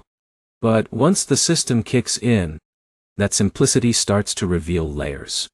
Because what you see is not what you keep. Jake saw the sale amount. That's it. $100 course. One sale. $100 earned. Clean, not. But here's the problem. That number is just the surface. Because between the customer and your account, there are things happening. Fees. Platform cuts. Processing charges. And they happen automatically. Silently. Before you even notice. So by the time the money hits your account, it's already smaller. Jake didn't track that difference. Didn't even think about it. Because mentally, the sale price is what mattered. But, in reality, the net is what matters. Alex saw the difference immediately. Because by now, one thing was clear. Revenue is the top number. But profit is the real number. So instead of focusing on the sale price, the focus shifted to the breakdown. What came in? What was taken out? What actually remained? That's where clarity lives. Now, here's where this becomes powerful. Because digital products often feel like high margin. And they are. But only if you actually see the full picture. Jake didn't. So when he looked at his numbers, everything looked bigger than it really was. Revenue looked strong. Growth looked exciting. But profit? Unclear. Because the deductions weren't visible. Alex built the breakdown from the start. Every sale recorded. Every fee captured. Platform costs included. So the moment income showed up, the real number was already clear. No guessing. No adjusting later. Now here's another layer most creators don't expect. Because digital products don't just have fees. They have hidden costs tied to them. Tools. Hosting platforms. Email software. Landing pages. Payment processors. All running in the background. Monthly. Consistently. Jake saw these as separate, random subscriptions, disconnected from his product. So he never tied them together, which meant he never saw the true cost of running that product. Alex connected everything. Because if a tool supports the product, it belongs in that ecosystem. Part of the cost, part of the calculation, part of the profit equation. And that changes how you see things. Because now, a $100 sale isn't just $100. It's $100 revenue, minus fees, minus platform costs, minus supporting tools, equals real profit. And that's the number that matters. Jake never reached that level of clarity. So decisions were based on inflated numbers. Which leads to overconfidence, overspending, and underestimating taxes. Alex operated on real numbers, which leads to better decisions, stronger control, and accurate planning. Now here's where the mindset shift deepens again. You stop celebrating revenue alone and start evaluating efficiency. How much of this do I actually keep? Because two creators can sell the same product at the same price and end up with very different outcomes based on structure, costs, systems. Jake chased sales. Alex optimized profit. And over time, that difference compounds. Now here's where taxes come back into the picture. Because just like everything else, that profit is what gets taxed. Not the gross number. Not the headline revenue. The actual remaining amount. And if your tracking is off, if your costs aren't captured, if your fees aren't included, you end up paying tax on money you didn't actually keep. Jake lived in that gap, without realizing it. Alex closed it completely, by building the breakdown into the system. Now here's another subtle shift. Digital products create volume. More transactions. More data. More moving parts. And if your system isn't clean, that complexity builds fast. Jake felt that. As sales increased, so did confusion. Numbers didn't match. Accounts didn't align. Everything felt slightly off. Alex scaled smoothly. Because the system was already handling the flow. Each sale, each fee, each expense, captured automatically. Now connect this back to everything. Tracking, categorizing, understanding income streams. This is where it all becomes real at scale.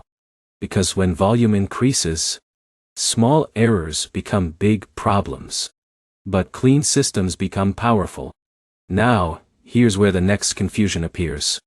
Because as digital products grow, you start hearing another term more often. Sales tax. And this is where creators get tripped up again.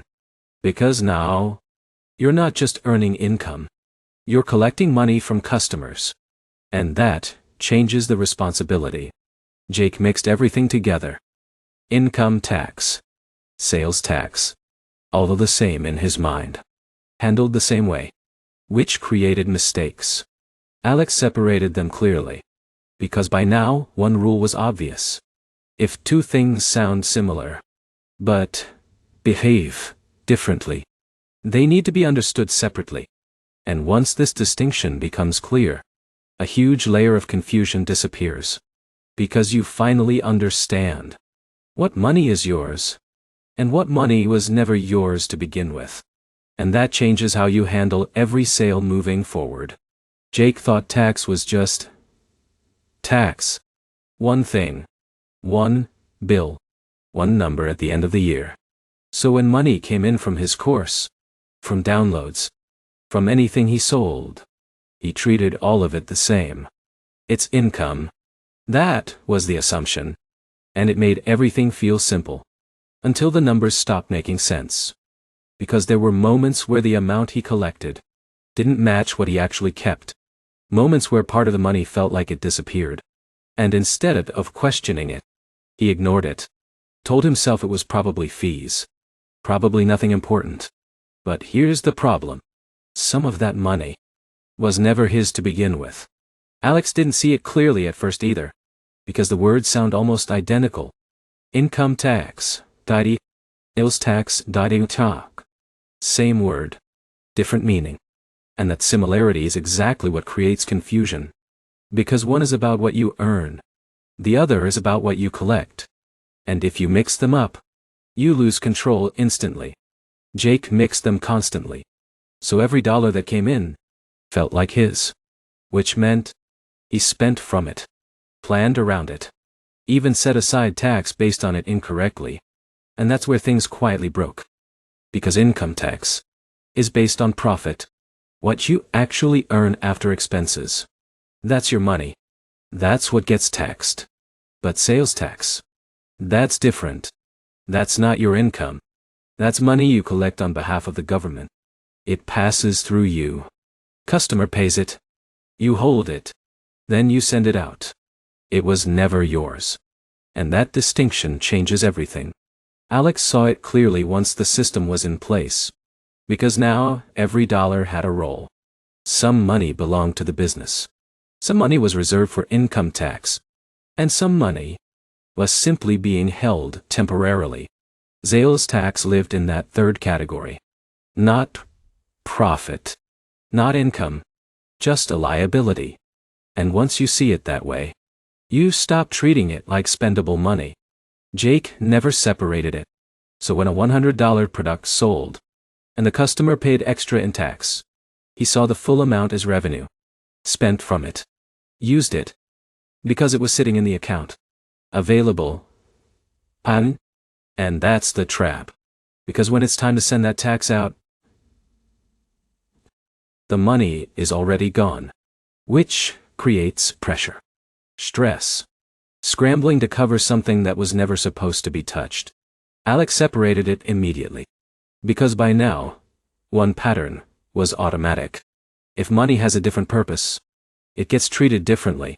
So sales tax didn't sit in the main pool. It was tracked separately. Mentally and physically. Untouched. Waiting to be passed through. And that one decision removed an entire category of problems. Now here's where creators get caught again. Platforms. Because sometimes, you don't even handle sales tax directly. The platform does it for you. Collects it. Remits it. Handles everything behind the scenes. Jake didn't know when that applied. So he either ignored it completely, or worried about it unnecessarily. Alex checked each system. Understood where responsibility lived. Platform or creator. Clear. Defined. No guessing. Because once you know who handles it, you know what to track. What to ignore. What to focus on. Now here's the deeper shift. You stop looking at your income as one number, and start breaking it into layers. Revenue. Fees. Taxes collected. Actual profit. Each with a different role. Jake saw one number. Alex saw the structure underneath it. And structure creates control. Now connect this back to everything again. Digital products. Transactions. Tracking. This is where scale makes things messy. Unless your system is clean. Because the more sales you have, the more these small misunderstandings compound. Jake felt that.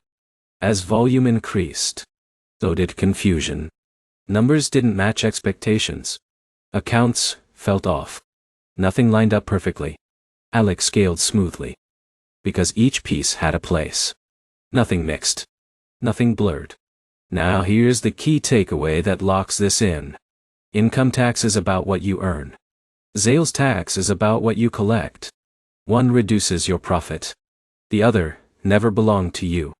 Mix them up, and you'll either overpay or run into cash flow problems. Separate them, and everything becomes predictable. Now here's where things move next.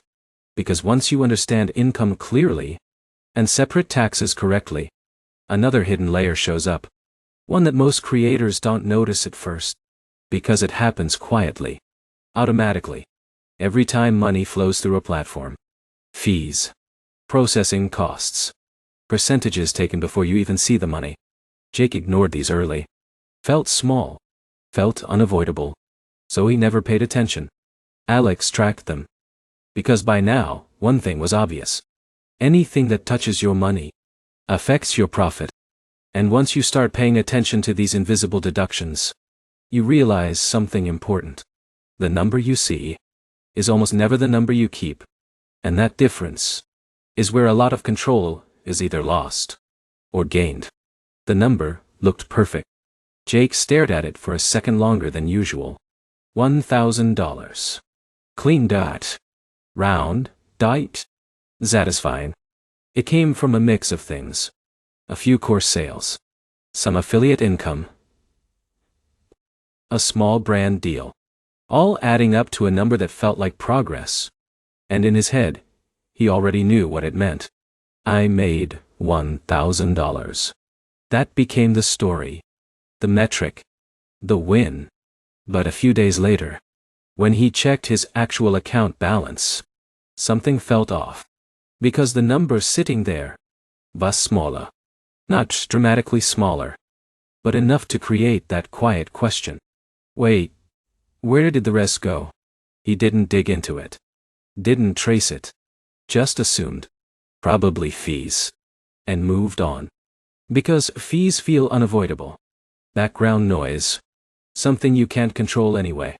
So why pay attention? Alex used to do the same thing. Because when money comes in through platforms, it rarely arrives untouched. There's always something in between. A percentage taken. A processing charge. A platform cut.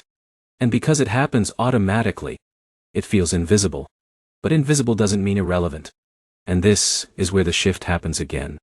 Because once the system is in place, you stop focusing on what was charged and start focusing on what was received. That's your net. The real number. The one that actually enters your business. Jake stayed attached to the top line number. $1,000. That's what he remembered. That's what he planned around. That's what he mentally spent. Alex looked at what landed. Maybe $920. Maybe $870. Whatever it actually was after everything got taken out. That became the starting point. Not the ideal number.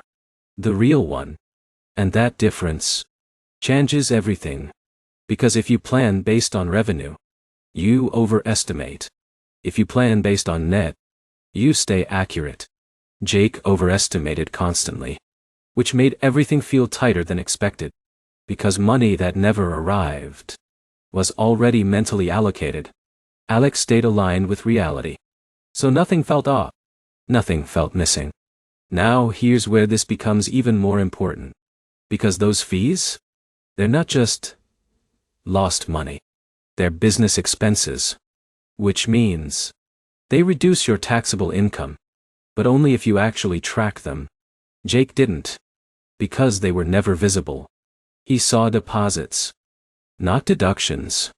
So when it came time to calculate profit, those fees weren't included. Which made profit look higher. Which made taxes higher. Which meant he paid more than necessary. Without realizing why. Alex captured everything. Every fee. Every percentage. Every cost taken before the money arrived. Because, in the system, gross and net were both visible. And the difference between them was categorized as an expense. Clean, dotting a show. Accurate. Complete. Now here's the subtle mindset shift. You stop asking, how much did I make? And start asking, how much did I keep? Because that second question forces you to see the full picture. Jake stayed focused on making. Alex focused on keeping. And over time, that difference becomes everything. Now here's where creators often get stuck. They accept fees as fixed. Unchangeable. Which is partly true. You can't eliminate them completely. But once you actually see them, you can make better decisions. Which platform to use.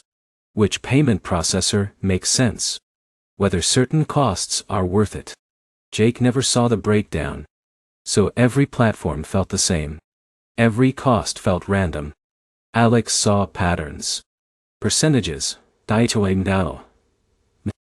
Ends. And that awareness creates leverage. Not huge at first, but meaningful, over time.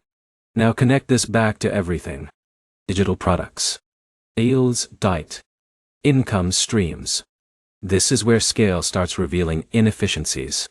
Because the more transactions you have, the more these small percentages add up. Jake felt the impact without understanding it. Alex understood it early. So, nothing was surprising. Now here's where this ties back to taxes again. Because profit is what remains after all expenses. Not just the obvious ones. Not just the big purchases. But everything that touches your money. Including fees. Miss those. And profit looks inflated. Include them. And everything becomes accurate. Jake lived in inflated numbers. Alex lived in real numbers. And real numbers create better decisions. Now here's where the next shift comes in. Because once you start seeing how money flows, how it gets reduced, how it actually lands, you begin to look at your expenses differently too. Not just digital costs, but physical movement, travel, flights, hotels, content, trips, things that feel exciting, but come with their own rules. Jake saw travel as lifestyle. Fun, experience. Content as a bonus. Alex saw it through a different lens. Because by now, one thing was clear. If something is part of the business, it needs a clear purpose, a clear connection, a clear reason. And travel sits right on that line, between personal and business. Which makes it powerful when done right, and problematic when done loosely. And that's where the next layer begins. Because not every trip qualifies. Not every expense counts. And the difference between the two comes down to something simple, but often misunderstood. Why you took the trip in the first place. The trip looked like content. That's how Jake justified it. Flight booked. Hotel reserved. Camera packed. Perfect. I'll film while I'm there. And just like that, in his mind, the entire trip became a business expense. Because there would be content. There could be videos. There might be posts. And that felt like enough. So when the money went out, he didn't hesitate. Didn't question it. Didn't think about structure. Because it felt like it qualified. Alex had that same temptation. Because travel and content blend easily. You're already going somewhere. Why not film? Why not turn it into something useful? Why not make it business? And that's where things start getting blurry. Because the line isn't, did you create content? The line is, why did you go in the first place? And that question changes everything. Jake never asked it. Because the answer would have been obvious. He went for himself. The trip came first. Content came second. Which means, the primary purpose wasn't business. And that matters more than anything else. Alex paused before booking. Not to restrict the trip, but to define it. Is this a business trip, or a personal trip with content added on? Because those are not the same. Even if they look identical on the surface. Jake treated them the same. Which made everything feel justified. Alex separated them clearly. Because once the purpose is defined, the rules become simple. If the primary reason for the trip is business, then many of the costs connected to that trip can be considered. Flights, hotels, transportation. But if the primary reason is personal, those big costs don't suddenly become business. Just because a camera came along. And that's where most creators get it wrong. They add content to a personal trip and assume it converts the entire thing.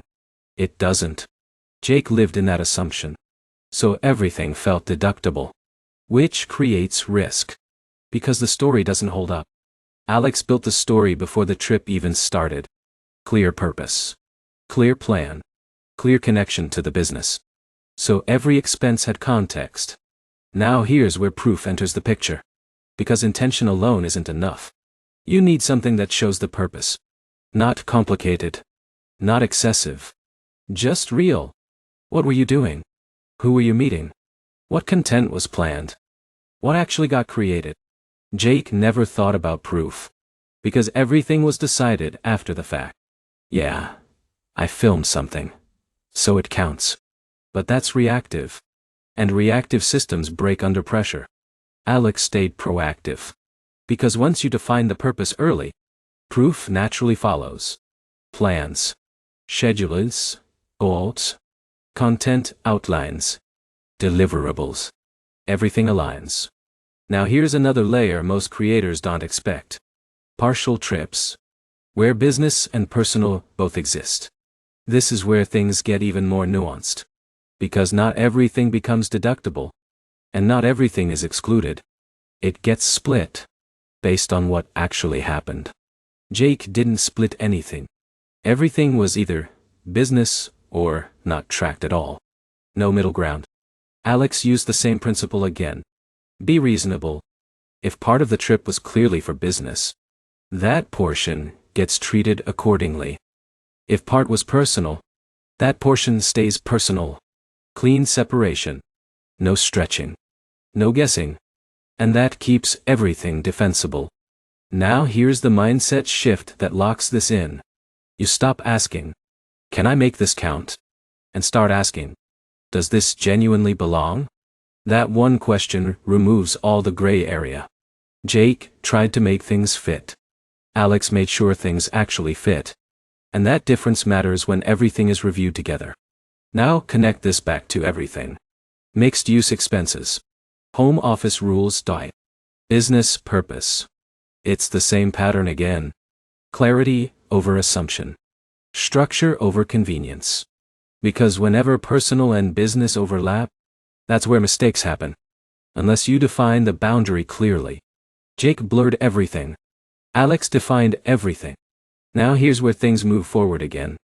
Because once you understand expenses, travel, income, structure, there's another powerful lever creators start using as they grow. Not spending money, but paying others. Editors, designers, assistants, people who help you scale. Jake saw this as a cost. Something that reduces what he keeps. So he delayed it. Avoided it. Tried to do everything himself. Alex saw it differently. Because by now one thing was clear. Some expenses don't just reduce taxes. They increase capacity. Increase output. Increase growth. And that changes the equation completely. Because now, you're not just spending money. You're investing in leverage. But that also introduces new rules. New responsibilities. New ways to track and report. Because the moment you start paying others, your business becomes bigger than just you. And how you handle that determines whether it stays clean or becomes complicated fast. Jake hit a wall before he admitted it. Videos were getting delayed. Ideas were piling up. Messages were going unanswered. And everything started taking longer than it should. Editing alone was eating hours. Late nights. Missed uploads. Constant pressure to keep up. But every time the thought came up, maybe I should hire someone, he shut it down immediately. Too expensive. Because in his mind, paying someone meant losing money. Less profit. Less for him. So he kept doing everything himself. And slowly, growth stalled. Alex hit that same wall. Same bottleneck. Got it. Same realization. There are only so many hours you can trade. And once you hit that limit, working harder doesn't solve it. It just burns you out. That's when the idea shifted. Not, can I afford to hire someone? But, what happens if I don't? And that question changes everything. Because now, it's not just a cost. It's a trade. Time for money. Capacity for growth. Jake only saw what he would lose. Alex started seeing what could be gained. Because hiring an editor isn't just about saving time. It's about increasing output. More videos. More consistency.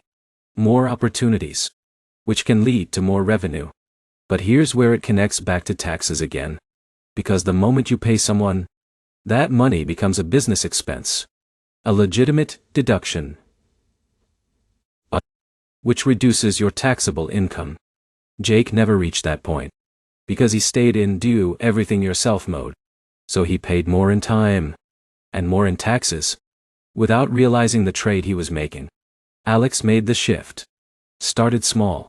One editor. One task removed. And, immediately, time opened up. Not magically, but measurably. More time to plan. More time to create. More time to think strategically. And that's where growth actually happens. Now here's where most creators get hesitant. Because hiring introduces something new. Responsibility. It's no longer just your workflow. It involves another person. Payments. Agreements. Expectations. Jake avoided that complexity. Because it felt like too much. Alex simplified it. Because by now, one pattern was clear. Anything can feel complex. Until you break it into steps. You pay someone for a service. That payment gets tracked. Categorized as a business expense. Clear. High. Simple. But there's one more layer. Because not everyone you pay is treated the same way. Employees. Contractors. Different structures. Different responsibilities. Most creators start with contractors. Freelancers. Editors. Designers. People you pay per project or per month. Jake didn't learn the difference. Because he never got there. Alex understood early. Because handling it correctly matters. Not just for organization, but for compliance. Because when you pay contractors, there are thresholds, forms, things that need to be issued if payments cross certain levels. Not complicated once you know it, but easy to miss if you don't. And that's where the system matters again. Track who you paid, how much, when. So nothing is forgotten later. Jake would have had to reconstruct everything. Alex already had it organized. Now here's the deeper shift. You stop seeing hiring as an expense and start seeing it as leverage. Because yes, money goes out. But what comes back? Time. Focus. Scalability. Jake protected his money, but lost his time. Alex used his money to multiply his time. And that's a completely different game. Now connect this back to profit. Because when you hire, your expenses go up, which means your taxable income goes down. But if that hiring increases your revenue, your overall outcome improves. More income, more capacity, better balance. Jake stayed small, controlled, limited. Alex expanded carefully, intentionally. And that's the difference. Now here's something important. Not every hire makes sense immediately. Timing matters. Just like everything else. If income is unstable, if systems aren't in place, hiring too early creates pressure. But waiting too long creates a bottleneck. Jake waited too long. Alex moved at the right time. And that timing unlocked growth. Now here's where the next layer comes in. Because once you start investing in your business, not just in people, but in yourself, learning, skills, courses, coaching, another category of expenses appears. One that feels personal at first, but can actually be part of the business. Jake saw learning as optional. Something to do later. When things slow down. Alex saw it as part of the system. Because by now, one thing was clear. If something improves your ability to run the business, it has value beyond just knowledge. And that value can connect directly back into your system. But only if it's handled correctly. Because just like everything else, there's a line between personal growth and business purpose. And understanding that line determines whether it works for you or becomes another missed opportunity. The purchase didn't feel like a business decision. Jake made it late at night. Scrolling. Watching a video. Someone talking about growth, strategy, making more money. It sounded convincing. So he clicked. Bought the course. Didn't think twice. Because in his mind, This was personal. Self-improvement. Something separate from the business. So when the confirmation email came in, it went into the same mental category as everything else. Just something I bought. No tracking. No categorization. No connection to anything. Alex had done the exact same thing before. Because learning doesn't feel like a business expense. It feels internal. Personal. Something you do for yourself. Not something you run through a system. But that assumption is where things quietly get missed. Because once you step into the mindset of running a business, the question changes again. Not, did I enjoy this? Not, was this interesting? But, does this directly support what I'm building? And that's where everything shifts. Because if a course teaches you how to edit better, how to grow your channel, how to close brand deals, how to improve your content, that's not random learning. That's skill building for the business. Jake never made that connection. So every course stayed disconnected. Just money out. No impact on his system. No reduction in taxable income. No tracking at all.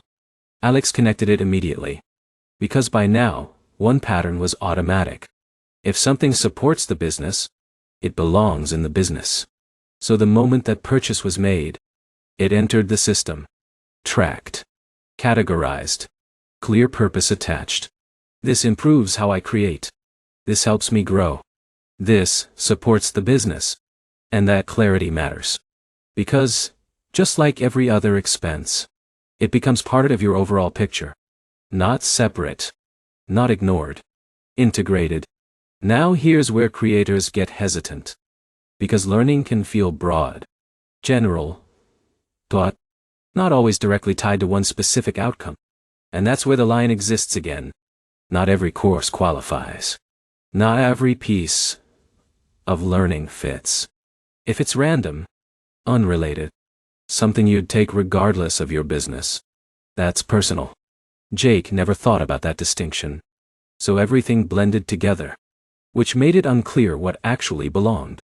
Alex filtered everything through one question. Does this connect directly to what I do? If yes, it's part of the system. If not, it stays personal. Simple. Clear. Defensible. Now here's the deeper shift. You stop seeing learning as an isolated activity, and start seeing it as an investment. Not in a vague sense, but in a structured, measurable way. Because now, you're not just buying information, you're improving the engine that generates your income. And that changes how you approach it. Jake consumed content passively. Courses stacked up. Half-finished. Forgotten. Because there was no structure around it. No connection to outcomes. Alex approached it intentionally. Bought less. Used more. Applied what mattered. Because now, there was a reason behind each decision. And that reason tied back to the business. Now connect this back to taxes. Because just like hiring, just like tools, just like equipment, these costs reduce your taxable income. But only if they're tracked properly. Only if they're categorized correctly. Only if there's a clear connection. Jake missed all of that. So his taxable income stayed higher than it needed to be. Alex captured it all, which kept everything accurate. Now here's something important. This isn't about buying more courses to save on taxes. That's backwards. The purpose comes first. The tax benefit follows. Jake would have misunderstood that. Spent randomly. Hoping it counts. Alex stayed intentional. Only investing in things that actually move the business forward. And that's what keeps everything aligned. Now here's where things tighten again. Because, as your system grows, as your income increases, as your deductions stack up, another thought starts creeping in. What if this gets looked at? What if something gets questioned? Because, even when you're doing things right, there's still that uncertainty in the background. Jake avoided thinking about it. Because everything was already messy. Alex faced it directly. Because by now, one thing was clear. If your system is clean, you don't fear questions. You're prepared for them. And that's where the next layer comes in. Not about making more money. Not about saving more. But about protecting everything you've built. Because it's not enough to run a good system. You need to be able to show it. Clearly. Confidently. Without scrambling. And that's where audits enter the picture. Not as something to fear. But as something to be ready for. Because the difference between stress and control is whether your system can hold up when it's tested. The message wasn't dramatic. No alarms. No flashing warnings. Just a letter. Plain white. Neutral. Easy to underestimate. Jake opened it casually. Half distracted. Until one line made him stop scrolling. His name? His business. And a request. Please provide documentation. That's when everything shifted. Because up until that moment, taxes were abstract. Numbers. Forms. Deadlines. But now, someone was asking to see it. To verify it. To understand the story behind the numbers. And Jake didn't have a story. He had fragments. Some receipts. Some guesses. Some things he remembered doing. But nothing that connected cleanly. Nothing that explained why this expense exists. Where this number came from. How everything fits together. And that's where stress explodes. Not because of the letter itself. But because of what's missing behind it. Alex imagined that moment long before it ever happened. Not out of fear. But out of awareness. Because by now, one thing was clear. If your system makes sense to you, it should make sense to someone else. Without explanation. Without scrambling. Without rebuilding everything from memory. So, instead of reacting later, Alex built everything with that scenario in mind. Every expense had a reason. Every number had a source. Every category had a purpose. Not complicated. Just clear. Jake never thought that far ahead. Because everything was built for convenience. Fast, tight. Loose. Good enough. Until it wasn't. Now here's where the idea of red flags starts to matter. Not as something to fear. But as something to understand. Because certain patterns stand out. Not because they're wrong. But because they look unusual without context. Jake had those patterns. High expenses with no clear breakdown. Inconsistent records. Numbers that didn't align across different parts of his system. Not intentionally wrong. Just unsupported. Alex avoided that. Not by being perfect. But by being consistent. Because consistency tells a story. Even if every number isn't exact. The structure holds. The logic holds. The explanation holds. Now here's the key shift. You're not trying to hide anything. You're trying to make everything easy to understand. Jake would have had to explain everything manually. Piece by piece. Trying to reconstruct decisions from months ago. Alex didn't need to explain much at all. Because the system already did it. Receipts connected to transactions. Transactions connected to categories. Categories connected to the business. A clear flow. Start to finish. Now here's where most creators misunderstand audits. They think it's about catching mistakes. But more often, it's about clarity. Can you show what happened? Can you support what you claimed? Can you connect the dots? Jake couldn't. Alex could. And that difference changes the entire experience. Now here's what safe records actually look like in practice. Not complicated spreadsheets. Not overwhelming systems. Just simple, consistent habits. Every time money goes out, it's recorded. Every time money comes in, it's tracked. Every unusual item gets a note. A reason. A connection. Jake skipped those small steps. Because they felt unnecessary in the moment. Alex did them consistently. Because by now, one pattern was obvious. Small actions prevent big problems. Now here's the emotional shift. You stop fearing being checked. And start knowing you're prepared. That's confidence. Not from avoiding risk. But from building something that holds up under it. Jake avoided thinking about it. Which made it worse, when it became real. Alex built for it early, which made it manageable, if it ever happened. Now connect this back to everything. Tracking, categorizing, valuing,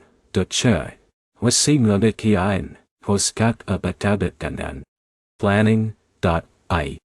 Every piece leads here. Because this is the final test of your system. Not when things are easy, but when they're examined. Jake built something that worked casually. Alex built something that worked under pressure.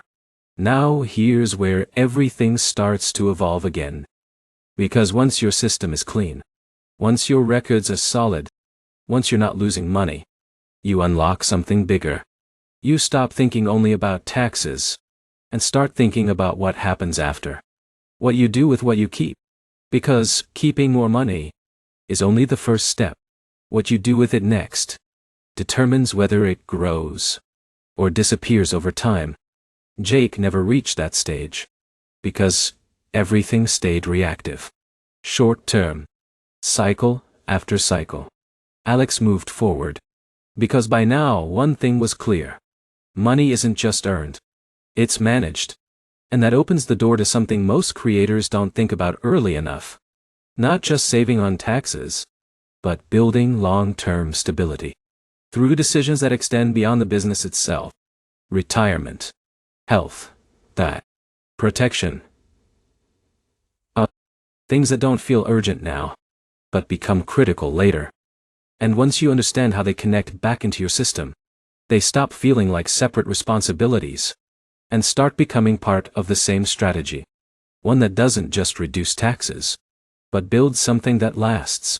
Jake never thought that far ahead, because everything in his world was immediate. Next video. Next deal. Next payment. Money came in. Money went out. And whatever was left, he used. Upgraded gear. Took trips. Improved his setup. It felt like progress. Because it looked like progress. But underneath, nothing was being built. No foundation. No long-term plan. Just motion. Alex used to think the same way. Because when income starts growing, it's easy to stay focused on what's visible. Revenue, growth.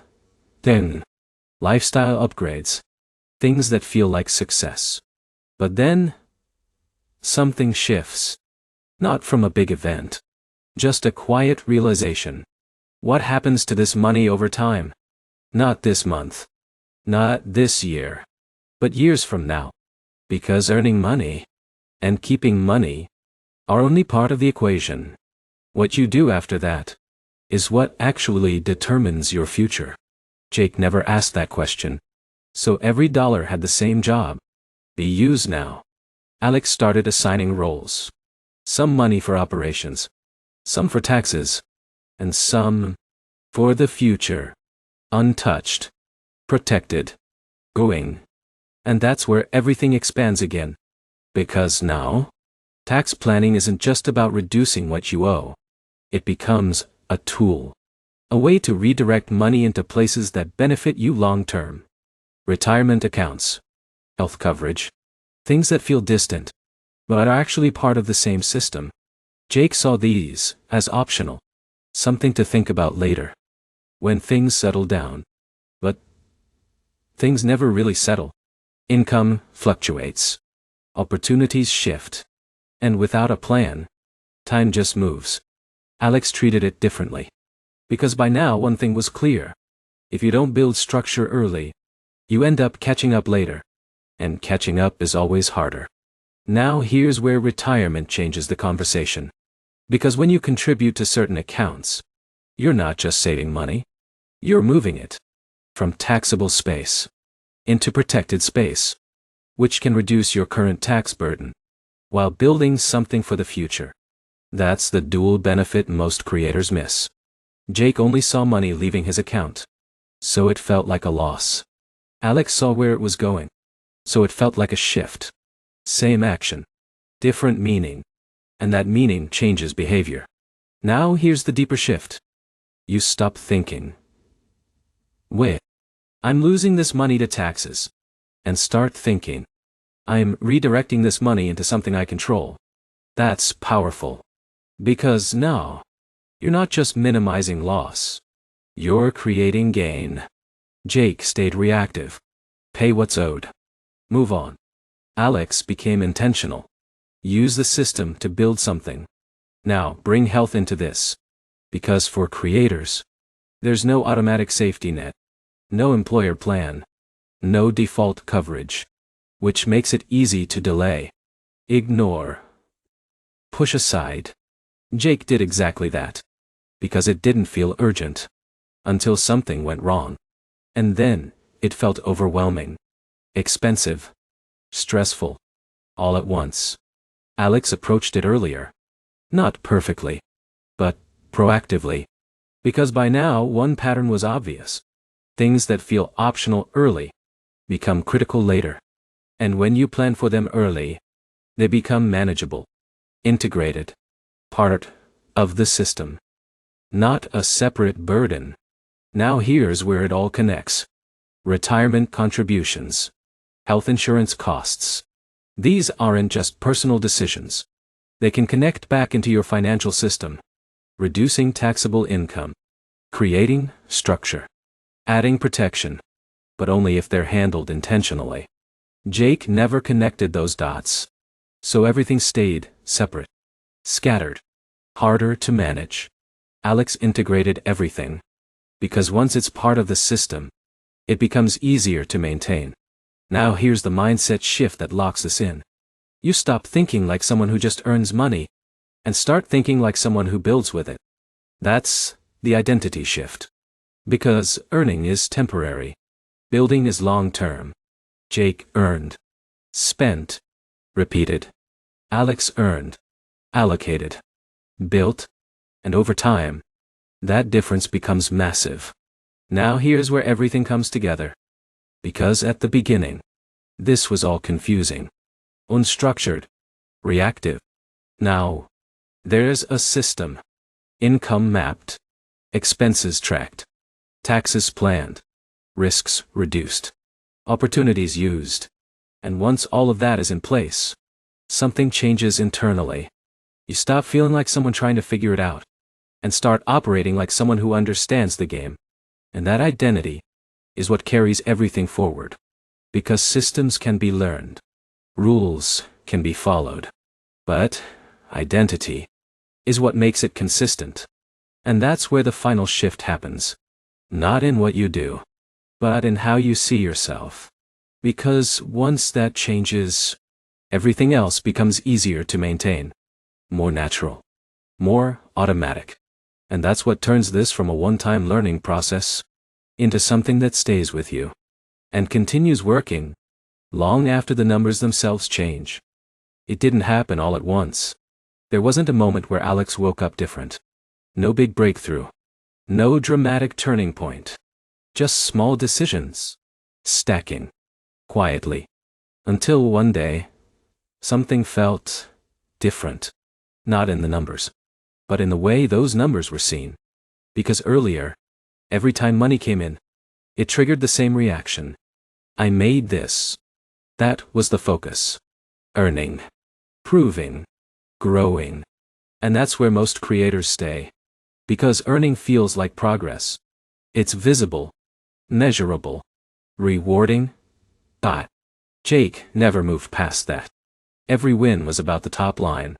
More views. More deals. More revenue.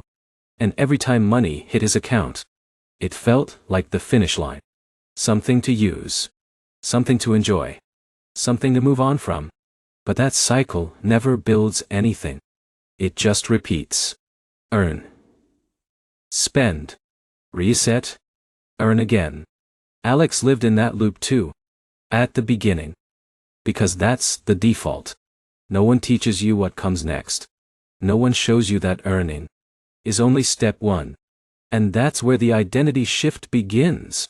Not when you make more money, but when you start asking a different question.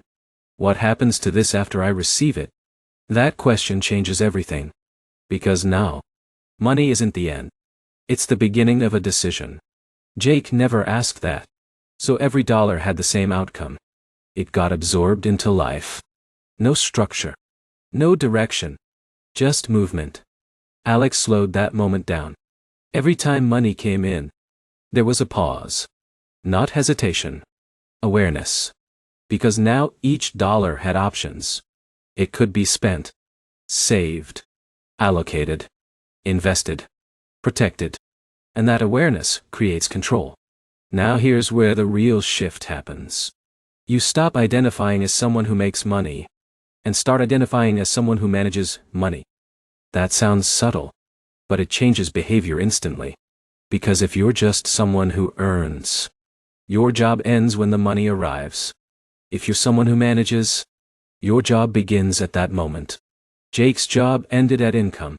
Alex's job started there. And that difference is where everything compounds. Now connect this back to everything you've seen.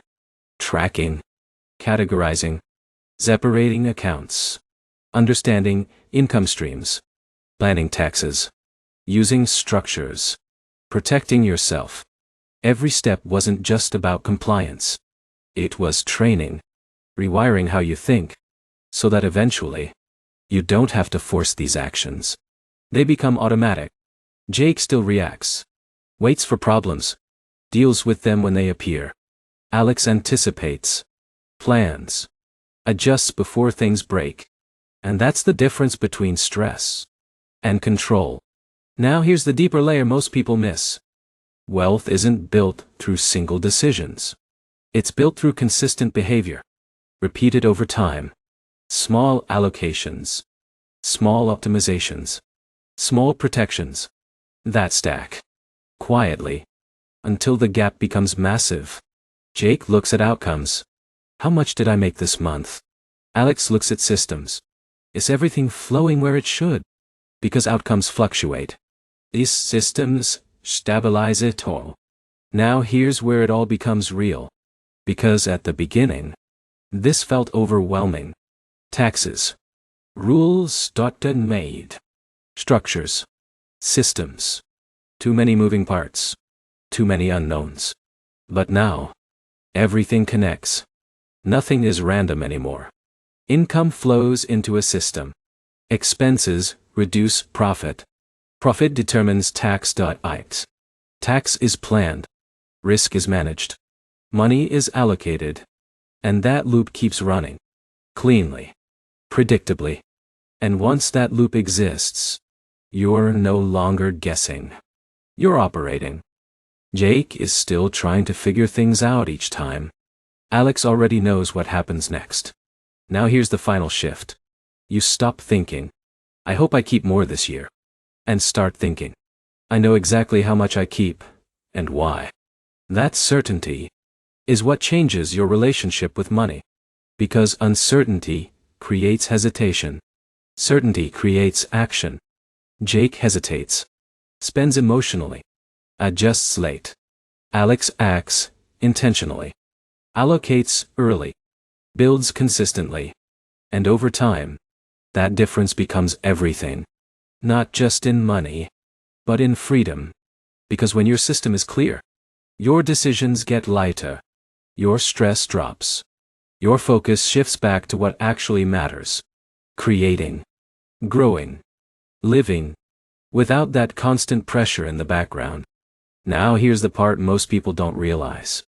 This identity shift doesn't just affect your business. It affects everything. How you think about opportunities. How you handle risk. How you make decisions beyond money. Because once you become someone who manages and grows, that mindset carries everywhere. And that's what separates creators who stay stuck in cycles from those who build something lasting. Jake keeps chasing the next dollar. Alex builds with every dollar that arrives. And the gap between those two paths doesn't look huge at first. But give it time, and it becomes impossible to ignore. Because one is built on reaction. The other is built on intention. And intention is what turns income into wealth.